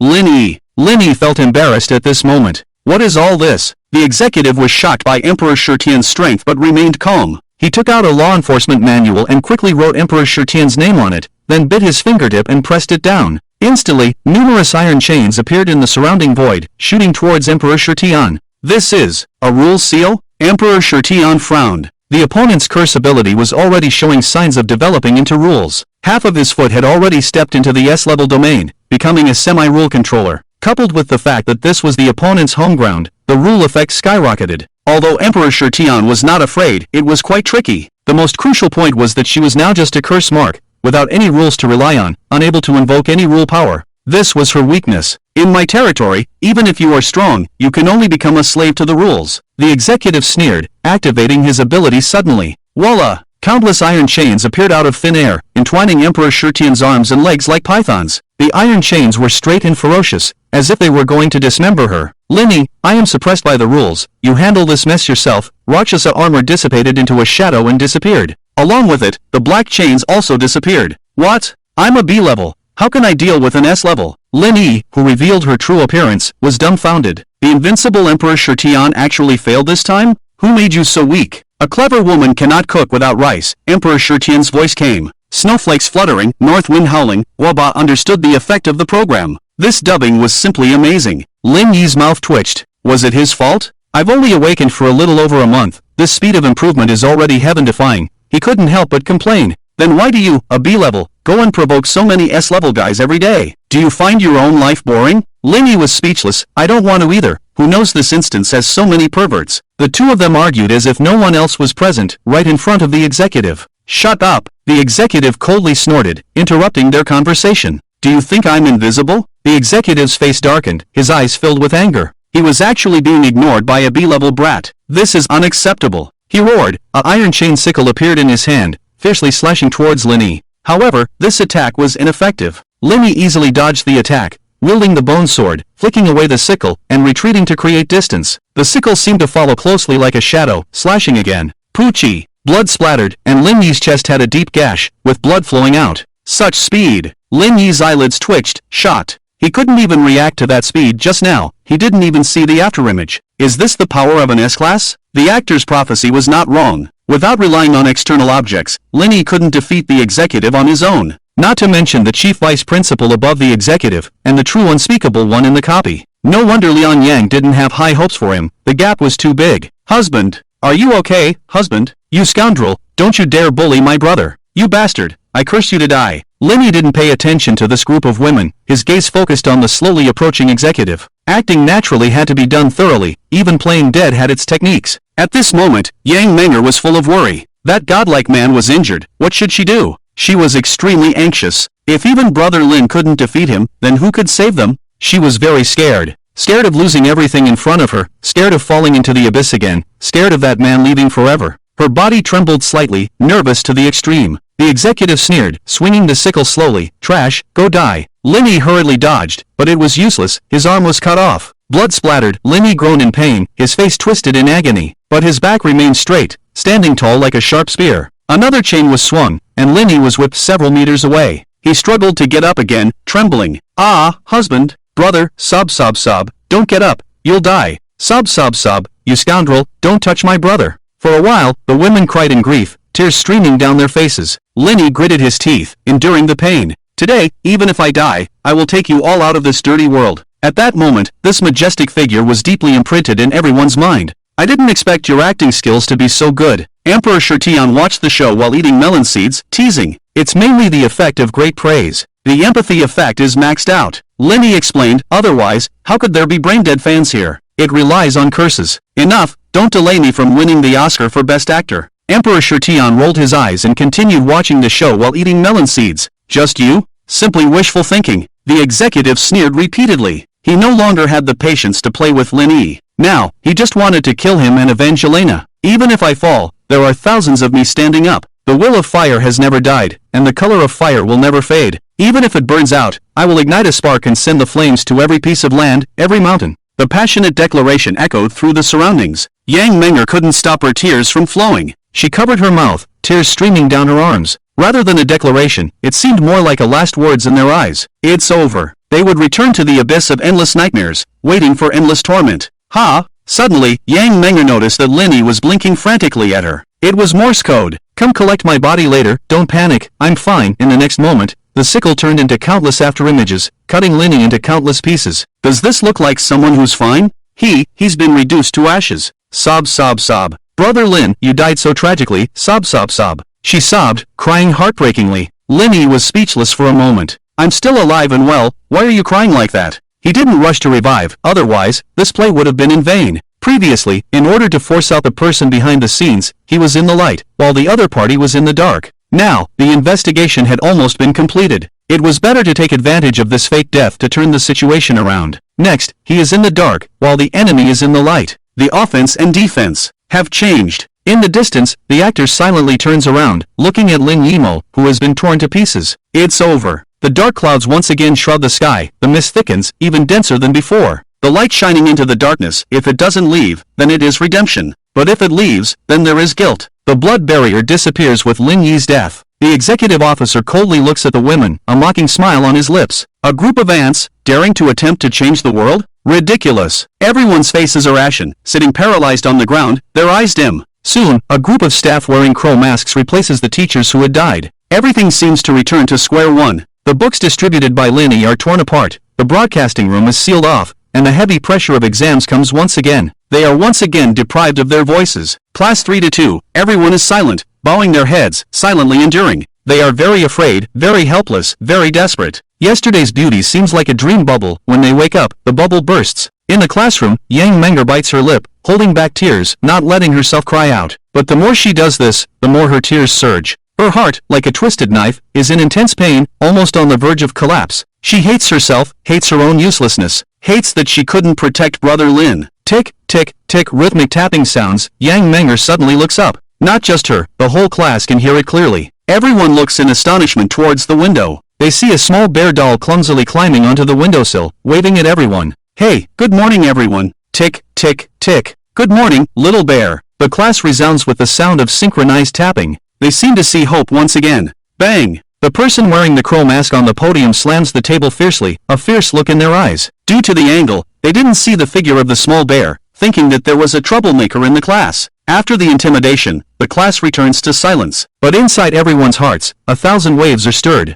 The little bear is still here, which means Teacher Lin might not be completely gone. Yang Menger also realizes that the message Lin Yi conveyed at the end was actually true. Inner world, medical room. The executive officer, dressed in a suit, has a gloomy expression as he finds the 5th-ranked doctor in charge of this place. The magician is dead. Why didn't you take action? He glares angrily at the man in the white coat in front of him, shouting and questioning. The doctor furrows his brow. I'm sorry, Your Excellency, the executive officer. We are also very sorry for the magician's death. The executive officer becomes even more furious upon hearing this. I don't want apologies. Tell me, where is the chief? He must have a way to revive Elena. Your Excellency, please calm down. The doctor remains calm and composed throughout, his expression unchanged. Tell me, where is the chief? Angry and growling, the executive officer grabs the doctor's collar, his eyes wide and bloodshot. Your Excellency, please understand your own identity. Anger won't solve the problem. He gently pushes the executive officer away, his gaze still cold. Since the chief refuses to see me, then I'll go find him.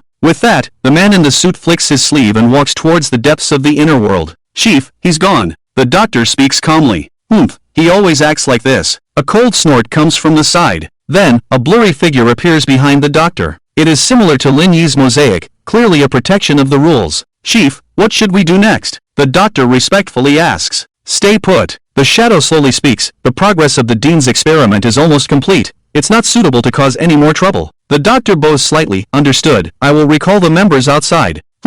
After a day of anxiety, Yang Menger finally manages to hold on until nightfall. Hastily eating 2 bowls of plain rice in the cafeteria, she quietly makes her way to the playground amidst the mist. Who's there? A patrolling elephant suddenly shouted. Yang Menger trembled all over and stopped in her tracks, her face turning pale. Just as the other party was about to discover her, a furry bear paw covered her mouth and dragged her into the bushes.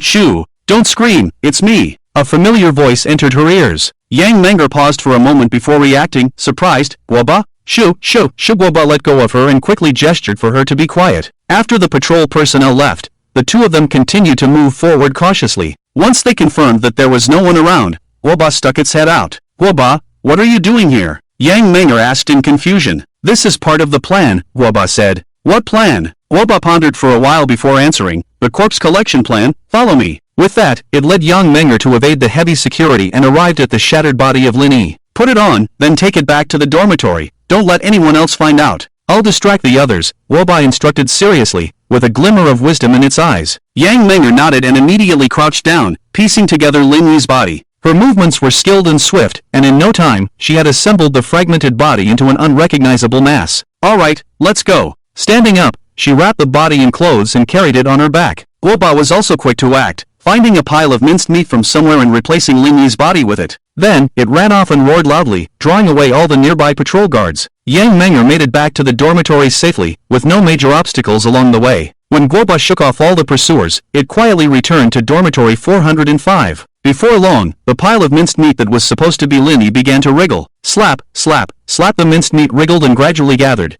transforming back into the original form of Lin Yi. Yang Menger widened her eyes and stared at the eerie scene before her. Ahem, I'm back, Lin Yi coughed dryly. She stood still for a moment, then threw herself into Lin Yi's arms, crying loudly. Woo, it's great, Lin Gu, you're okay. Silly girl. Lin Yi affectionately rubbed her head and smiled gently. How could anything happen to me? Now was not the time for sentimental moments. Having successfully transitioned from light to darkness, Lin Yi had to act quickly. He instructed Yang Menger to stay in the dormitory obediently, while Guoba stayed behind to guard the dormitory building. Lin Yi activated the door with the number 909 and entered the inner world directly. With the tidal effect activated, he transformed into a shadow and stealthily headed towards the disciplinary hall. Strange, the rule suppression has loosened? Lin Yi discovered that his rule 2, ubiquitous, seemed to be usable in the inner world, which delighted him. With a thought, he was instantly transported to the disciplinary hall. At this moment, the two-legged sheep were leisurely smoking, with cigarette butts piled up at their feet. Hey, enjoying yourselves, huh? Lin Yi teased playfully. The two-legged sheep turned their heads and their eyes widened. Holy shit, you're faking your death. Lin Yi rolled his eyes. You only saw the ending of the drama, don't you know there's a sequel? The actor, upon hearing this, had a sudden realization. I understand, master. Stop fooling around, let's talk about how we should cooperate next, Lin Yi asked directly. The actor blew a few smoke rings and began to reveal the situation within the organization. Since Lin Yi had passed his test, he was willing to give it his all, regardless of the final outcome.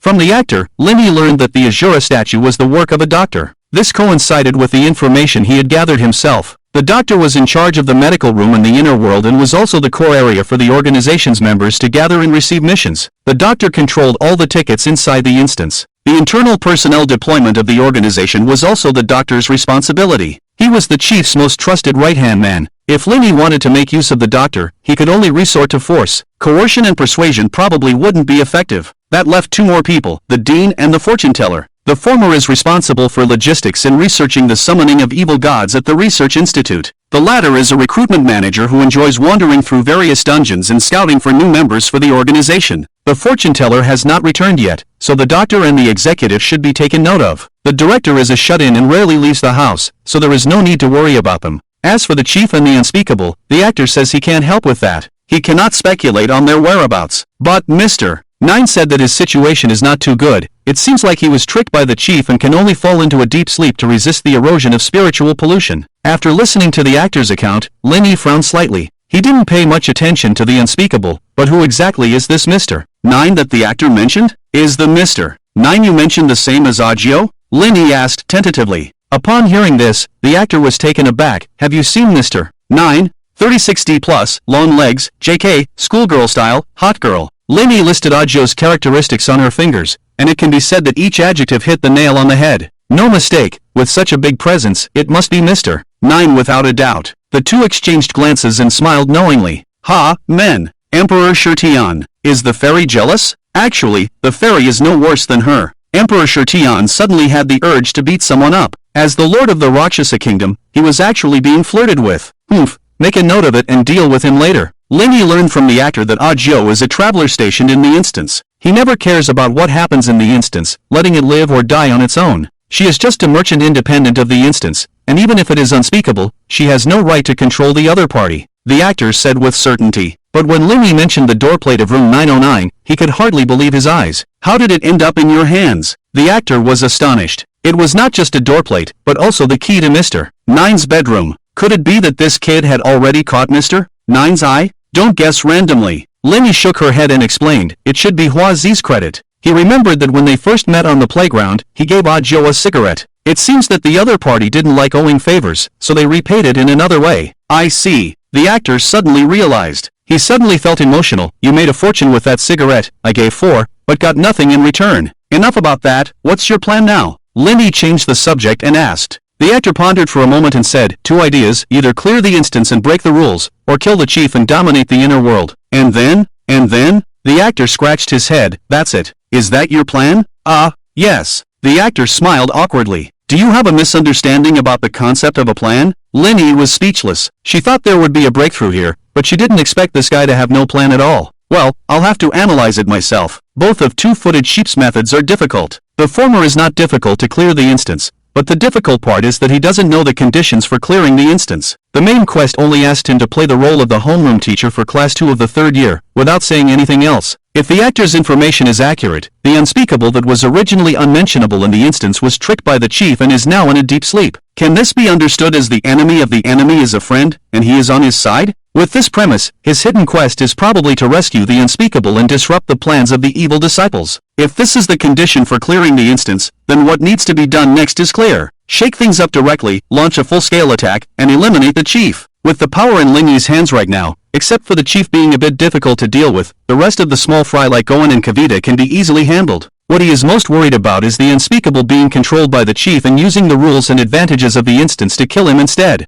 I sense the aura of Azura. Suddenly, Emperor Shirtian's voice echoed in his mind. What's going on? Lin Yi was surprised. I'm not sure, it seems to be coming from the direction of the research institute. Emperor Shirtian's tone was filled with excitement. She came to the instance to find the god of Azura. After working so hard for so long, she finally sensed the aura of Azura. How could she not be excited? Could it be that the dean has successfully summoned the evil god? The actor also sensed the presence of a stranger and his expression changed. Let's go and take a look. Lin Yi's face became serious, and she ran towards the research institute first. The actor followed closely behind. Research Institute, Laboratory. A metal altar filled with various pipes stood in an empty hall, where many researchers in white robes came and went. In the center of the altar, numerous obscure and incomprehensible runes circulated endlessly, emitting a crimson light. Terrifying energy was continuously transported into the altar through the pipes, and the incomprehensible data was displayed on the large screen behind. However, there was a percentage accuracy bar in the center of the screen. Currently, the accuracy bar had reached 83% and was slowly increasing.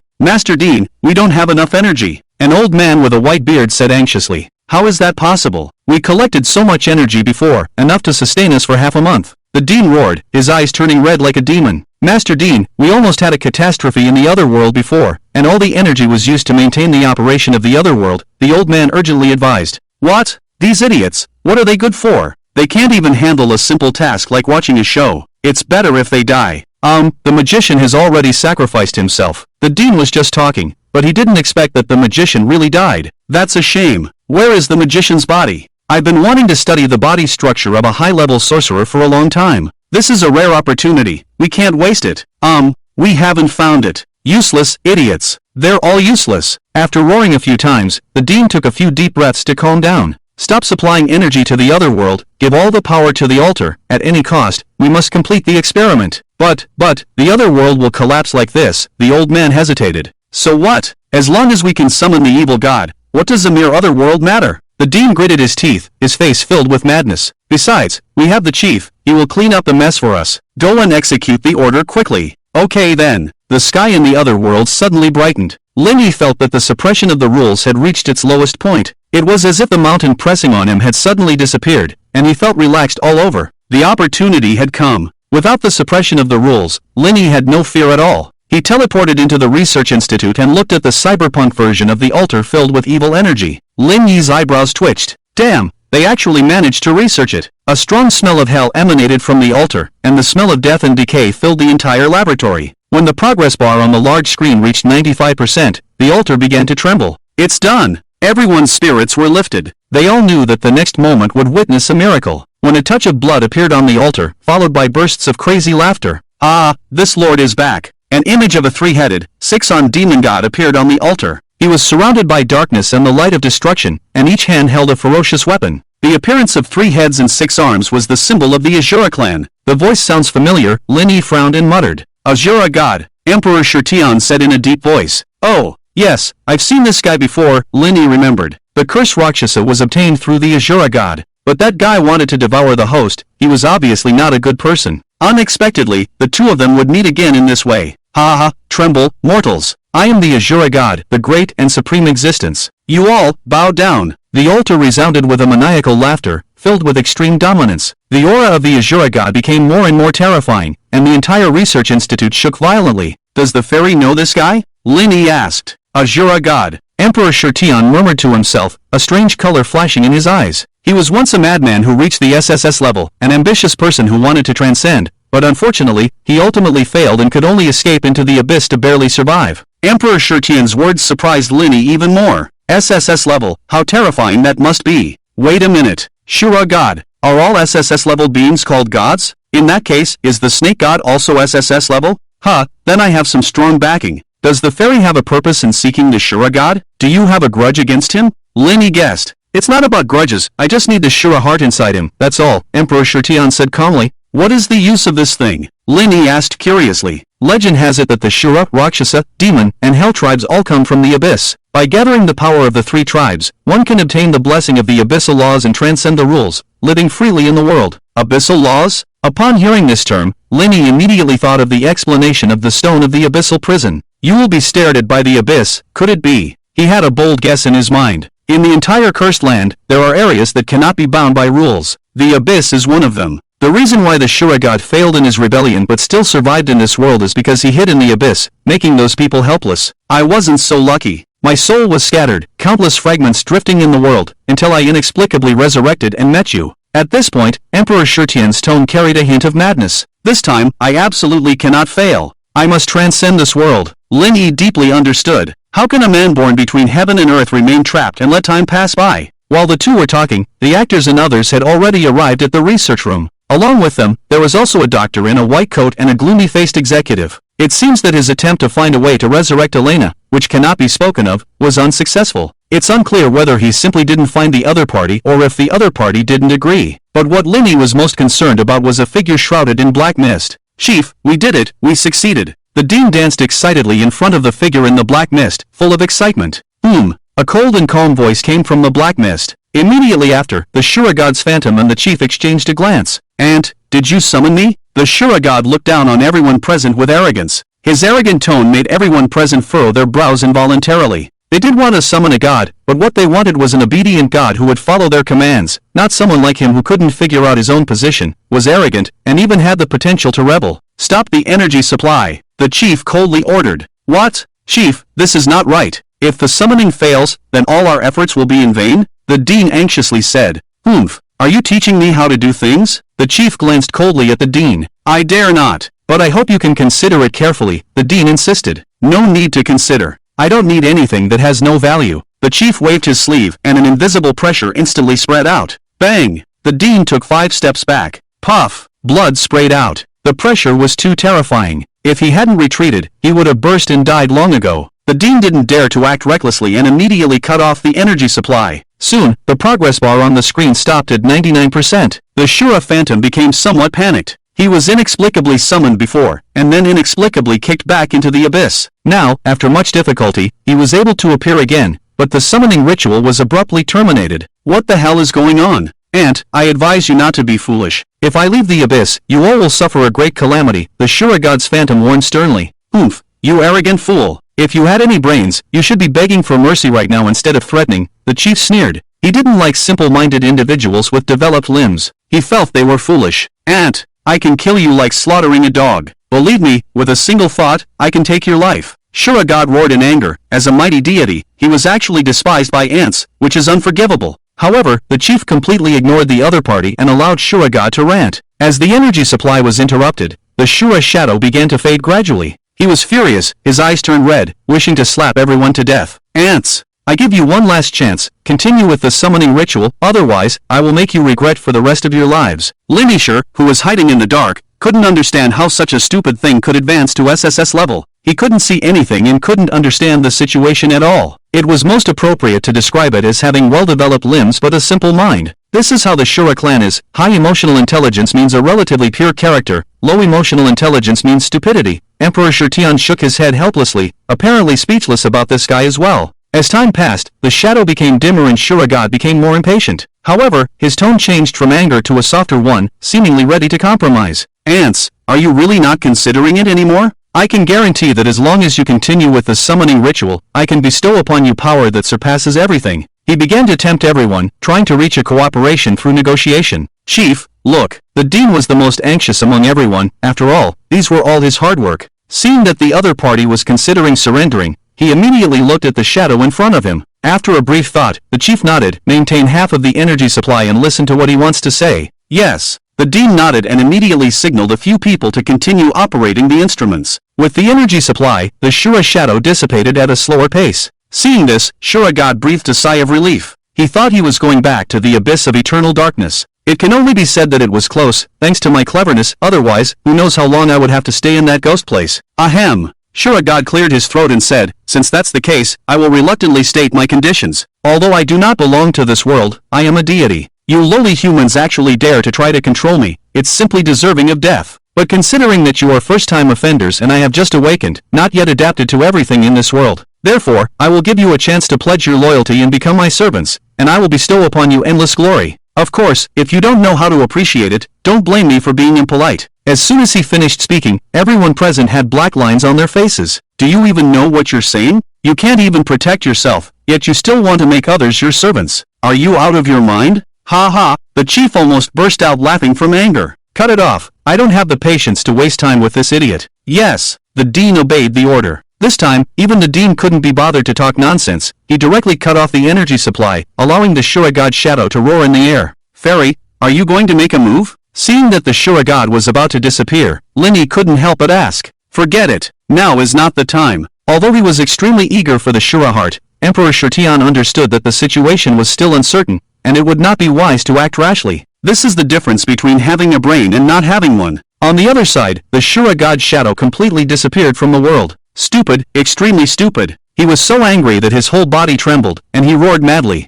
He never expected that the people who summoned him would be so foolish, completely disregarding the usual way of doing things. With the name of the Shuragod, in the cursed land, there were countless people who wanted to become his servants. Even some unspeakable S-level individuals would fight to become his servants. But the result was that this group of inferior ants sent him back. Shame! A great shame! The mighty Shuragod was actually rejected by mortals and expelled. Don't let me catch an opportunity, otherwise, I will kill you. Shuragod cursed angrily, his voice getting smaller and smaller until it disappeared. Chief, what should we do next? The dean asked. Can't the experiment stop? The chief pondered for a moment and said he would be right back. Linny quietly followed. Soon, the two arrived in front of Joe's wooden house, one after the other. Mr. Joe, are you there? The shadow in the yard shouted. The wooden door slowly opened, revealing a pair of jade legs stepping out first, followed by a curvaceous figure wrapped in a mini skirt, a slender waist, and a formidable weapon of 3060 plus. What do you want? Joe's face remained calm as she glanced at the shadow. Naturally, it's a transaction, the chief said without hesitation, getting straight to the point. After stating his demands, he stood quietly at the door, waiting for a response. However, Joe fell into silence and didn't answer for a long time. The chief frowned and couldn't help but ask, what's wrong? Don't tell me Mr. Joe doesn't have the goods? The props for enslaving the evil god are not so easy to come by, your level is not enough, Joe said after a moment of silence, lighting a cigarette and exhaling smoke nonchalantly. Hearing this, the chief immediately showed a hint of embarrassment. Indeed, he was just a thief who had taken over someone else's territory and didn't have the authority to use unspeakable privileges. Merchants value profit, and since Mr. Joe is a merchant, you surely won't have a problem with money, right? The chief suppressed his inner displeasure and tried to appear calm. Are you teaching me how to do things? Joe's mouth curled with sarcasm as she uttered a puzzling sentence. Of course not, just suggesting. The chief shook his head and didn't back down despite Joe's unfriendly attitude. Your suggestion is not bad, I agree. Joe suddenly smiled, revealing a brilliant smile. Her smile was extremely beautiful, like a night blooming Sirius in the sky. In an instant, it seemed as if the world had lost its color. When a cunning merchant smiles, someone will suffer. If two-footed sheep were present at this moment, they would surely shout, there's a mole, terminate the transaction. Mr. Joe's smile was indeed beautiful, but unfortunately, behind that smile, there was a strong sense of danger. What price can you pay? Joe narrowed her eyes, interested in the fat lamb in front of her. In this situation, the fat lamb had to offer something of sufficient weight, otherwise, there would be no deal. 10 million curse coins. The chief gritted his teeth and said slowly. This was his entire fortune with the organization. But as long as he could obtain an evil god, any price would be worth it. TSK, you're quite willing to spend a fortune, Joe sneered, then changed the subject. 10 million, it's worth a try indeed. Hearing this, the chief felt a sense of joy and was about to speak, but Joe's words interrupted him again. However, Joe paused here and looked meaningfully at the chief. However, seeing that she seemed to have something more to say, the chief hurriedly urged, Mr. Joe, please speak. As long as I have it, no matter the price, I'm willing to accept it. Oh, Joe raised an eyebrow and smiled ambiguously. Really? Really? The chief nodded firmly. Alright then, let's exchange it for your lifespan. Buzz. As soon as the words fell, a golden contract landed on the chief's forehead. He immediately let out a scream and had half of his lifespan taken away. This wasn't half of 100 years, but half of his entire life. No matter how powerful the chief became in the future, no matter how long his lifespan became, half of it would always be held by Joe. She was ruthless in her business dealings. Of course, the chief didn't lose out either.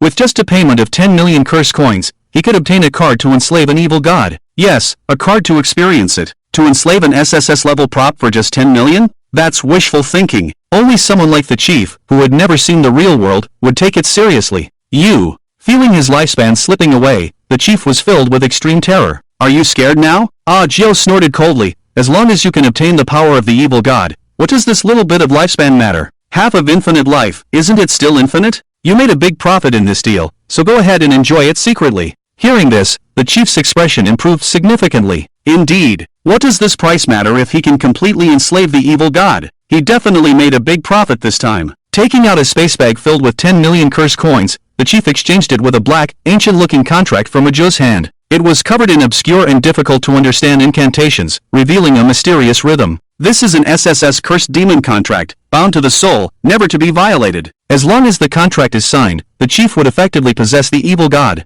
However, he did not notice the small ancient seal character engraved on the back of the contract, which was the character Gio. When the chief's experience card expired, the ownership of the evil god would transfer to Aju. It must be said that Aju knew how to do business. Not only did he freeload half of the other party's life and 10 million curse coins, but he also directly freeloaded a servant of the evil god. Even capitalists would shed tears after seeing this. Happy cooperation. Aju handed over the demon contract, revealing a charming smile. Then he reached out and patted the chief's shoulder, giving a gentle smile. However, the chief felt a cold wind blowing, causing his whole body to shiver. Hee, then this seat won't disturb Mr. Gio any longer. Goodbye. He stiffened his neck and forced out a smile that was even uglier than crying. After receiving the contract, he couldn't wait to return to the research room and prepare to open the altar again. Come out. How long are you planning to hide? After the chief left, Aju lightly shouted towards the void where Linny was hiding. Immediately, Linny slowly appeared from the darkness. Should I call you Mr. Gio or Aju? Aju neither confirmed nor denied, and instead asked, should I call you Wang Hao? Or Linny? Or Xiong? The two old foxes locked eyes and both revealed sinister smiles.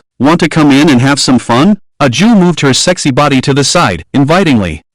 Linny couldn't be sure whether the fun mentioned by the other party was serious or not. No business without deceit, no deceit without business. No one could guarantee what ulterior motives this cunning merchant had towards him. He didn't want to end up like the chief, being sold and helping others count money. I just simply want to chat with you, don't misunderstand. Aju smiled innocently, putting on a harmless appearance. A cunning merchant's smile, unpredictable life and death. Linny wouldn't be fooled. Let's talk about it here if there's something. I'm in a hurry to go back and conquer the instance. He shrugged, deliberately changing the topic to show that he didn't want to chat with Aju. Seeing this, the other party no longer insisted. There are people above who are already paying attention to you. Are you interested in joining us? Upon hearing this, Linny's pupils contracted. When he cleared the previous instance, in addition to the Hellstone and Blood Diamond, Linny also obtained an *** invitation letter. At first, he didn't understand the purpose of the invitation letter, but if he combined it with the information Aju revealed at this moment, obviously, this was an olive branch thrown by the person behind Aju. Traveler, what exactly is your existence? Linny asked in a deep voice. You can understand it as a super guild that connects countless realms. We are businessmen, not getting involved in battles in the Cursed Land, strictly neutral. Linny frowned, so what? So you can completely trust us if you join us. Why? Because we know that you and us are the same kind of people, absolute utilitarians. Linny silently lowered his head, lost in thought. To be honest, the olive branch thrown by the traveler made him somewhat tempted. Becoming a neutral party, staying away from right and wrong, becoming a cunning merchant, reaping the countless realms. It seemed like a good life, coupled with the astonishing background, being able to walk sideways in the Cursed Land. With such a support, there was no need to bother with conquering instances anymore. He could just slack off. Every day, enjoying life with a wife and children, how blissful. However, Linny disliked being restrained. Moreover, the neutrality that Aju mentioned in the information he heard from Lily's mouth seemed to have a way out.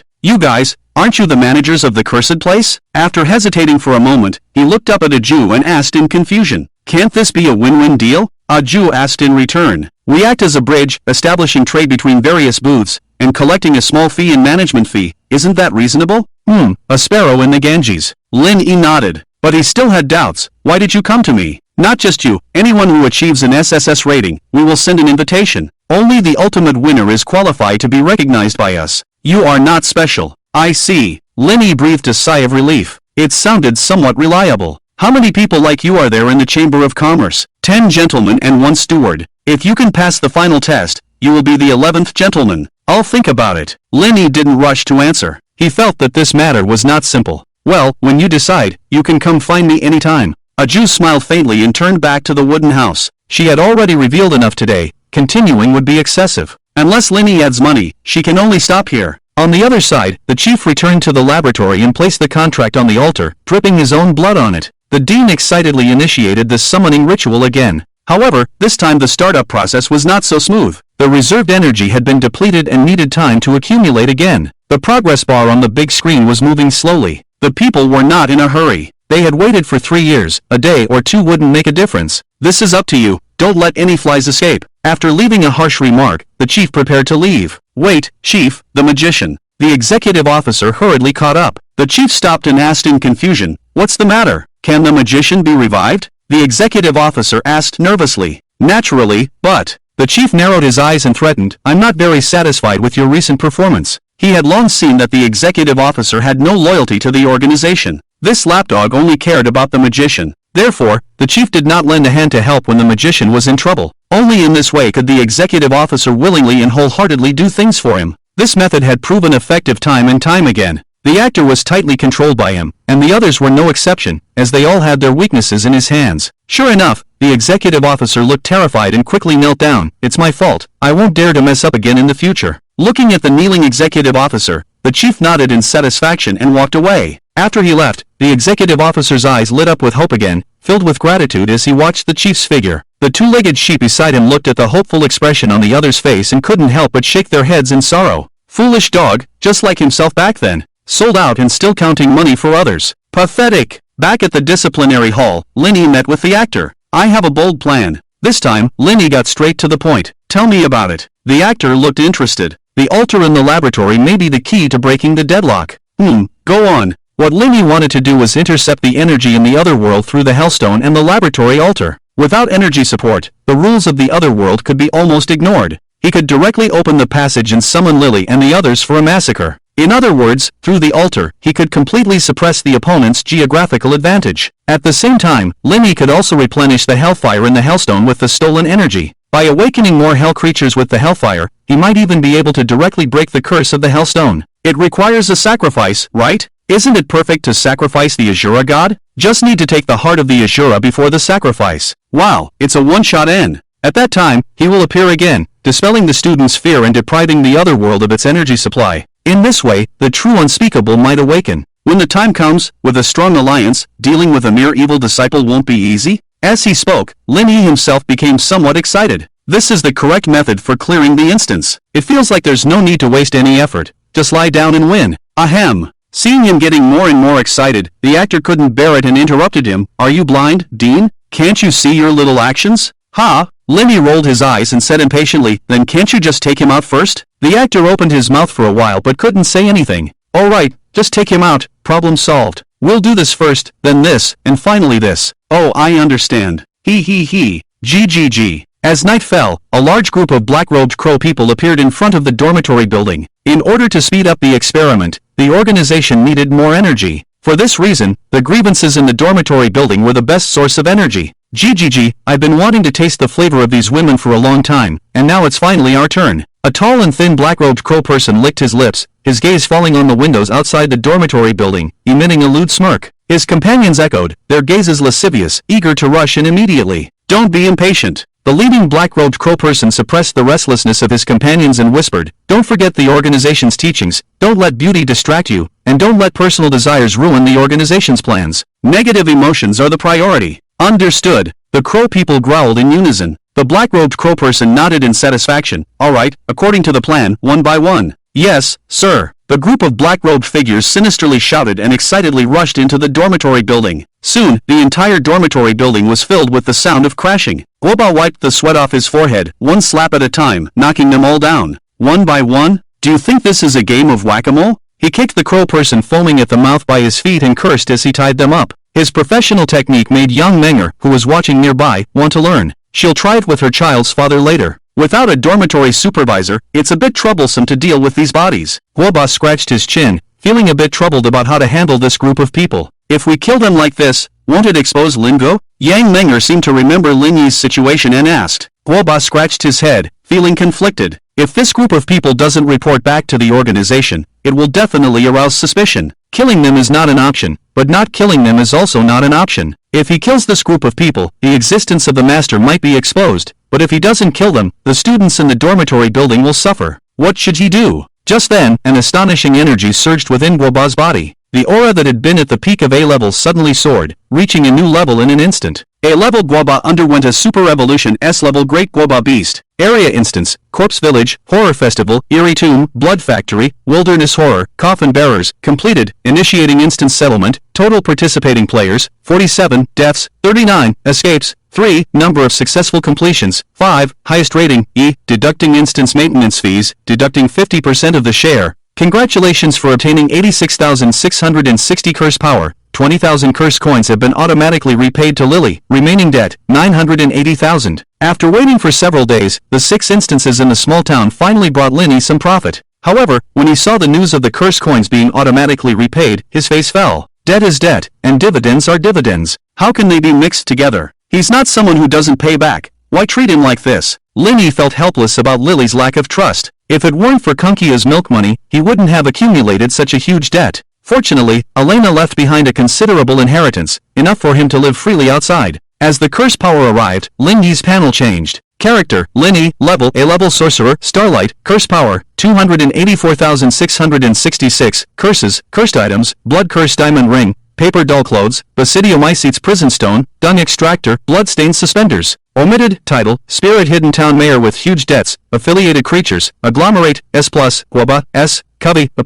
Avril, A+, Dawan, A. Curse coins, 120030. Curse spirit beads, several. Lin Yi's body crackled, filled with an unprecedented power. Sizzle. Suddenly, his clothes shattered, revealing a muscular and well-built body. Fortunately, it was censored and not censored. He clenched his fists, and his bones made a crisp sound. My physique has improved again. Without considering combat experience, Linny was confident in arm wrestling with an executive officer. If he fused with Emperor Shirtian, he could definitely crush him. The only trouble was the opponent's law enforcement manual. But as long as the energy in the other world was exhausted, his rules would also be broken. Damn it, how did you manage to have so much excitement while I was just going to the bathroom? Looking at the scattered cloth on the ground, Linny felt a sudden tightness in his buttocks. Ahem, just exercising my body. Linny awkwardly put on his clothes and then waved his hand. Let's go, let's do something interesting tonight. The actor quickly followed. In the dormitory building, Guoba raised his hands high and roared towards the sky. A dazzling light of evolution lit up from him. And then, it disappeared.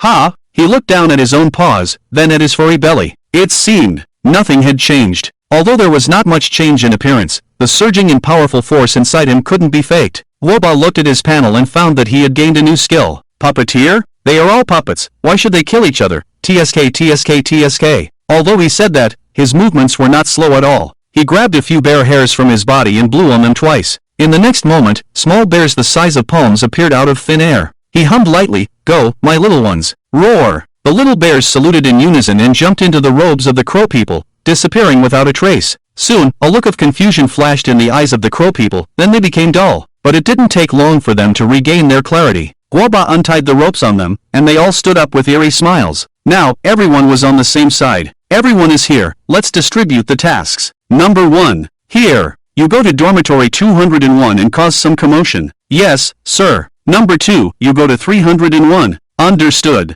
One by one, the crow people received their tasks and left. Guoba was not idle either. He found a dormitory and rushed in. Yang Menger watched with a bewildered expression. What's going on? She didn't understand why Guoba let these bad people go. Unable to resist her curiosity, she quietly followed. Soon, she discovered that these people broke into the dormitory and forcefully subjected the students to insane acts. They actually forced them to listen to ghost stories? Yang Menger's mouth twitched. These guys were truly malicious. They tortured them through such terrifying means. Well, she'd better go to bed. She didn't want to go crazy with Guoba. It was unbelievable that he came up with the idea of telling ghost stories to curse spirits. Although that was the case, thanks to the identity of the crow mask, the female students still felt scared, and the negative emotions in the dormitory increased dramatically. This way, it could be considered a perfect job, without arousing suspicion from the evil cultists. Moreover, with this group of controlled puppet people, it was also possible to infiltrate the organization in reverse. Guoba's ability was truly a timely reign. It perfectly filled the most important part of Lin Yi's plan. Late at night, one person sneaked into the research room like a ghost. There were a large number of research personnel coming in and out, very busy. It was not enough to rely solely on the dean to maintain the cyberpunk version of the altar.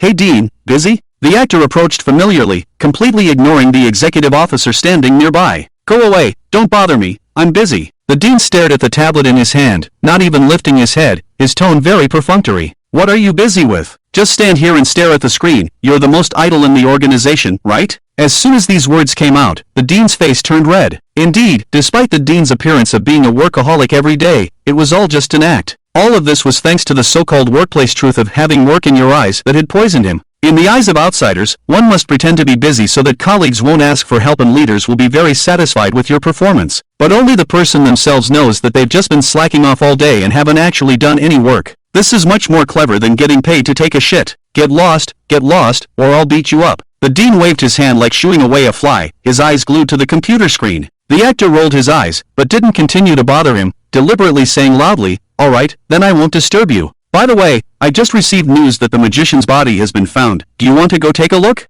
Upon hearing this, the dean suddenly woke up. Found? Where was it found? Where's the body? Show me. Well, the actor looked somewhat embarrassed and glanced at the executive officer. He deliberately said this for the dean to hear, with the purpose of getting him to leave. Sure enough, as soon as he heard it was news about the magician, the dean immediately became excited. "Old man, you better put away this unrealistic idea, or else." The executive officer coldly interrupted, his threat evident in his words. Everyone knew that the dean was somewhat obsessed with the body of the high-level sorcerer, but the executive officer clearly wouldn't allow the body of his beloved to be handed over to the dean for dissection. He himself hadn't even touched it, so how could he allow someone else to defile it? Ahem, just kidding, don't take it so seriously. The dean quickly forced a smile. He wasn't so foolish as to confront this guy head-on. He could just find an opportunity to secretly do some work later. Let's go, take me to see. With a cold snort, the executive officer and the actor left the laboratory. Just as they left, a scholar wearing a white mask and a blue robe arrived. It was naturally Lin Yi in disguise. Fortunately, the scholar had the lowest status, he was a nobody, and the other several seats didn't even notice that he had been missing for a whole day. I heard there was a riot in the student affairs office. Nothing serious, with me there, what could happen? Hee, that's true. The dean smiled non-committally and then focused his attention on the tablet. Lin Yi quietly approached him from behind and sprinkled some itching powder on the back of his neck. This was a punishment tool from the disciplinary office that he happened to have on hand to deal with the dean. What is this? It's so itchy. The medicine quickly took effect. As he continued to scratch, the itching powder spread all over his back, making it even worse. The more he scratched, the itchier it became. How long has it been since you last bathed? You're covered in lice, aren't you? Lin Yi teased. Nonsense. I took a bath just a month ago. How could? It's driving me crazy, haha, help, it's so itchy. Haha, Dean, you should go wash up. A staff member kindly reminded him. A month without bathing, my goodness, no wonder there's always a strange smell here. I'll go right away. After saying this, the dean scratched his ears and cheeks and walked out of the laboratory. Lin Yi quietly followed. They trailed behind until they reached a deserted corner, where a brick suddenly fell with a loud crash. Bang! The dean's vision went black on the spot and he fainted. Playing with bricks, Lin Yi is professional. He picked up the dean and turned into black mist, floating towards the student office. It is isolated from the world and the safest place. Even the chief didn't notice any clues. It is the perfect hiding place for people. On the other side, have we arrived? The actor led the executive officer in twists and turns, wandering for a long time. The latter finally became impatient. Hey, we're almost there. The actor showed a cunning smile and led the executive officer into a dark alley, weaving through several buildings, and finally stopped in front of a large iron gate. He took out the key and skillfully opened the room. Isn't this your sanctuary? The executive officer was speechless. Aren't you afraid of being followed by the old dean? What if this old pervert takes advantage of the magician's unpreparedness and steals the delicate body of the magician? Oh, the consequences, TSK. After listening to the actor's explanation, the anger on the executive officer's face instantly disappeared. Good brother, I misunderstood you. Not at all, it's my pleasure. Soon, the executive officer saw the body of his beloved in front of him. This is not Elena. No, I don't believe it. Looking at the pile of rotten flesh in front of him, the executive officer's eyes were filled with grief. Damn it, why would they be so cruel to my Elena? Woo. The actor scratched his cheek and turned his head to the side, feeling a little guilty. There's some bad news. The author published the chapters in the wrong order. Damn it, everything is messed up. Some quick readers have already seen chapter 156 in advance, but I haven't published chapter 155 yet. This is a bit embarrassing. In order to adjust the chapters and let the author write something randomly, let's reverse the order.